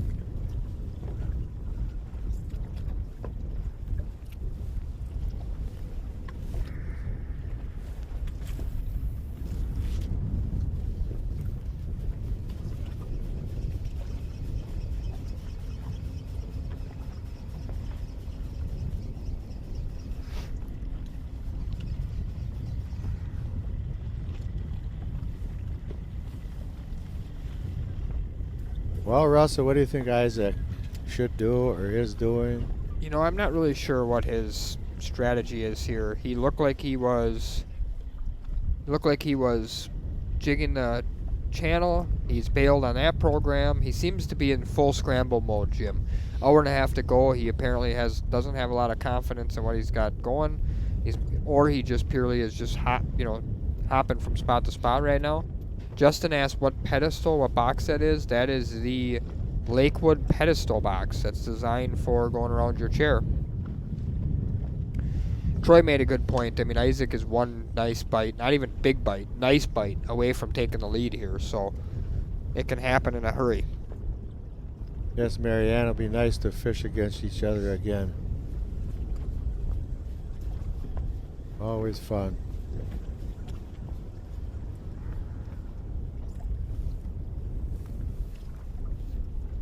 Someone asked, yeah, this is an expensive chair, Kurt. We got an hour and a half left. I'm going to turn my seat over here to, I think Russell called him the Killer. Kurt the Killer Grable, Kurt the Killer. Now, I didn't know whether Kurt would like that handle or not. He apparently likes it. But he seems to like it. And he's our winner from the last event. And he laid the hammer down. He had an average of almost 50 pounds going into day 4. Then the fishing got tough. But he made some changes, and he can probably tell you about it. And he popped 5 fish, and it won him the tournament. So that's a good angler, though, that can adapt and make changes when you need to, especially when you had an hour left to go. So here we go. I'm going to turn this over to Kurt the Killer Grable. So welcome to the studio, Kurt. I'll be cleaning this off and handing it to you in just a second. Again, everybody, thank you so much for following Head to Head, Trading with the Real Shot on the website. And we got a national audience again, an international audience again. We got thousands of viewers. And we really, really appreciate everybody watching us and supporting Head to Head. It's the newest big thing in walleye bass and salmon fishing. God bless everybody. I'll be back later. Claws is hooked up again. Ooh, missed him. Those are no good. We don't want those. While we're waiting for Kurt to get locked into the headset here, we'll do another giveaway. This time we'll announce this one at 12:30. So this will probably be the last giveaway of the morning session. We're going to give away a pair of these Rapala grippers. A Rapala gripper, 6-inch for each YouTube and Facebook. All you got to do is share this post and comment a few friends' names, and we'll pick one random winner on each one on Facebook and YouTube. So go ahead and start sharing away, and at 12:30 we're going to announce the winner of the grippers.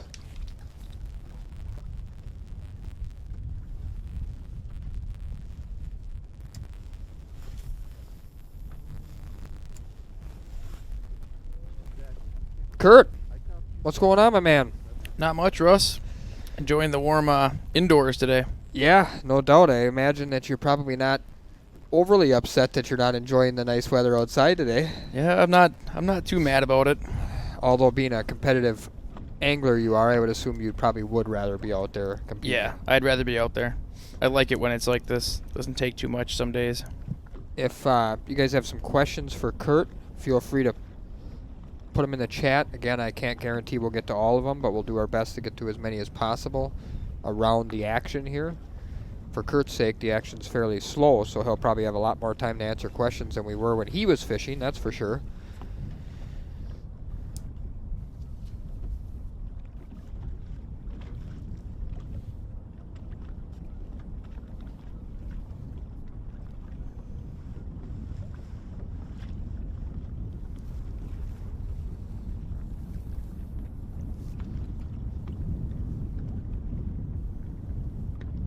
We're taking a live look here at Scott Allen and Robert Claus.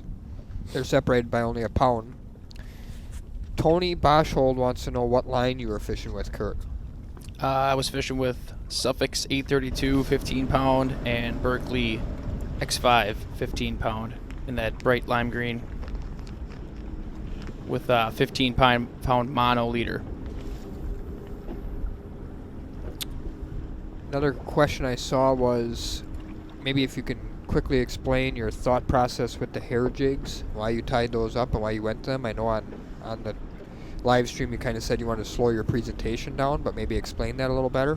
I tied up the hair jigs the night before that last day, just seeing the big wind and the cold front, and I knew if I had a bigger jig I would need to slow the fall down, so I added the hair to a 3/8 ounce, and I actually only caught one fish on it.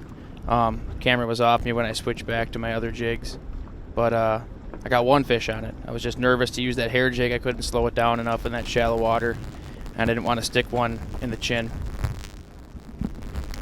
Seems like 3-4 people have already asked what plastic you were using last week. I was not using a Kitech. I was using a Strike King Rage. Okay. 3 1/4, and then I was taking a little scissors every night or every morning and just trimming the tail a little different. So I didn't want it to flap real hard left to right, just more of a twisting motion of the boot tail. Now the Rage is pretty much yeah, it's identical basically to the a same Kitech. thing. You could do the same thing with that bait. Yep, you could tweak the tail of a Kitech just the same. Yep. We can see George Freeman popping up here on to one of the train trestle bridges. I give him credit. He's hitting all the right spots. I mean, the spots I would hit if I was going to slide down river and jump from spot to spot. I'm actually kind of surprised he hasn't picked up any fish. I was pretty amazed to see how many, post-spawn fish there were in comparison to pre-spawn this weekend already. So there's got to be a ton of fish flowing down river. I mean, there has to be. Guys are asking what reel and rod you were jigging with. I love my B&B Customs. They're built on HMX blanks. It was a 7-foot medium light. Buzz knows the actual blank number. I'm not really too worried about it. I just let him make what I think he just makes what he thinks I needs, and I just had him push the reel seat forward 3 inches to give the back end of the rod a little more weight, so I was able to shake that bait a little bit easier. What reel was on it? I was at Daiwa Tatula 3000.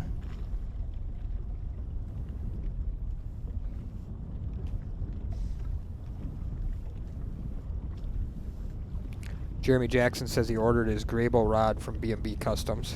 I talked to Buzz a couple days ago. He said he's been pretty busy. Good. So that's good.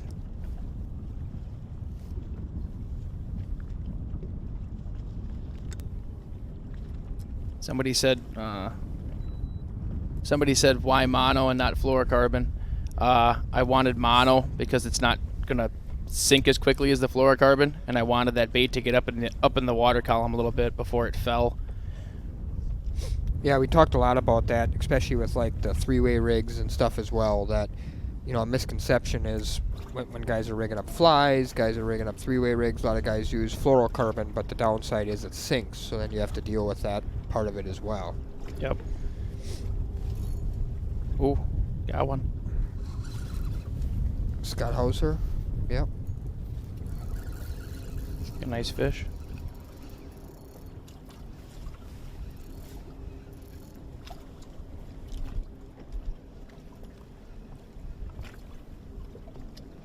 Derek wants to know if you like the nickname I gave you. I've had worse nicknames. I think it's a pretty good one. It's a good one. It's a good one. It might stick for a while too. There's about 10,000 people in the walleye world that are calling you Kurt the Killer Grable, so it may not go away anytime soon. Scott hasn't seen it yet. It'll be interesting to see what he's got here. There it is. It's a nice one. Oh, and it's out of the net! He had that fish in the net, and now it's out of the net. He got it, though. Got it. Drama there. Woo! That'll get your heart to skip a beat. Look like a pretty bright purple ripping wrap there. All right. You see he had it right in the mouth when he's in the wire.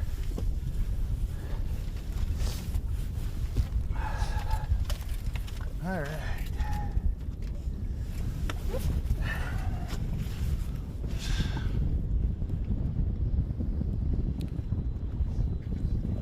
Got it. We just saw a prime Yes, you did. I see it. saw a prime example, Kurt, of the challenge for you anglers fishing by yourself. Trying to net that fish by yourself is not easy. Oh yeah, well that was difficult at times.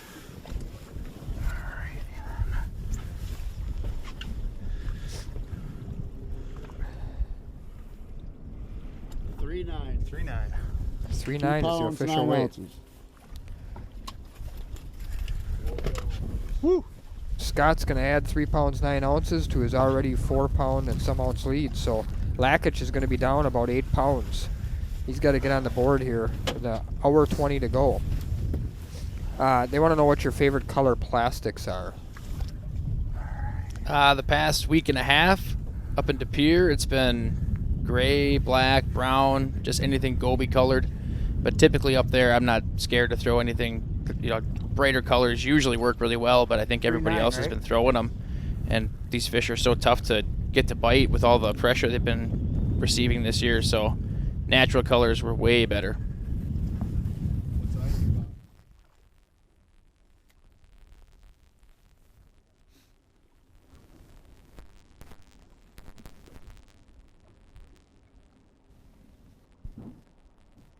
Would I consider trolling? No. But that's just me. I don't like to troll. That's a prime example of guys using their strengths, right? I mean, you should fish your strengths. Yep, exactly. Regardless of the situation. I mean, now there is definitely times where it's a trolling bite or it's a jig bite. There's a kind of a closer view of that custom painted kind of bright purplish pink ripping wrap there.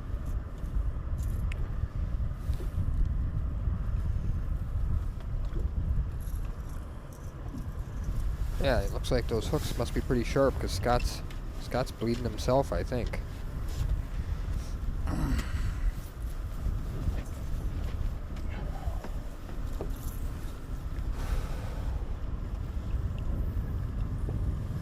No, I've actually said before, I feel like Isaac at this point is doing one of two things, and there's no way for me to know for sure, but he's either jumping spot to spot or he's in total panic mode, just sort of looking for anything to stick here. Rounder for sure.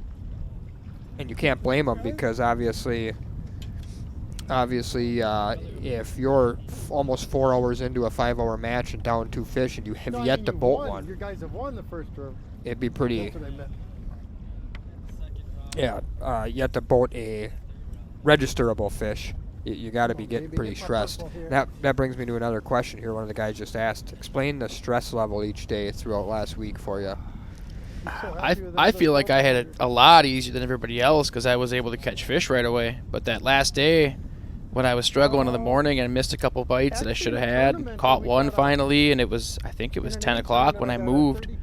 I was down, and that was the first time I had been down the whole week. So that last day was extremely stressful. Every day prior, I was very stressed, but with a lead, you can only get so stressed. I just tried to convince myself that we were tied no matter what the spread was until at least the last hour.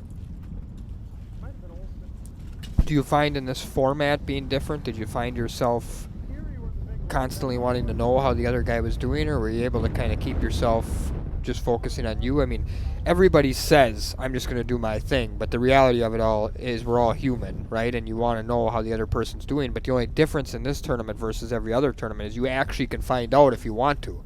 So what did you find yourself really feeling like? The only times I really wanted to know was when I had gone quite a while without catching something, which the first few days I didn't really have that problem. But that last day when I went a long time in the morning without getting a fish, I was getting really nervous that Anthony was going to get that 3-way rig working and start, building a big lead on me. And I wasn't going to put that jig rod down unless I was down 20 pounds or so. And I finally got word on what the spread was, and I just stuck with that jig rod. But no, you want to know, but all you really want to do is just catch another fish. If you catch another fish, you can see it on your phone then. Yeah, no doubt about it. We're getting a live look here at George Freeman jigging the train trestle here. You can see in his graph he's in 16.5 foot of water there. So he's fishing a little bit deeper now than a lot of guys are up on the breaks and the flats and stuff. He's looking for post-spawn fish, basically, coming back down to head out to the bay. Did you spend much time in the bay pre-fishing before the last tournament? I spent 3 hours in University Bay driving around, and I was more or less trying to catch him on a number 6 rip and wrap, and all I caught was about a 25-pound carp that inhaled a rip and wrap. That one would have been Do you feel like the fish weren't there, or do you just feel like they just weren't there when you were there? Or I marked plenty of fish, and I know guys were getting them trolling out there mostly at night. But I just, with only putting 2 lines out and doing it all by yourself, I didn't think there was any way I could do better out there than how I thought I could do in the river. So I just abandoned it after a few hours and got back in the river. Bob, I'm not sure on the time for this afternoon yet. I believe it's 2 o'clock, but I'm not exactly sure. I think it's 2 to 7 for this aft. Obviously, Troy says congratulations, by the way. Obviously, you've watched the tournament in its fullness, or close to it, I'm sure, by now.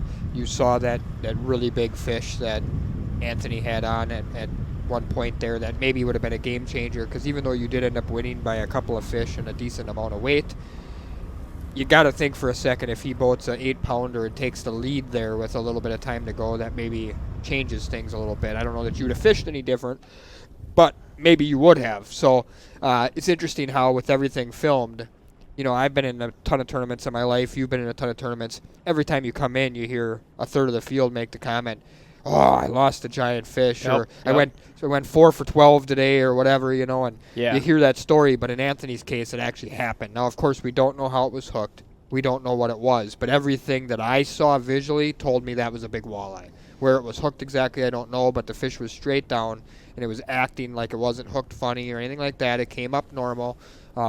So we were at the edge of our seat, and I'm sure as you watched it, you had to imagine that was a game changer there for both of you. Oh, yeah, absolutely. I believe I actually got word of it while he was fighting it. My camera guy kind of looked up at him and put his hand to his mic for a second, and I'm like, what's going on? It's like, we're waiting on a fish. We're waiting on a fish to possibly get weighed. And that was probably 2 minutes. I never heard a thing from him. I just kept on casting, and I asked him back. I said, well, how big was that fish? And he never heard nothing. So it's like, okay, you either lost it, or it was a carp or a whitefish or something that didn't register. But boy, for 2 minutes there when I didn't hear nothing, that was something. I knew we were probably 7 pounds apart at that time, and I knew I needed to catch more fish. But no, I was very nervous in that 2 minute span.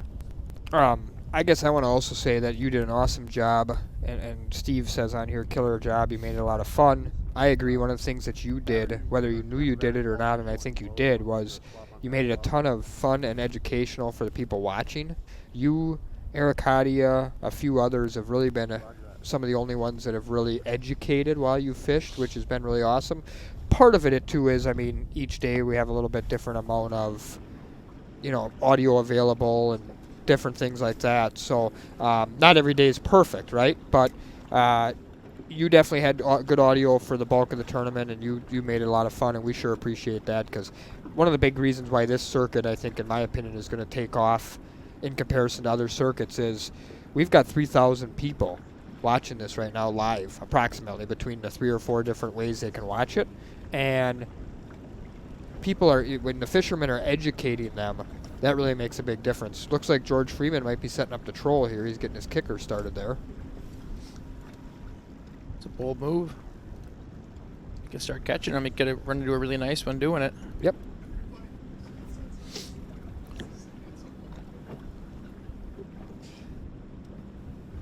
He got his kicker started. Looks like I don't know if he's making a move here or what he's doing exactly, but we're looking at a live view of David Brazy and George Freeman. David's got a 2-pound lead, or a 2-fish lead, a 7-pound, 14-ounce lead. I think so.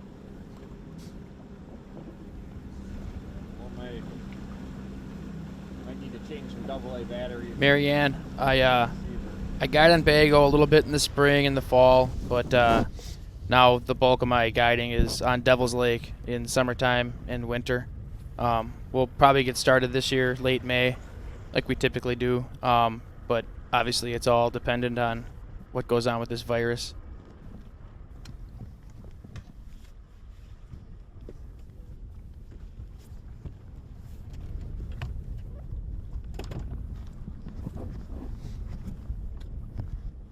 Looks like Lakich's camera lens is being cleaned up. Hopefully it's getting cleaned up for a big fish. Ooh, Robert just missed one.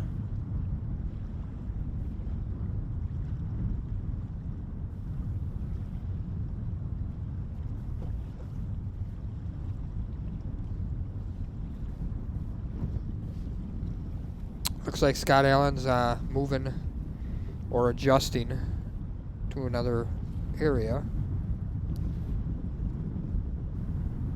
Steve makes a nice point too.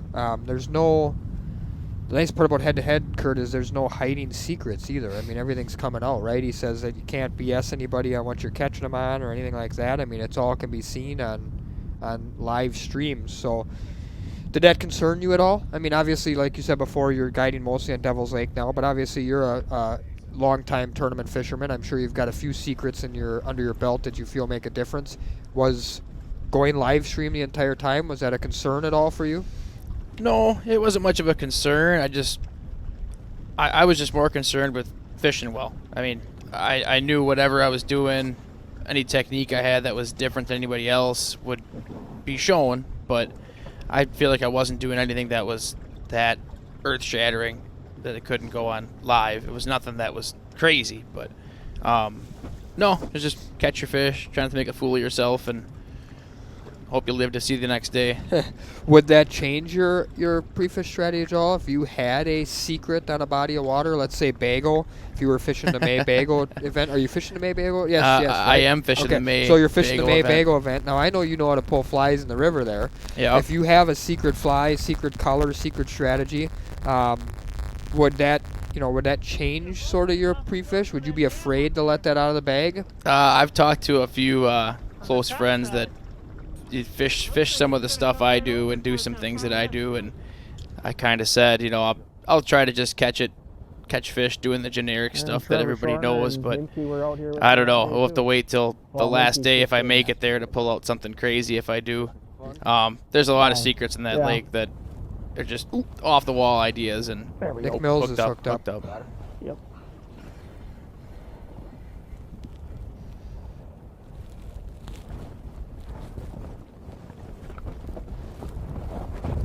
Nick's got already a 7-pound lead. If he can add another fish to it, he's just extending this. Oh, lost it. He's definitely doing something right. Yep. Darn There's a it. walleye too.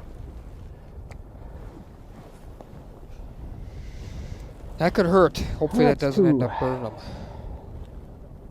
He's definitely doing something right. That's that's where the whole last week, the majority of the field was right in that area there. And I'm sure, he's just across from the landing, basically, or just out from the county park landing. yeah, I'm sure that's where a lot of the guys started today. That's what it looked like. That whole flat up there it's a big area, and the fish can be anywhere on it, but what I've noticed is the numbers of fish up there are definitely going down. Ooh. Just missed another one. He was hooked up again there for a minute. Somebody said, can you talk about sleeper or less popular lakes around Devil's Lake, like Sweetwater, Mike's Lake?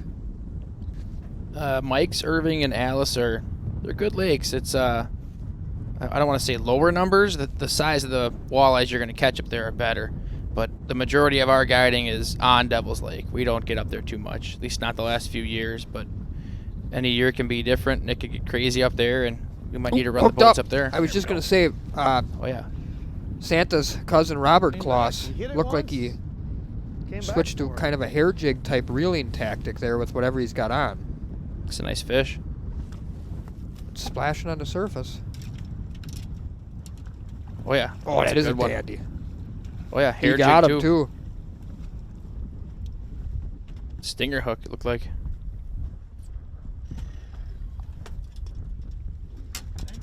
Oh yeah. You just heard him say, "Thank God for stinger hooks."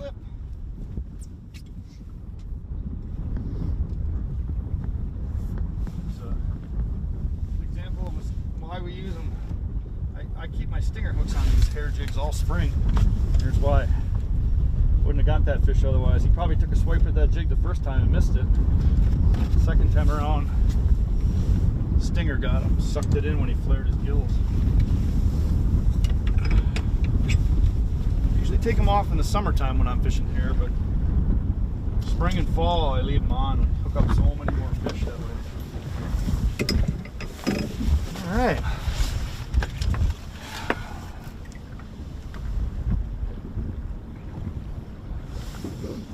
Zeros.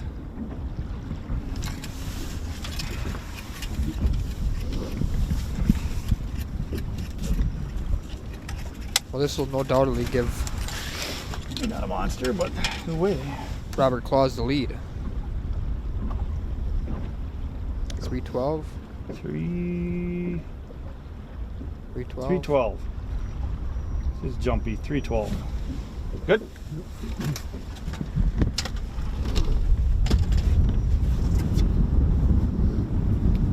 Thank you.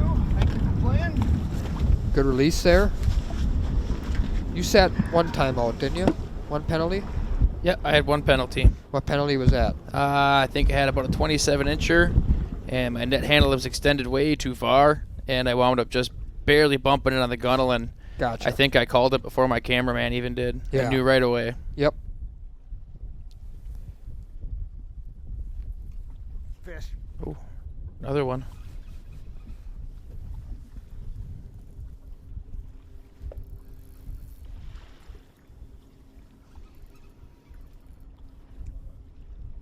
That's a big fish.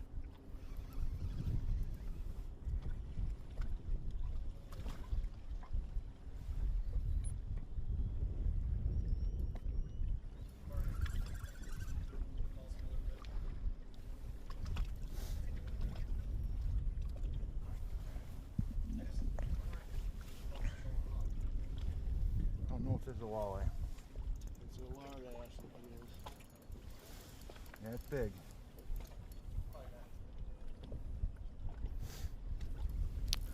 Looks like Scott Hauser is hooked up on that Viper Custom Rip and Wrap again. Word on the street is it's called Low Riser. That was one I happened to see in a couple of fish's mouths at the Green Bay Walleye Series this weekend too. A couple different anglers had a walleye stuffed with this purple with a big white eye on it. Rip and Wrap. Come on, baby. If that's not a carp, that's a dandy walleye. It's a very big fish. Yeah, whatever it is big, I agree.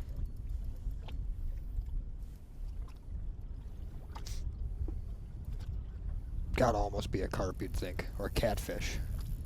With this cold, it could stop a lot of those big females from dumping eggs and just hold them up there again.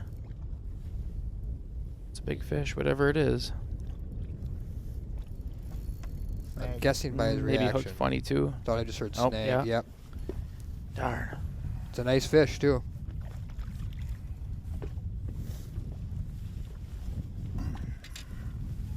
A couple questions to get back to that I saw.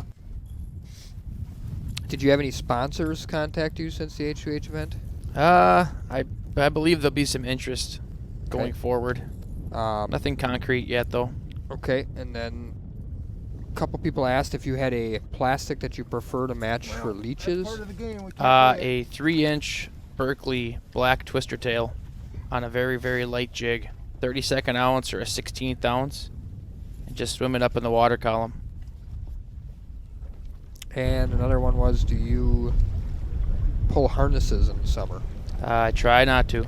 On Winnebago, I think I've only trolled harnesses in the deeper water maybe one time in my entire life. Looks like we're looking at Scott Allen. He's down right now, I think about 3 pounds to Claus, and Scott's owner of Allen's Guide Service, obviously a sort of legendary guide name in the Green Bay area. And he's hooked up. Yeah. That thing thumped Oh it. yeah. Yeah. This baby crushed it. Seen his rod Oh, tip yeah. jump. That's a nice fish, I bet. Come on, girl. He's got the Rockstar can pumped Come up on, back girl. there. If we can get the fish acting like they're on Rockstar, we could have some action here.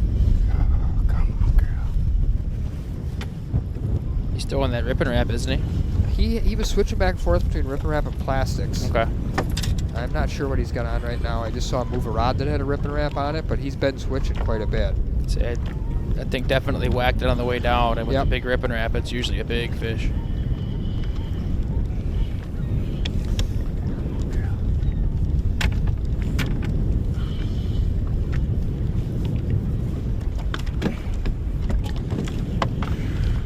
Oh yeah. Oh, Oh muskie. God, get it. Oh, it's a muskie. Darted, and it smoked that Rip and Wrap. Oh, muskie. Oh, that got my heart racing there. Dang. I love catching muskies, but I would not be happy to catch one in this tournament. It'd be a little frustrating. Up in the net.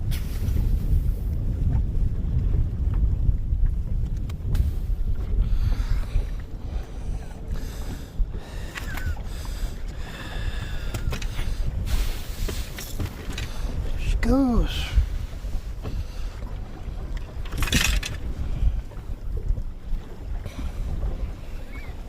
Up and over. Beautiful fish.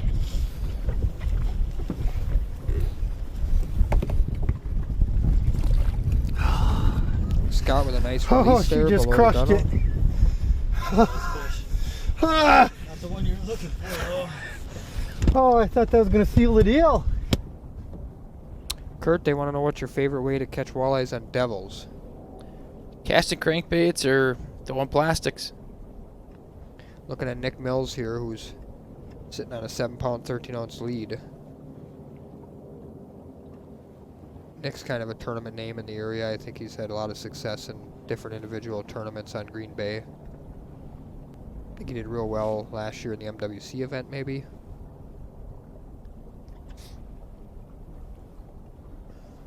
He's hooked up. He's got that purple Croy rod going, I think. Maybe that one's not purple, but it's a Croy rod.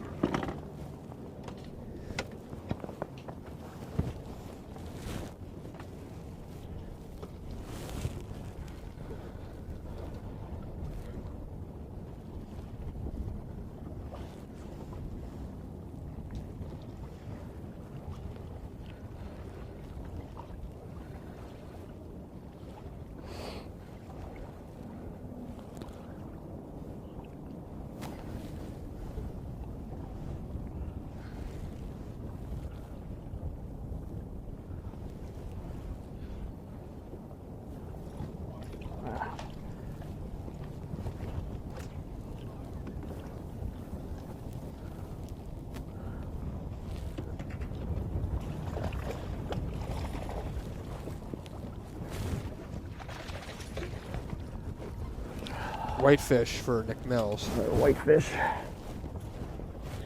Whitey, yep.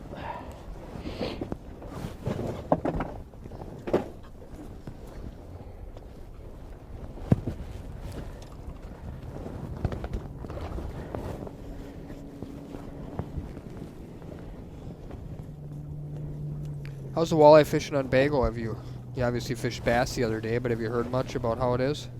They're out there. I know some guys that are getting them in the evenings on shorelines, and there's some action middle of the day starting to heat up on the reefs, but it's got to warm up a little bit more before it gets going good. I won't be out there for a little while, I don't think. Sounds like the river's pretty good, but it sounds like it's a lot of small fish, 12 to 14-inch fish from what I'm hearing. Yep, a lot of small fish in the river, 12 to 14s, and then at some point throughout the day, you'll see a 25 plus get caught though. There's some really nice fish that are done spawning and making their way back already. Tim says Foreman better get the grill ready. He's done. Yeah, I would say that he needs to get moving for sure. Lakich on the move again with under an hour to go here. You think he's scrambling, or you think he just seeming to hit spot to spot at this point? He might be doing a little bit of scrambling. He knows where a lot of fish are, though. He's probably trying to hit as many good spots as he found in pre-fishing. Somebody asked about the noon giveaway. The next giveaway is 12:30, Sam. We'll be announcing the names, so you can keep sharing this post. There's no Yeah, I was limit just to how many wondering if times you there's can any share. teams that are out. Oh yeah, unfortunately he said there's none that are both 0 right now. Oh, okay. So everyone has a competitor. Yeah. Live look at Mike Feurig and Nick Mills. 'Cause I know you said only 3 guys caught fish before, and then you know, Yeah. the math adds up where there'd be one team or one match that would be. You know, that's what I was just wondering. I was understanding. Do I Just ever going use out, ripping wraps on cracking Devil's bites, Lake? yeah. I can't say that I personally It's nice have, 'cause there's but no pressure I or do anything know either. that they work at Yeah. times. But again, last I don't know week it anything did about start Devil's spawning, Lake, but I was so there ice fishing this year, and we actually caught all our walleyes on ripping everyone wraps. could've Oh, gotten yeah, the ice fill fishing. already. Ice fishing, a lot of ripping Right. wrap fish, Yeah. yes. But yes. I would assume if they work in the winter, they absolutely work in the summer. Just Yes. got to figure out the program for them. Yep. So.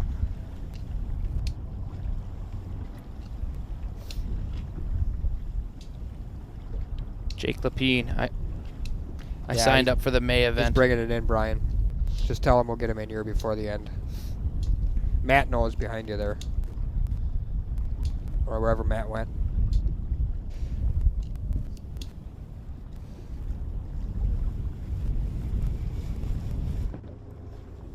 Jake asked about, you said you signed up. Ooh, is George hooked up here, or is he? Oh, I think he's just dragging that big weight. Gotcha. One touch it. I signed up for the May event, Jake, not the June one. I'll be back in North Dakota by then, hopefully.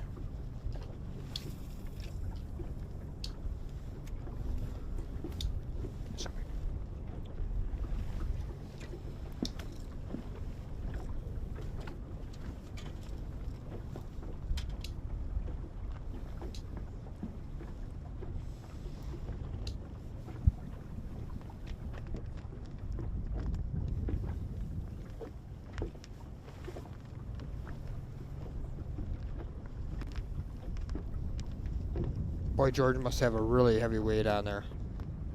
I've seen it before. It looked like it looked like an 8-ouncer. It was a little cannonball. I wonder if this is a fun day for the fans or boring. So I know every fish is gonna count. Right.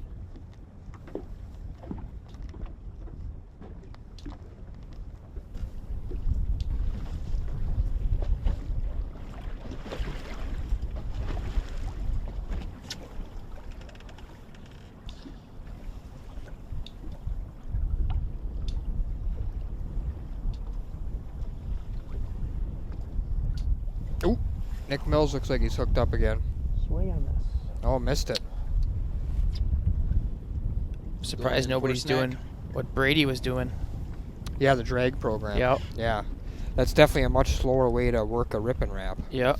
About 2 weeks before, but probably 3 weeks ago now, I was up there with a couple buddies and my friend's dad. That's how he brings in all of his baits. Everything he has to drag in or jig in, he pulls it to the side. And I gave him a number 6 rip and wrap, and he kicked our butts. And I mean, they were just choking the bait. Ooh, A couple of looks them, like he's hooked up for the first. Oh, missed it. hooked a little funny, but most of those fish dragging that number 6 were just inhaling the baits. Big ones too.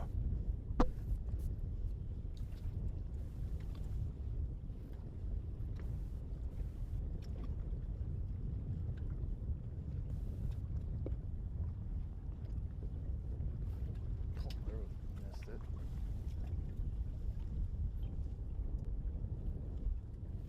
Those fish are still in there thick. They're just not wanting to open their mouths. Yeah, you almost wonder if Isaac's more running into him there than he is getting bit. You know, it's hard to kind of tell, obviously. Yeah. You see a front shot of Isaac there from Scott's camera guy. So they're now. Especially with a lot of the whitefish and suckers and everything else in there. Tough to get your bait presented perfectly in front of that walleye.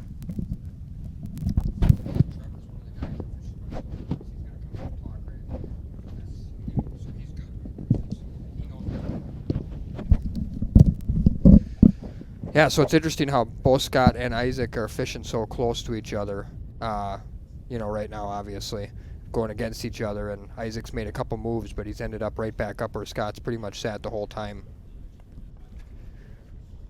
Doesn't take much for Isaac to get a good one. Throw right back in there and get another one. Well, exactly, and he's only down 7 pounds. I mean, not Yep. only could he get one bite and be even, but like you said, 2 fish, and he's basically ahead at that point potentially. So Absolutely. live look at Nick Mills here. He's had the most action as of late. We've seen him, I think, miss a couple. We've seen him. He's hooked up again right now.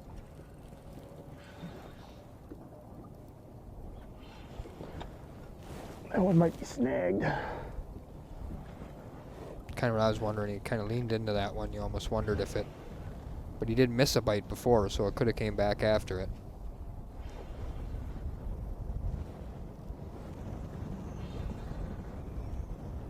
Looks like head shakes. It's up on the surface already, though, quite a ways out.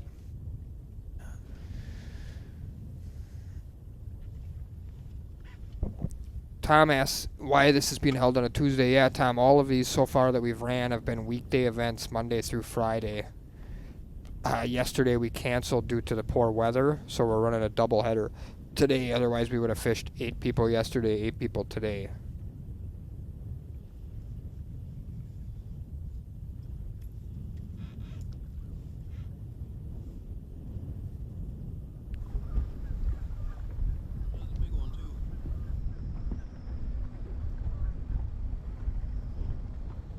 David, if you want to get a trip booked out there on Devils, go to purchase.com. Take a look at the package prices. You can share a link to that too. Yeah, that'd be awesome.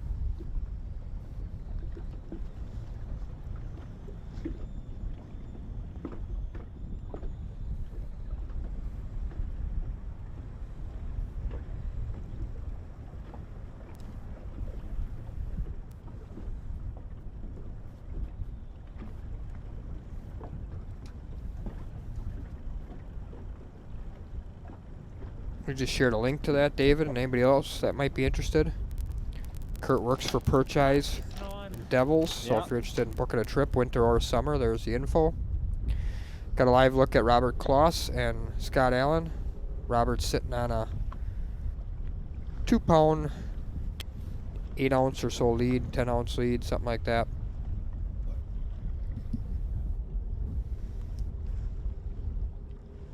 Jason says Buzz owes you a few rods. Yeah, I'm waiting on a couple, that's for sure. He's busy. Yeah, we're looking at about 2,000 people on right now between YouTube and Facebook, and that doesn't even count the head-to-head website. It's snowing over here. A lot of people watching. Snowing everywhere all of a sudden. Not quite the excitement we had the first 2 tournaments numbers-wise right now, but looking at the weather, I think a lot of people expected this.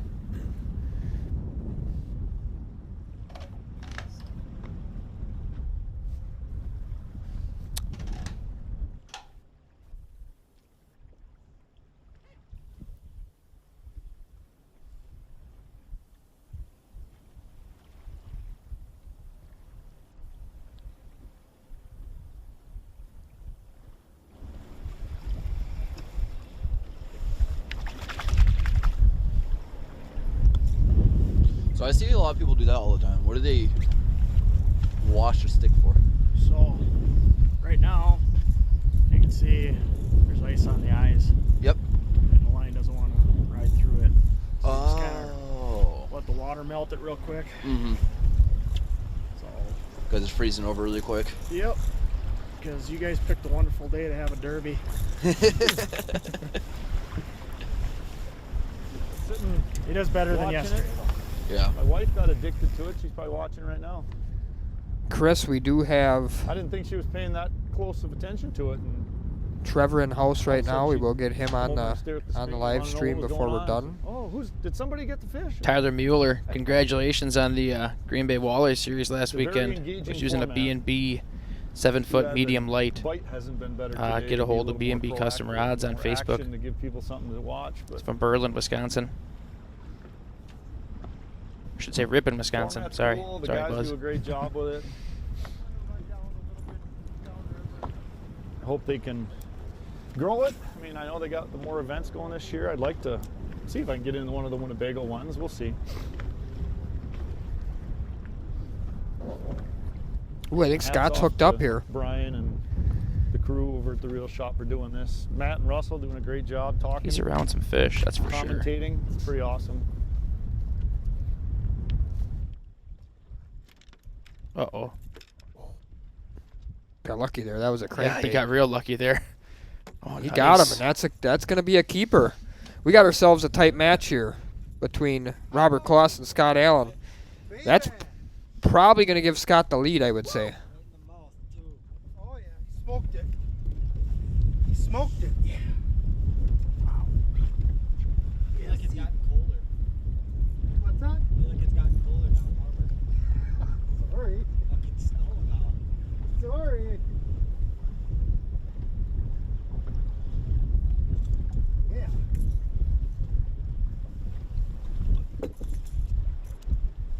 Probably like a 3, maybe 2.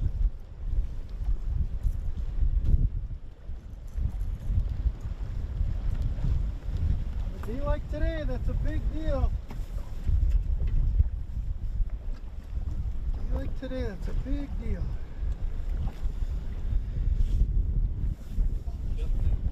Yeah, big time. Big time cold front, big time miserable. Rip and wrap. Looks like a purple chrome.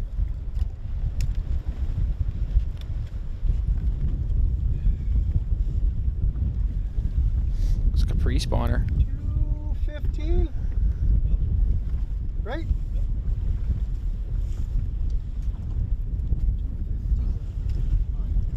Yes, sir. Woo. Yeah. Here's a good question, Kurt. Justin wants to know, were you happy with the rule change last week, or maybe just in general, like what were your thoughts about it? I tried to stay out of it as best I could. I had a feeling when they kind of announced it to me, it was gonna only help me, because I really was trying to avoid that dam area where you had the tendency to run into a few more fish with the hooks versus getting them to swallow it. But I mean, I was fine with it, and if it would have stayed the same through the tournament the way it started, I would have been fine with that too. But it definitely took the heat off of you guys and the tournament in general. I mean, everybody's trying to do the right thing. So in the end of the day, it was a good thing, I think. Yeah, I think that's an important part to mention. I mean, everybody was trying to do the right thing.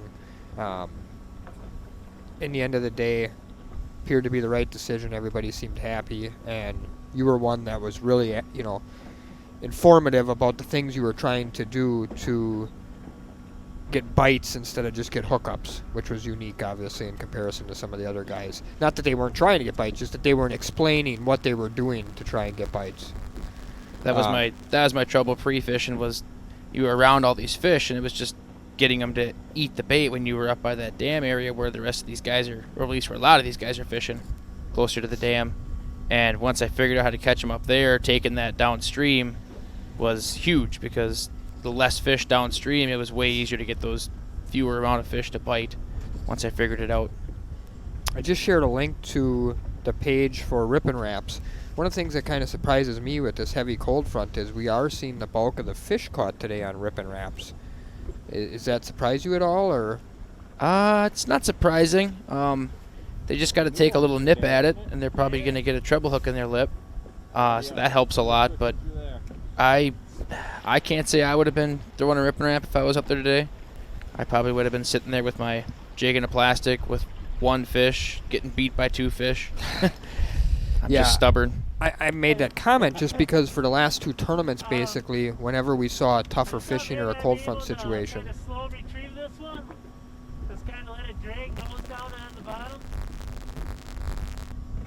And you tell me I'll come and pick it up.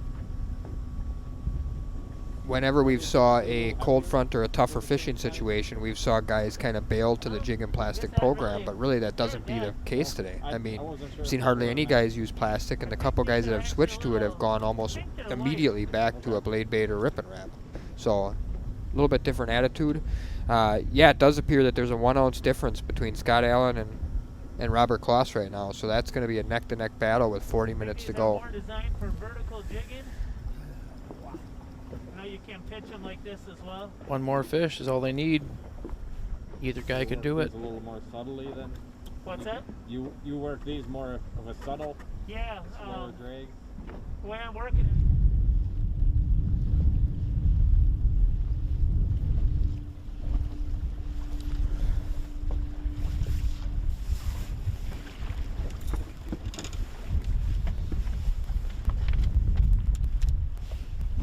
Looks like we got Mike Fearig still looking for his first fish. And Nick Mills here sitting on a 7-pound lead with 40 minutes to go. You gotta be happy if you're Nick and you're sitting on a 7-pound lead, but even in these conditions, like we just saw by Scott Allen, a bite or two away from taking that lead back.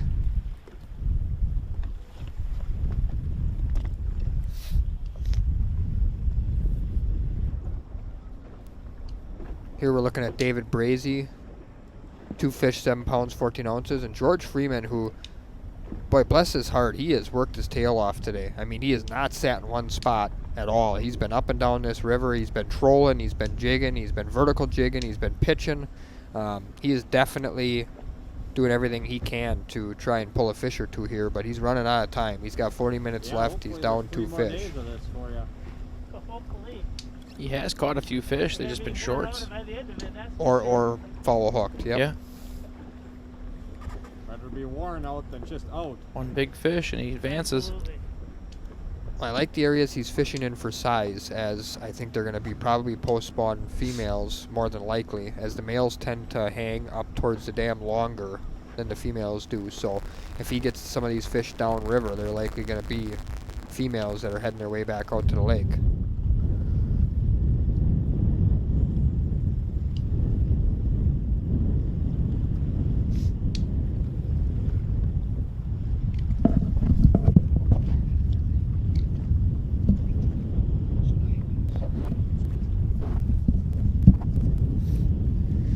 Here's a live look at Mike Fearig and Nick Mills again.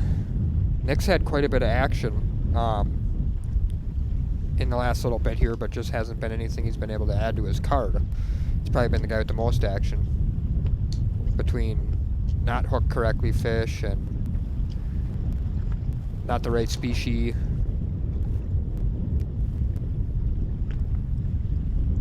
What do you think's going to come into play at that May Winnebago tournament? If somebody can get something going on the reefs, straight line trolling with 2 rods, that'd be tough to beat. If that fly bite's going good, where you can run into a really big one to make up for a bunch of, make up for 2 or 3 small ones, that'd be something to watch out for too. And then even upriver, maybe cane beds, maybe still up in the Wolf with plastics. But it could be spread out in a lot of different places. That's how Winnebago is any time of the year. Yeah, in my opinion, the reefs are going to play a role, but not as much as normal, because obviously live bait and slip bobbers won't be a factor. Yep. So it's going to be guys with jigs and plastics, or it's going to be maybe, like you said, guys trolling. Yep. I think the fly bite could end up being the bite if the right guys are in it. You obviously are good with flies. Lapine is good with flies. To me, that's for me. Said that was going to be the one. Nice. That's some trust right there. Letting your wife tie on lines and pick out lures for you for tournament day. Yeah, she loves this as much as I do. David referred to his tournament partner in most tournaments, which is his wife, picked out and tied on his bait for him this morning. Kaylin's 3/8 ounce jig and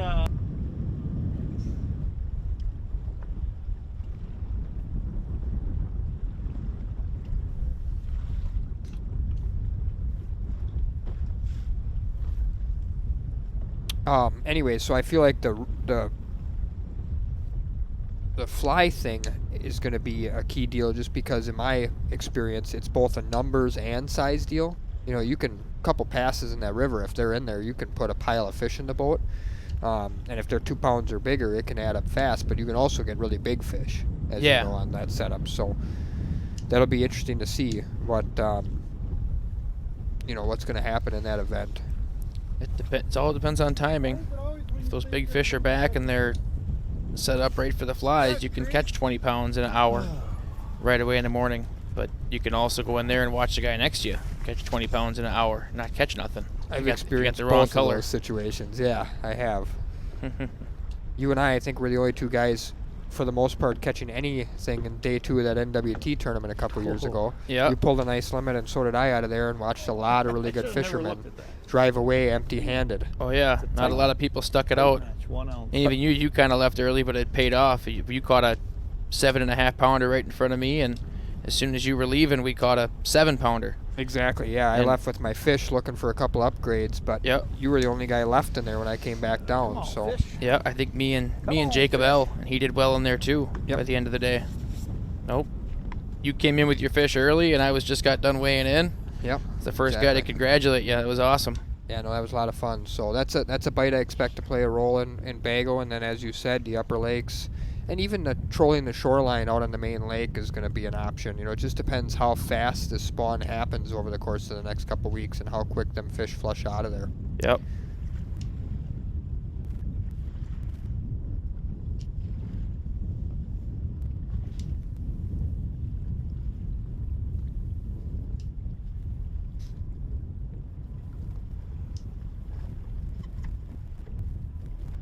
I gotta say before I forget, I'm sure I'm gonna be getting off here in about 5 minutes. Thank you to the Real Shot for setting this up. Thank you, Kellers. It's an awesome event. Got a lot of money invested into it. We appreciate it.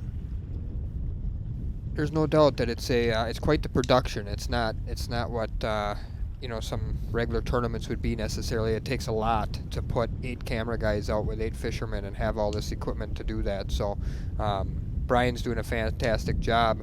Zach, who's kind of his right-hand man for the tech stuff, is doing a great job. So it's definitely been an investment for them, and they're doing everything they can to grow this thing, and I think it's shown by the number of people. I mean, we're almost at 2,000 still here on what is a really slow day of fishing. So it just goes to show you people aren't dumping off just because the fishing's slow and it's not, non-stop fish. So. Yep. It's kind of exciting though. Everybody's got a chance to win. Well, that's just it. Nobody's put it away yet. Exactly. So that's the reverse side of this, right? So when guys get 40, 50, 60 pounds, and somebody has 10 or 20, Yeah, it's this game girl's over got with 30 an minutes to hour go. and 34 minutes left, but it should only be 34 minutes left, right? Fish still 2, right? Or no, what? I thought it was fish till 1. Till 1, yeah. Yeah, so. On the other hand, when you have these types of tournaments where guys only have a couple of fish, like you said, 30 minutes to go, 2 casts and it's a game changer Yeah, absolutely. for anybody in the tournament.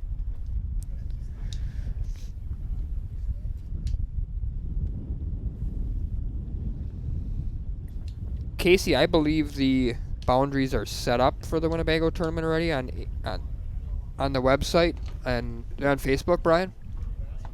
Walleye boundaries are not done yet? Okay. That was kind of going to be my answer. I don't know what the walleye boundaries are. I believe the Oshkosh tournament is maybe down to, or the Bago tournament's maybe down to 1 spot, I want to say. Somebody just asked. Take a look here. Ooh, Lackage is hooked up. Oh, it's gone. Can't catch a break. Man.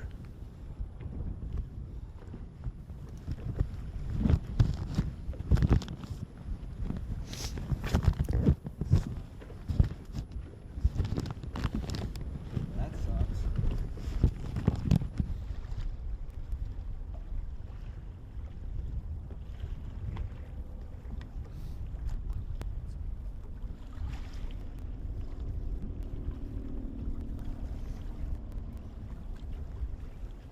I also got to add, if you do a tournament of champions at the end of the year, you got to make sure I'm around to do it. It's got to be end of September, No October, doubt, huh? November. Yeah. I don't know what the plan is for this year, but like I said, I think it's a good idea, like maybe over the course of a couple years or something, when we get a field of maybe 8 or 16 or whatever champions, be sure neat to bring all those guys back to definitely duke it out. Obviously yourself, Jeff Nectarline, both, very, very good sticks. Be neat to see sort of as we get a few more tournaments in here, this one and the May Bagel and the June Bagel, the names that pop up. Who knows? You might have won twice by that time. You never know. Never know. I mean, I can't miss this comment. Where'd it go? John Bala. Like to see Jim Hughes in a bagel event. I don't like seeing Jim Hughes in bagel events that I'm in. I looked up to that guy from when I was like 13 years old. He's an unbelievable fisherman out there. He's a river machine for sure. Oh, yeah. Yep. He'll make you cry by 10 o'clock if you don't catch fish.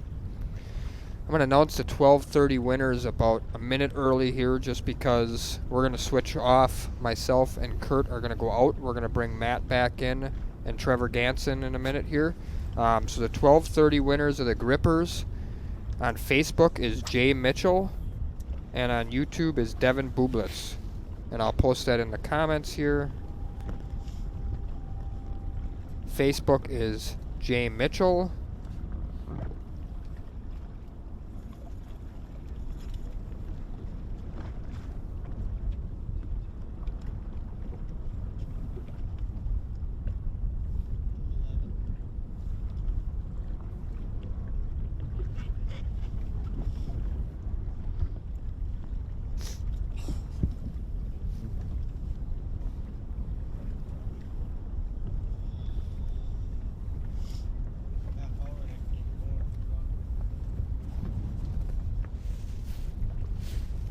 One more fish, I'll give you my coat right now.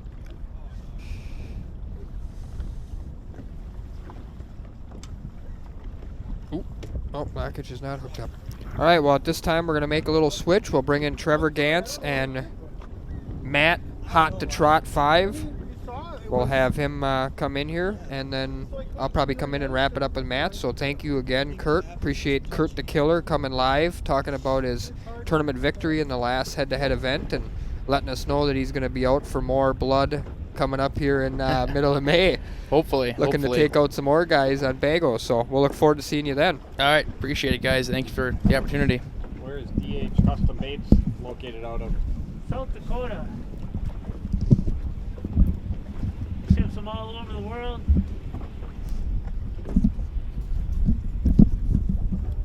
So how'd you get in contact with them? Actually through head-to-head fishing. Oh, really? He was watching. Wanted to know if anybody was interested. And I said, well, let's see what you got. That's awesome. We Contact. started talking and kind of led to this little deal.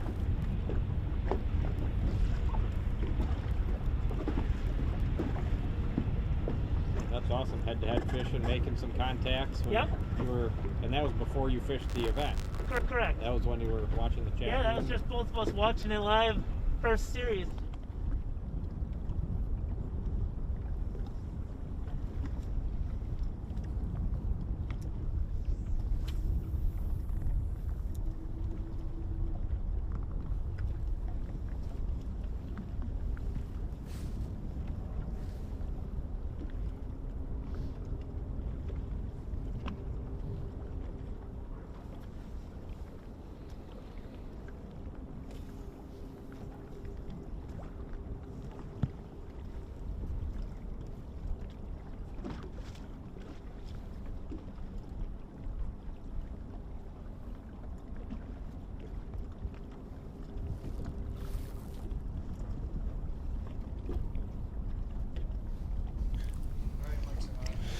All right. What's up, everybody? Matt's back in here.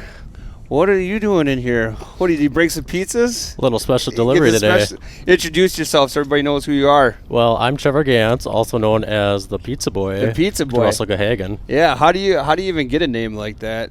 The inaugural head-to-head, Isaac Lockich had spilled his mouth about having a personal delivery service to him on the water, and Russell caught wind of that and said that he wanted the same thing in studio. So a couple weeks later, I guess we made it happen. There you are. You brought a pizza with you today. What's your thoughts on head-to-head so far? Well, just turning the corner here, getting into the studio, it's just amazing to me how much actually goes into it. It's a lot more than you see on Facebook or on the website or on YouTube. There's, I think, 5 or 6 guys out there, the production team, reviewing footage, going over footage, trying to predict what's going to happen next. Just, it's crazy what goes into it. And then for the viewers, it just seems so simple, but it's a lot more complex than what it actually seems to be. It's pretty amazing, and it's just the future. Yep, it's a big time operation on a small time budget. So, well, that's cool, man. If you had to pick somebody, I mean, besides Isaac, who are you rooting for? Well, probably my good buddy Nick Mills. Me and him fished quite a few tournaments together last year, and I mean, the guy's a stick, that's for sure. I know just talking to him the last few weeks is, I mean, he's going to be scary, especially today. I mean, today's a little bit tougher, but he's prevailed thus far, and I think if the bike can get better, he's going to be scary going forward. We can kind of recap the matchups here, Trevor, while you're in here, and we can kind of go over what we're looking at. So right there on the bottom of our screen, that's the Way Live scoreboard. You can kind of see we have the Mike Furyk, Nick Mills battle, the guy you were just talking about. Why don't you kind of recap what Nick's got further right now? So it looks like Nick has a 7-pound, 13-ounce advantage, I believe, on 2 fish. Yeah, 2 fish. Yep. So you see his total fish is 2. So his average right now is 3 pound 14 ounces with a big fish of 4 pound 7 ounces. On a day like today, that's a really nice quality fish, especially because, like we alluded to, you know, for the last 4.5 hours, a lot of these fish are already spawned out. Absolutely. Post-spawn conditions coupled with a giant cold front. I mean, we fished a tournament out on Saturday, and I think we had about 44-degree water, and guys have been saying it's in the upper 30s now, which we're talking a 45-degree temperature change just in a couple days. Coupled with the post-spawn conditions, a lot of fish are dumping out, and especially where these guys are fishing, any fish that are there at this point are just going to be in a very negative mood and not really wanting to bite. As you can see, we haven't had a lot of fish caught today. Right. So now we have on the screen, we have the David versus George. I like to call him Foreman, but his last name is Freeman. Again, I mean, we're a real tight battle here. It's only basically a week ago that was 1 fish, but we got David's got 2 fish, 7 pound 14 ounces, with George still looking to get his first head-to-head scoreboard fish on the board. David again with another outstanding day. Here's a real tight battle. I mean, I can't say they're all going to be tight today, but Isaac versus Scott. Scott's got 2 fish in a boat. Again, like not high numbers like Russell kind of thought was going to happen earlier this morning. As of yet, this could turn on for the afternoon, but you know, Scott's got 7 pound 9 ounces total with 2 fish. Absolutely, and I just wanted to touch on what George is doing quick. You've seen he's heading downriver. He's basically at the mouth there. And yeah, here we see right here, he's basically where the Coast Guard station is at the mouth of the Fox where it dumps into Green Bay. But I like what he's doing. Everyone else is still kind of upriver, and he's trying to, I mean, he's pulling up on an area here where when they dump out, one of the first areas you're going to see him right at the mouth there. And I mean, 24 minutes left here. I wouldn't be surprised to see him pull a couple really quick, make it really interesting for David having to pull something in the last few minutes here. You got a fan club rolling in here, my friend. You got a lot of comments coming on here. A lot of people are saying we should call you Travis. Is that a slang word or something there? Or? I guess that. I mean, I got about 15 names I could probably come up with right now over the years. So we're back to the scoreboard here. Again, look at this one. 1 ounce difference, Scott and Robert. We got 2 fish apiece, 7 pounds 6 ounces for Scott, 7 pounds 7 ounces for Robert. This is an outstanding battle as we close in on 20 minutes left in the afternoon, or in the morning session, I should say. Right, and two very respected fishermen, both local guides, both guys I look up to as fishermen and as people. Great examples for just fishermen in general, and I mean, it doesn't surprise me that they're going toe to toe here at the end here. They're both very well known, very good on this river, and I'm curious to see what's going to happen here in the last 20 minutes or so. So do you have quite a bit of tournament experience already? I've been fishing tournaments for about 4 years now.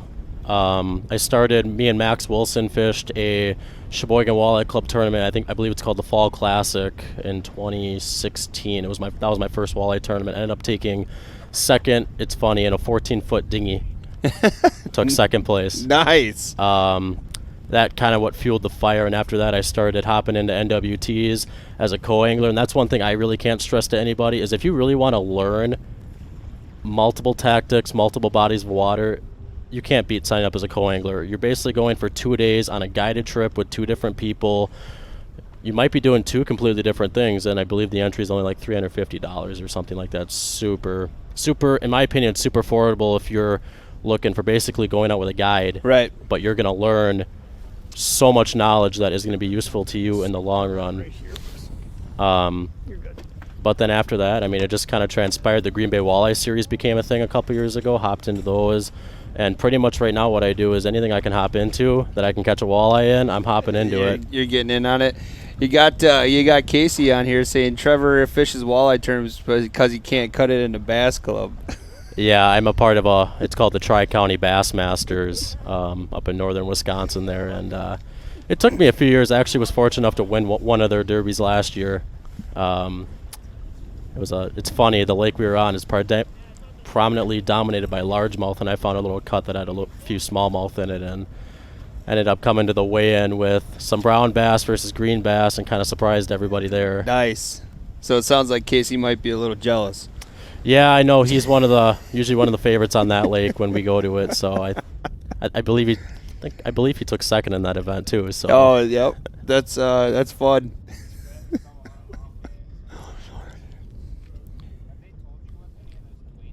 Man, it looks brutal out there today, that's for sure. So now, do you live up in the De Pere area then? I live about 5 minutes from the boat launches up there, so I mean, I'm going fishing whenever I can up there. I consider it my home body of water, Green Bay and the Fox River for sure. Spring and fall, I'm out there whenever I can.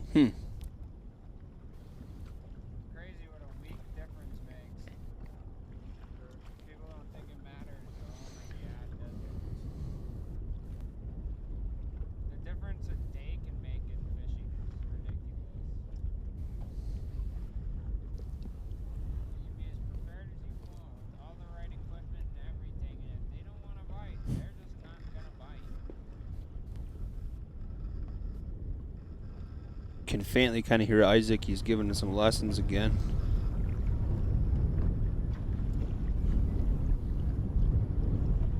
Yeah, I mean, with the way they're bundled up today, Mike, if they're not right on the outside of the jacket, it's a double-edged sword. You get the beard brushes against it, or it's just kind of hidden, so it's a little bit harder at times. So Trevor or Travis and I, whatever one you want to go with right now, we can do our best, and when we hear them talking, we'll just kind of mums the word and let these guys do their preaching. Yeah, I agree, Marianne. They are going to need some chili. Are you not delivering pizzas for this afternoon, are you? I wasn't summoned into that one, I don't think. Well, Isaac's fishing right now, so he's got you on speed dial or something like that? Right. Well, the funny thing is he's actually been staying at my place for the first one, and this one he crashed last night, and I'm kind of pulling for him to pull a few fish here because I don't really want him to go home right away. It'd be nice to have when he made it to the championship. I mean, that was a week spent with a good buddy. We had a lot of good times that week, and I mean, it's like with any tournament, it's more than just the fishing. A lot of it's the camaraderie, which unfortunately with what's going on right now, we don't get to have that, but at least we still get to fish. But I mean, the camaraderie. Here we go. Here's your bud, Nick Mills, is just hooked up. Look at those snowflakes falling.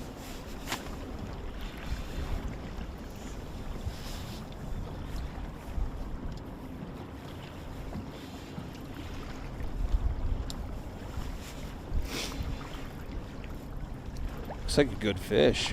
Yes, it does. That's for sure. He needs this fish.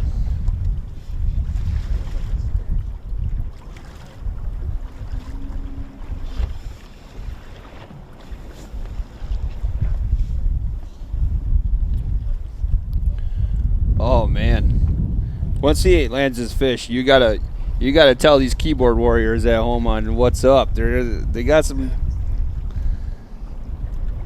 talking about family members. Tell them to, hey, easy now. Let's keep the comments clean, everybody. I hope these are your buddies that are saying this kind of stuff.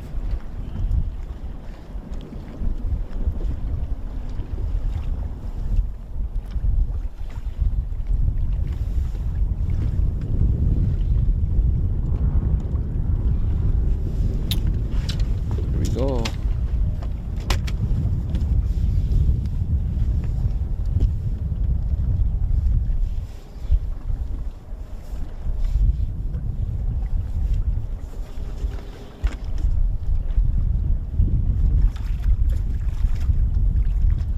That's a good one. Snag.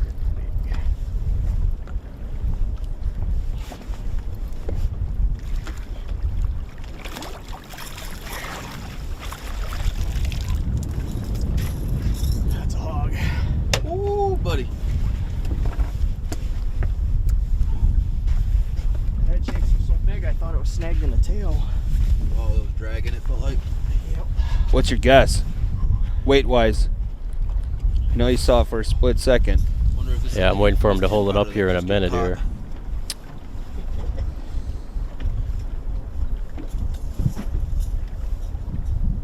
Oh, I think it's 10. 8. Nice fish.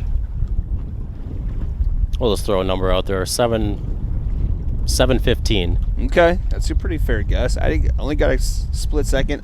I'm going to say 512. Zeros. All right. I'll give you a chance now to change that guess if you want. Nice big fish. You might want to stay where you're at. It's a long fish.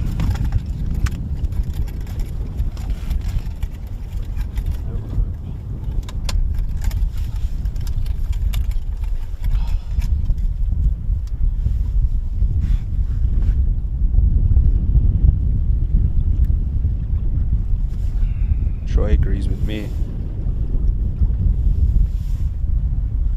I think it's more than that. Can I take it off again? Yeah, go for it.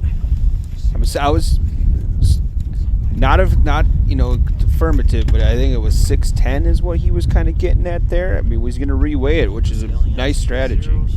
Okay. Was only doing like a 6. Yeah. I mean, it might be that, but it's almost like this scale's taking forever. 6, 8, 6, 6, 9. That's steady at 6, 8. 6, 8. 6'8". That's a dandy. Nice fish though. Big boy. Nice catch.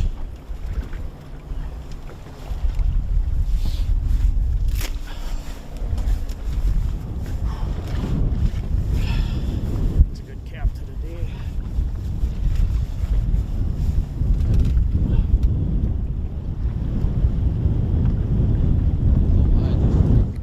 Man, it's just getting brutal out there. I know driving south on 41 heading here, I mean, I passed a few snow squalls. I mean, so the last few days have been brutal. I know yesterday it was, I mean, I went down to Metro on Sunday, and where we were originally supposed to have the Green Bay Walleye Series event out of, and it was 4 to 5 footers rolling into the river. I know yesterday was about 45 mile an hour winds. So the last few days of practice for these guys, I mean, I couldn't imagine, just had to have been brutal. Yeah, look at that view right there. That's crazy. Spring fishing at its finest. Oh, sure. That's a good point. Troy, that fish was 6 pounds, 8 ounces. If you look at the bottom of the screen there, you can see it flashing across.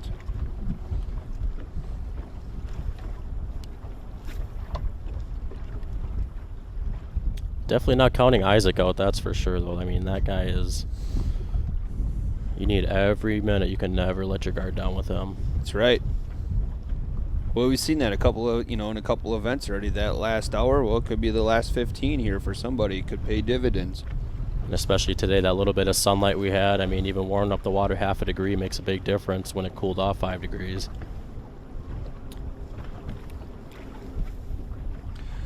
So let's say you're out there right now and you're in these situations. Are you fishing the same way, or are you going to try something different?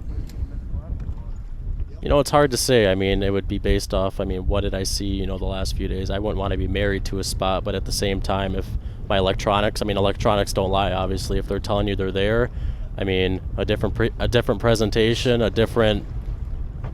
whatever. I don't know. That's a tough question there. I mean, I've never been in the moment there where, I mean, you're less than 15 minutes away here from possibly being eliminated. You know, what decisions are you going to make? Right. And that's a lot of time in head-to-head world. Right, especially when I mean, just a normal tournament, it's a mental game. I can't even imagine the mental game that these guys have to face in this, where you have 5 hours to go out there against one other guy and catch the most fish that you can. Now we're here at the last 12 minutes of the tournament, and you're down 3 fish, for example, like Mike here. I mean, I guess until you're in the situation, it's hard to say what you're really going through, but I'm sure it's just a rush. I mean, Nick catching a 6.5 pounder there in the last 15 minutes. I mean, I can't imagine what kind of rush that had to have been for him. Right, right.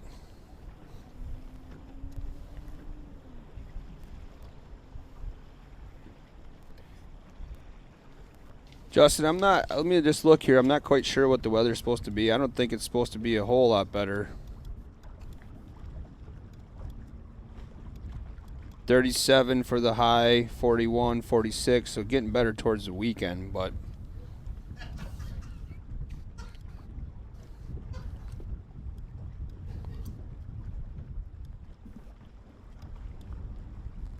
so now look at just a little difference in camera view there. It looks a little nicer where George is compared to where David's fishing, just by the, you know, based off of background images.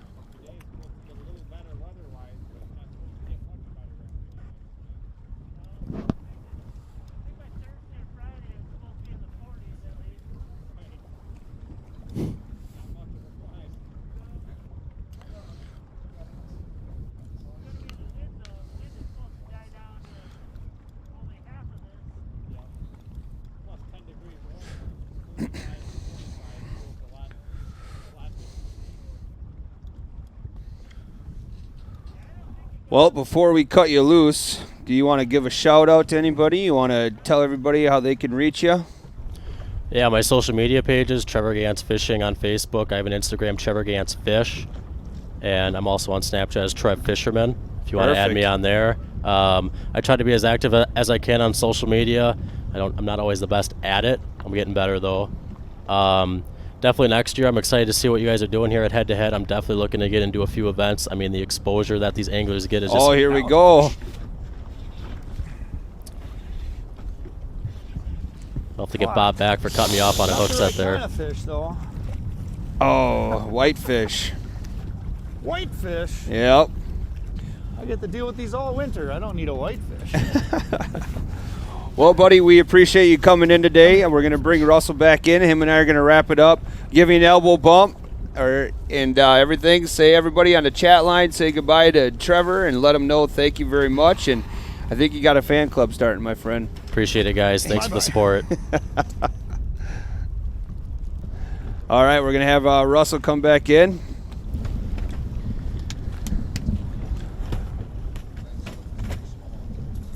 See ya, man. Do you want to...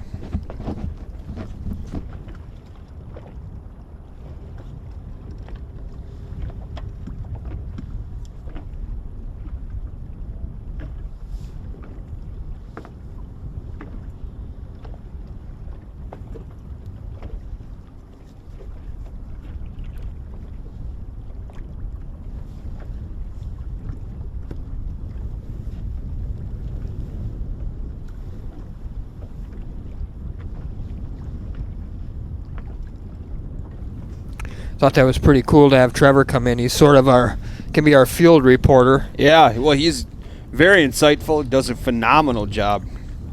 Yeah, I mean, if you follow Trevor on Facebook, I mean, he's pretty much at the boat launch in Deep Pier all spring long. So if you're looking for up-to-date reports on, you know, what's going on, what the water clarity looks like, what the bite's like, I mean, Trevor knows what's cooking. So, and he's a heck of a pizza delivery guy.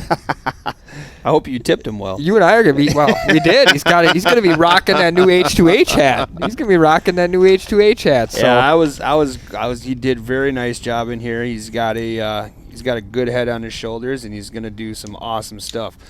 Jeff, round 2 is gonna start. I believe they were saying 2:30. 2:30 today. So we're gonna give a little break here. We're gonna, once we wrap this one up, dude, we got some battles going on here, Russell. Yeah, so I was a little confused. So was Scott in the lead and now not in the lead, or was he 1 ounce behind the whole time, or what's going on here? He's been 1 ounce behind the whole time. Yeah. Yep. Gotcha. So everything's verified, and that's the case. Yeah. What a battle here. We got 7 minutes to go, and Santa Claus's cousin, Robert Claus. Looks like he might not have a fat sack of walleyes, but he might have just enough walleyes to move on to round 2. I mean, it's just crazy, Russell. Like Trevor and I were talking about. Look at the background differences here. I mean, a Scott's screen, we got some high skies with some big clouds, and then you look over to Claus's side, and he's got snowstorm, yeah. And cloudy skies. So this is going to be an interesting final finish here. I just opened up or basically peeked my head out the back door of TRS, and it's snow flying. Yeah, here. there's snow. Yeah, see, then again, it's just crazy. Ooh, that's one of my favorite jigging spots there. George Freeman's in Coast Guard Station down by the Metro launch.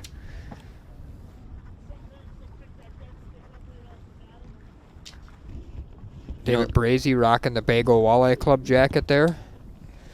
Here's some AFCO gear by Nick Mills. Nick Mills is wearing. Ooh, Nick Mills might be. Is he hooked up? No. These guys are so cold. They're so bundled up. Brian and I were just talking when I was on the break there, and he said something about trolling. I said, yeah, I'd be trolling. He said, yeah, just to put your hands in your pockets. I said, exactly. I'd have my hands in my pockets so I wasn't freezing to death at least. So we got a lot of people in the chat saying that Alan's first or last fish was 215, but he entered 211. Gotcha. That's a great question. I'm not really sure on the answer to that. We just sent that note to fishing headquarters and see what's going on here.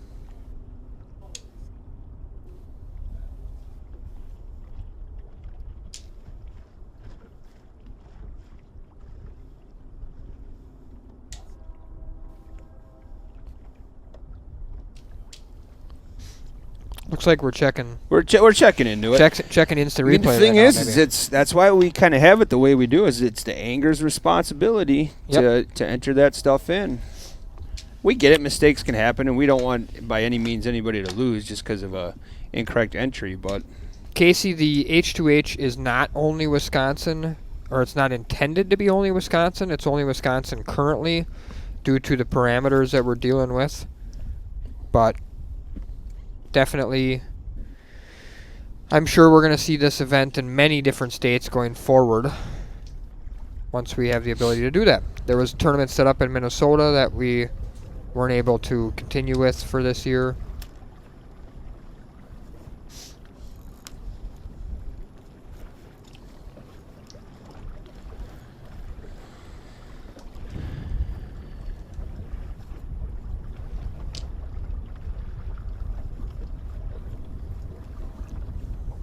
Bait and knock, David says.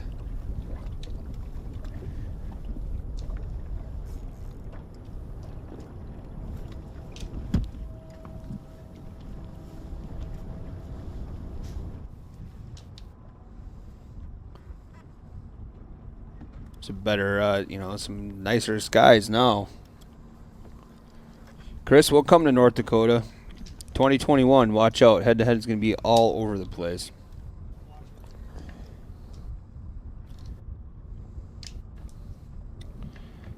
Joe, according to what we're seeing on the screen, Robert Claus is winning that matchup.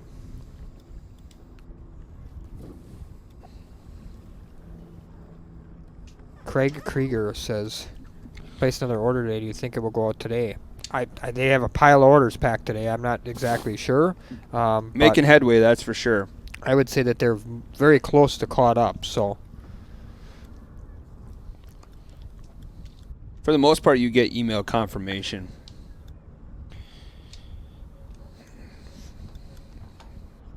So what'd you do? You gave away these fish grippers? I did. Do you have my names? Do the names for me?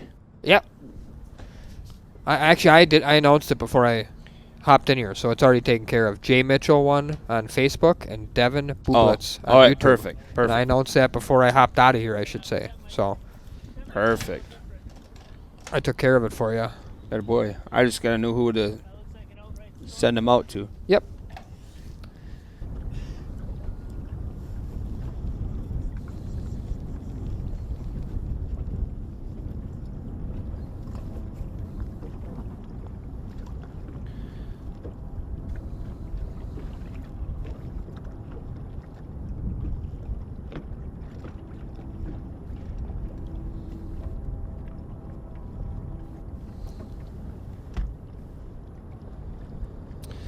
The Lackish lover at Lucas Outdoors is the best kept secret. Let it out. Yeah, unfortunately, I think it's under Goby on the website right now. We're changing that, but Let's just look at some TRS custom blade baits here.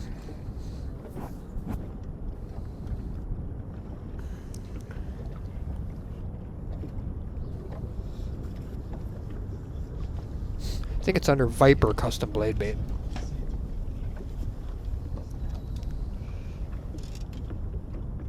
There it is. 2 minutes.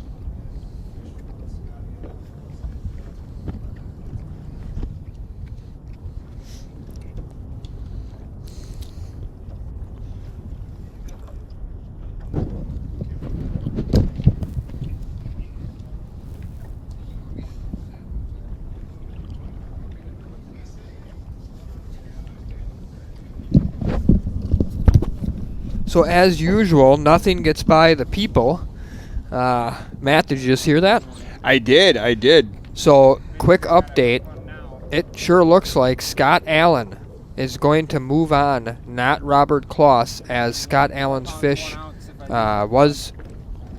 did not get entered correctly or did not take correctly.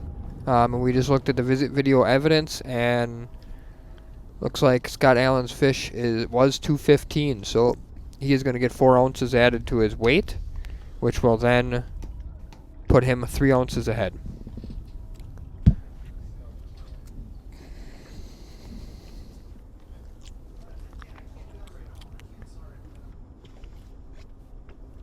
$15 seconds left. Yeah, we're down to 10 seconds. A fast morning, Russell. A fast morning.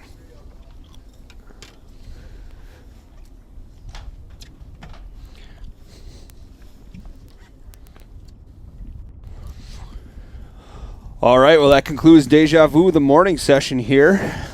Another awesome day of entertainment for everybody. Yep. Yeah. All right, lines in. Oh, yeah, we got to double check our brackets here, Russell. Yeah, not so good in some ways here, Matt. I'm grabbing mine right now. So what it looks like we're going to see here is we're going to see Scott Hausuer move on to take out Isaac Lackich, who blanked. Wow, is all I can say. It's, like you said, it's a tough day of fishing. Yeah, nothing against Lackich. I mean, I go to say by the way I thought he'd finish. I think he's one of the better fishermen out there. I mean, he's a young gun on the move. Just wasn't his morning, and it really wasn't anybody's morning. Nick Mills, I think, is the only angler that went over 10 pounds. Yeah. Who would have guessed that, right? Yeah, yep. This morning at the start, that one angler out of 8, would go over 10 pounds. So Lackich is out. Looks like Hausuer moves on, and he's going to face Scott Allen tomorrow. Scott Allen moved on over Robert Kloss in what was a 1 ounce battle that turned out to be a 3 ounce battle. Yep. And I know there's going to be probably some comments, well, he entered it, yada yada. We're not even sure that. I mean, it is an app. Again, he may have entered 215 and it came up as 211, whatever. That's why we will double look at that. And we did, and he's going to move on. Yep. So then Nick Mills ended up beating Mike Feurig. And David Brazy ended up beating George the Foreman Freeman. Yeah. Somebody said George a little bit earlier can get his grill out because it's time for grilling, and I guess that's the case. I want to say I definitely give George a ton of credit. Yeah. He didn't rot up by the dam and cast or jig or any of that. He gave it heck. He did exactly what I would have did, which goes to tell you what I know. He moved down the river and looked for, post-spawn walleyes floating down the river, just wasn't able to hook up with any. There definitely was a lot more movement this morning already compared to what we've seen the last 2 weeks. And, I know we got to get to the other side of the bracket here, but I don't know if the afternoon bite's going to pick up a whole lot from where we're at right now. That weather is just kind of roller coaster effect. Yeah, it seemed like it was actually the opposite in some ways, of what I would have expected, in the sense that I thought the guys that would have plopped around moving would have caught some fish. Yep. Freeman moved a lot. Lackich moved a lot, to no avail. And it ended up being Nick Mills, who sat on a spot most of the day. David Brazy, who I think, moved a little bit, but for the most part sat on a spot most of the day. So really interesting. I think we're getting some of the post-match interviews right now. Yep, they're trying to line those up here. Yep. So yeah, now we're excited. Now we got some awesome matchups coming up this afternoon. Remember, that's going to start here at 2:30 Central Time. So we can kind of go over there here while we're waiting for those interviews to kind of flow in here. So again, we got Jared versus Brett. You and I we got our picks going on from that, but if anybody hasn't done a bracket yet, you kind of missed the morning session, but yeah, heck, have some fun. Do it for fun. Do it for fun absolutely. now at this point. Yep. But so then we got Brandon taking on Ethan, RJ versus Greg, and then Scott versus Mark here in this afternoon battle. So yeah, a lot of awesome anglers coming up here. Again, that starts at 2:30. So we're gonna be cutting her close on the daylight time. But I think you've talked about it before that close to dark maybe can really pick up some extra bites. I'd love to be in this afternoon session. These guys are gonna be able to fish till 7:30, and I noticed on Saturday the trolling bite really got going shortly after 6. And by 7:30, it was in full swing. So, interesting again. It'd be interesting to see. And I don't expect Brett Alexander to troll. I don't expect Mark Jackson to troll. I'd be shocked if RJ Hardwood was trolling, just based on some of the things I know about these guys. But who knows? Maybe one of these guys do. And well, we're kind of armchair here. But we're watching. Yeah. But again, Russell, I heard you kind of say a couple different times you were kind of surprised nobody was on the move a little bit more. So it'd be kind of interesting. I know you're just saying that you don't expect a whole lot of trolling, but. Right. If you said you'd sit on a spot this morning for about 20 minutes, and if you weren't getting a whole lot of bites, you'd be on a move, right? Absolutely. Yeah, and the big thing that the reason I keep preaching trolling is, I'm a salmon fisherman by heart, so that's my background, right? Yep. So you do your strengths, which I said before, and Kurt the Killer Grable sat right here and said, under no circumstances would he be trolling. He pre-fished the bay for the last event, only casting, and guys were catching him trolling. But at the end of the day, I just feel like you're covering water trolling, which is something you're not doing if you're an anchor lock on top of a spot. So we're gonna start our interviews with Nick Mills, who had the biggest weight of the day at 14 pounds, I believe, and some change. So today came in first place with 14 pounds, 5 ounces, killing it with the rest of the competition today. Going into the competition though today, how were you feeling? And knowing that you won this round, how are you feeling going to the next tournament? Well, I knew it was going to be a grind today because we were out yesterday and it was tough. And the winds are not as bad as yesterday, but it's colder. Had 7 hookups, landed 3. The last one at the end was a good one. Lost another at the boat. Lost a few out further. But it was a grind and really didn't see a lot of nets flying. And so hopefully the fishing gets better for the rest of the week. Yeah, sounds good to me. I'll wish you luck in the next round. All right, thanks. Thank you. David Brady. All right, well, today it went better than I expected. I guess with this weather that came in, I was just hoping I was going to catch a single legal fish today. So to be able to put 2 in the boat, walk away with the advancing till tomorrow was just awesome. Really, really loving this whole format they got going on. Can't say enough about head-to-head fishing. Just want to say thanks to everybody who's been supporting me, and hopefully do this again tomorrow and move on to the next day. Thanks to my wife Jessie and my family, Mom, Dad. Thanks for all your support, and sponsors. Trailer Express, the Boat Dock, Fox House, and DH Custom Baits. You guys have all been real supportive along the way as well. Most of my action today really came on the ripping wraps. I missed quite a few. I think I was just pulling it a little bit too fast. They were just reaching to grab it as I was pulling it away. Hopefully it's going to keep warming up a little bit here, and those fish are going to be a little less lethargic and start pounding them like they had been. So my buddies who fish in the tournament, awesome job, guys, and we'll see you again tomorrow. Scott Hauser here. Just making sure he looks good. Maybe next round. Yeah, I mean today was sponsors. Today was tough conditions out here with the weather, a lot of wind, some snow squalls coming in, very cold temperatures the last few days. Really, these fish were pretty lethargic. The couple bites I did get, barely had it. There was a couple, well, you guys seen the one on camera that we snagged. But my Fox River rods worked great today. I don't know if anybody could keep ice out of their rods today with the way the wind and everything was. I got to give a shout out to my buddy Chad. Sent a bunch of Rip and Wraps along with me. You know, I know he's big with Viper Tackle, and give you guys a shout out. Thanks to Rip and Lips Tackle, who's my main sponsor. Doc's Custom Jigs, and one of the other things I like to use is the Old Salt scent attractant. So, but other than that, pretty good day, and we'll just have to regroup for tomorrow. Things are changing every day in the river. We're going to finish up here with Scott Allen. Well, it wasn't a pretty day today, but definitely had to grind out our bites. They were very few and far between, not that exciting for the viewers, but definitely any fish can turn the day around for us. As we saw here, it sounded like Bob had a nice flurry right at the end there, and we did good. We got a couple bites that we missed, and we had one fish at the side of the boat that got off. So hopefully the water will warm up and we will have a good day tomorrow. I want to thank Mike Schultz and Killzone Fishing Systems.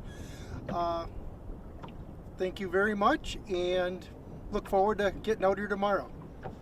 Sweet. Good. That wraps up the first half of round one. Got a doubleheader today, as we said. Seen a few people in the chat board asking again, so 2:30 this afternoon. Scott Hauser, Scott Allen, Nick Mills, David Brazy move on. This afternoon, see 4 more matches, and we'll be back with you at 2:30 live for another 5 hours of fishing. Sounds fun. Thanks, everybody, again, and we'll see you back here shortly, 2:30 Central Time.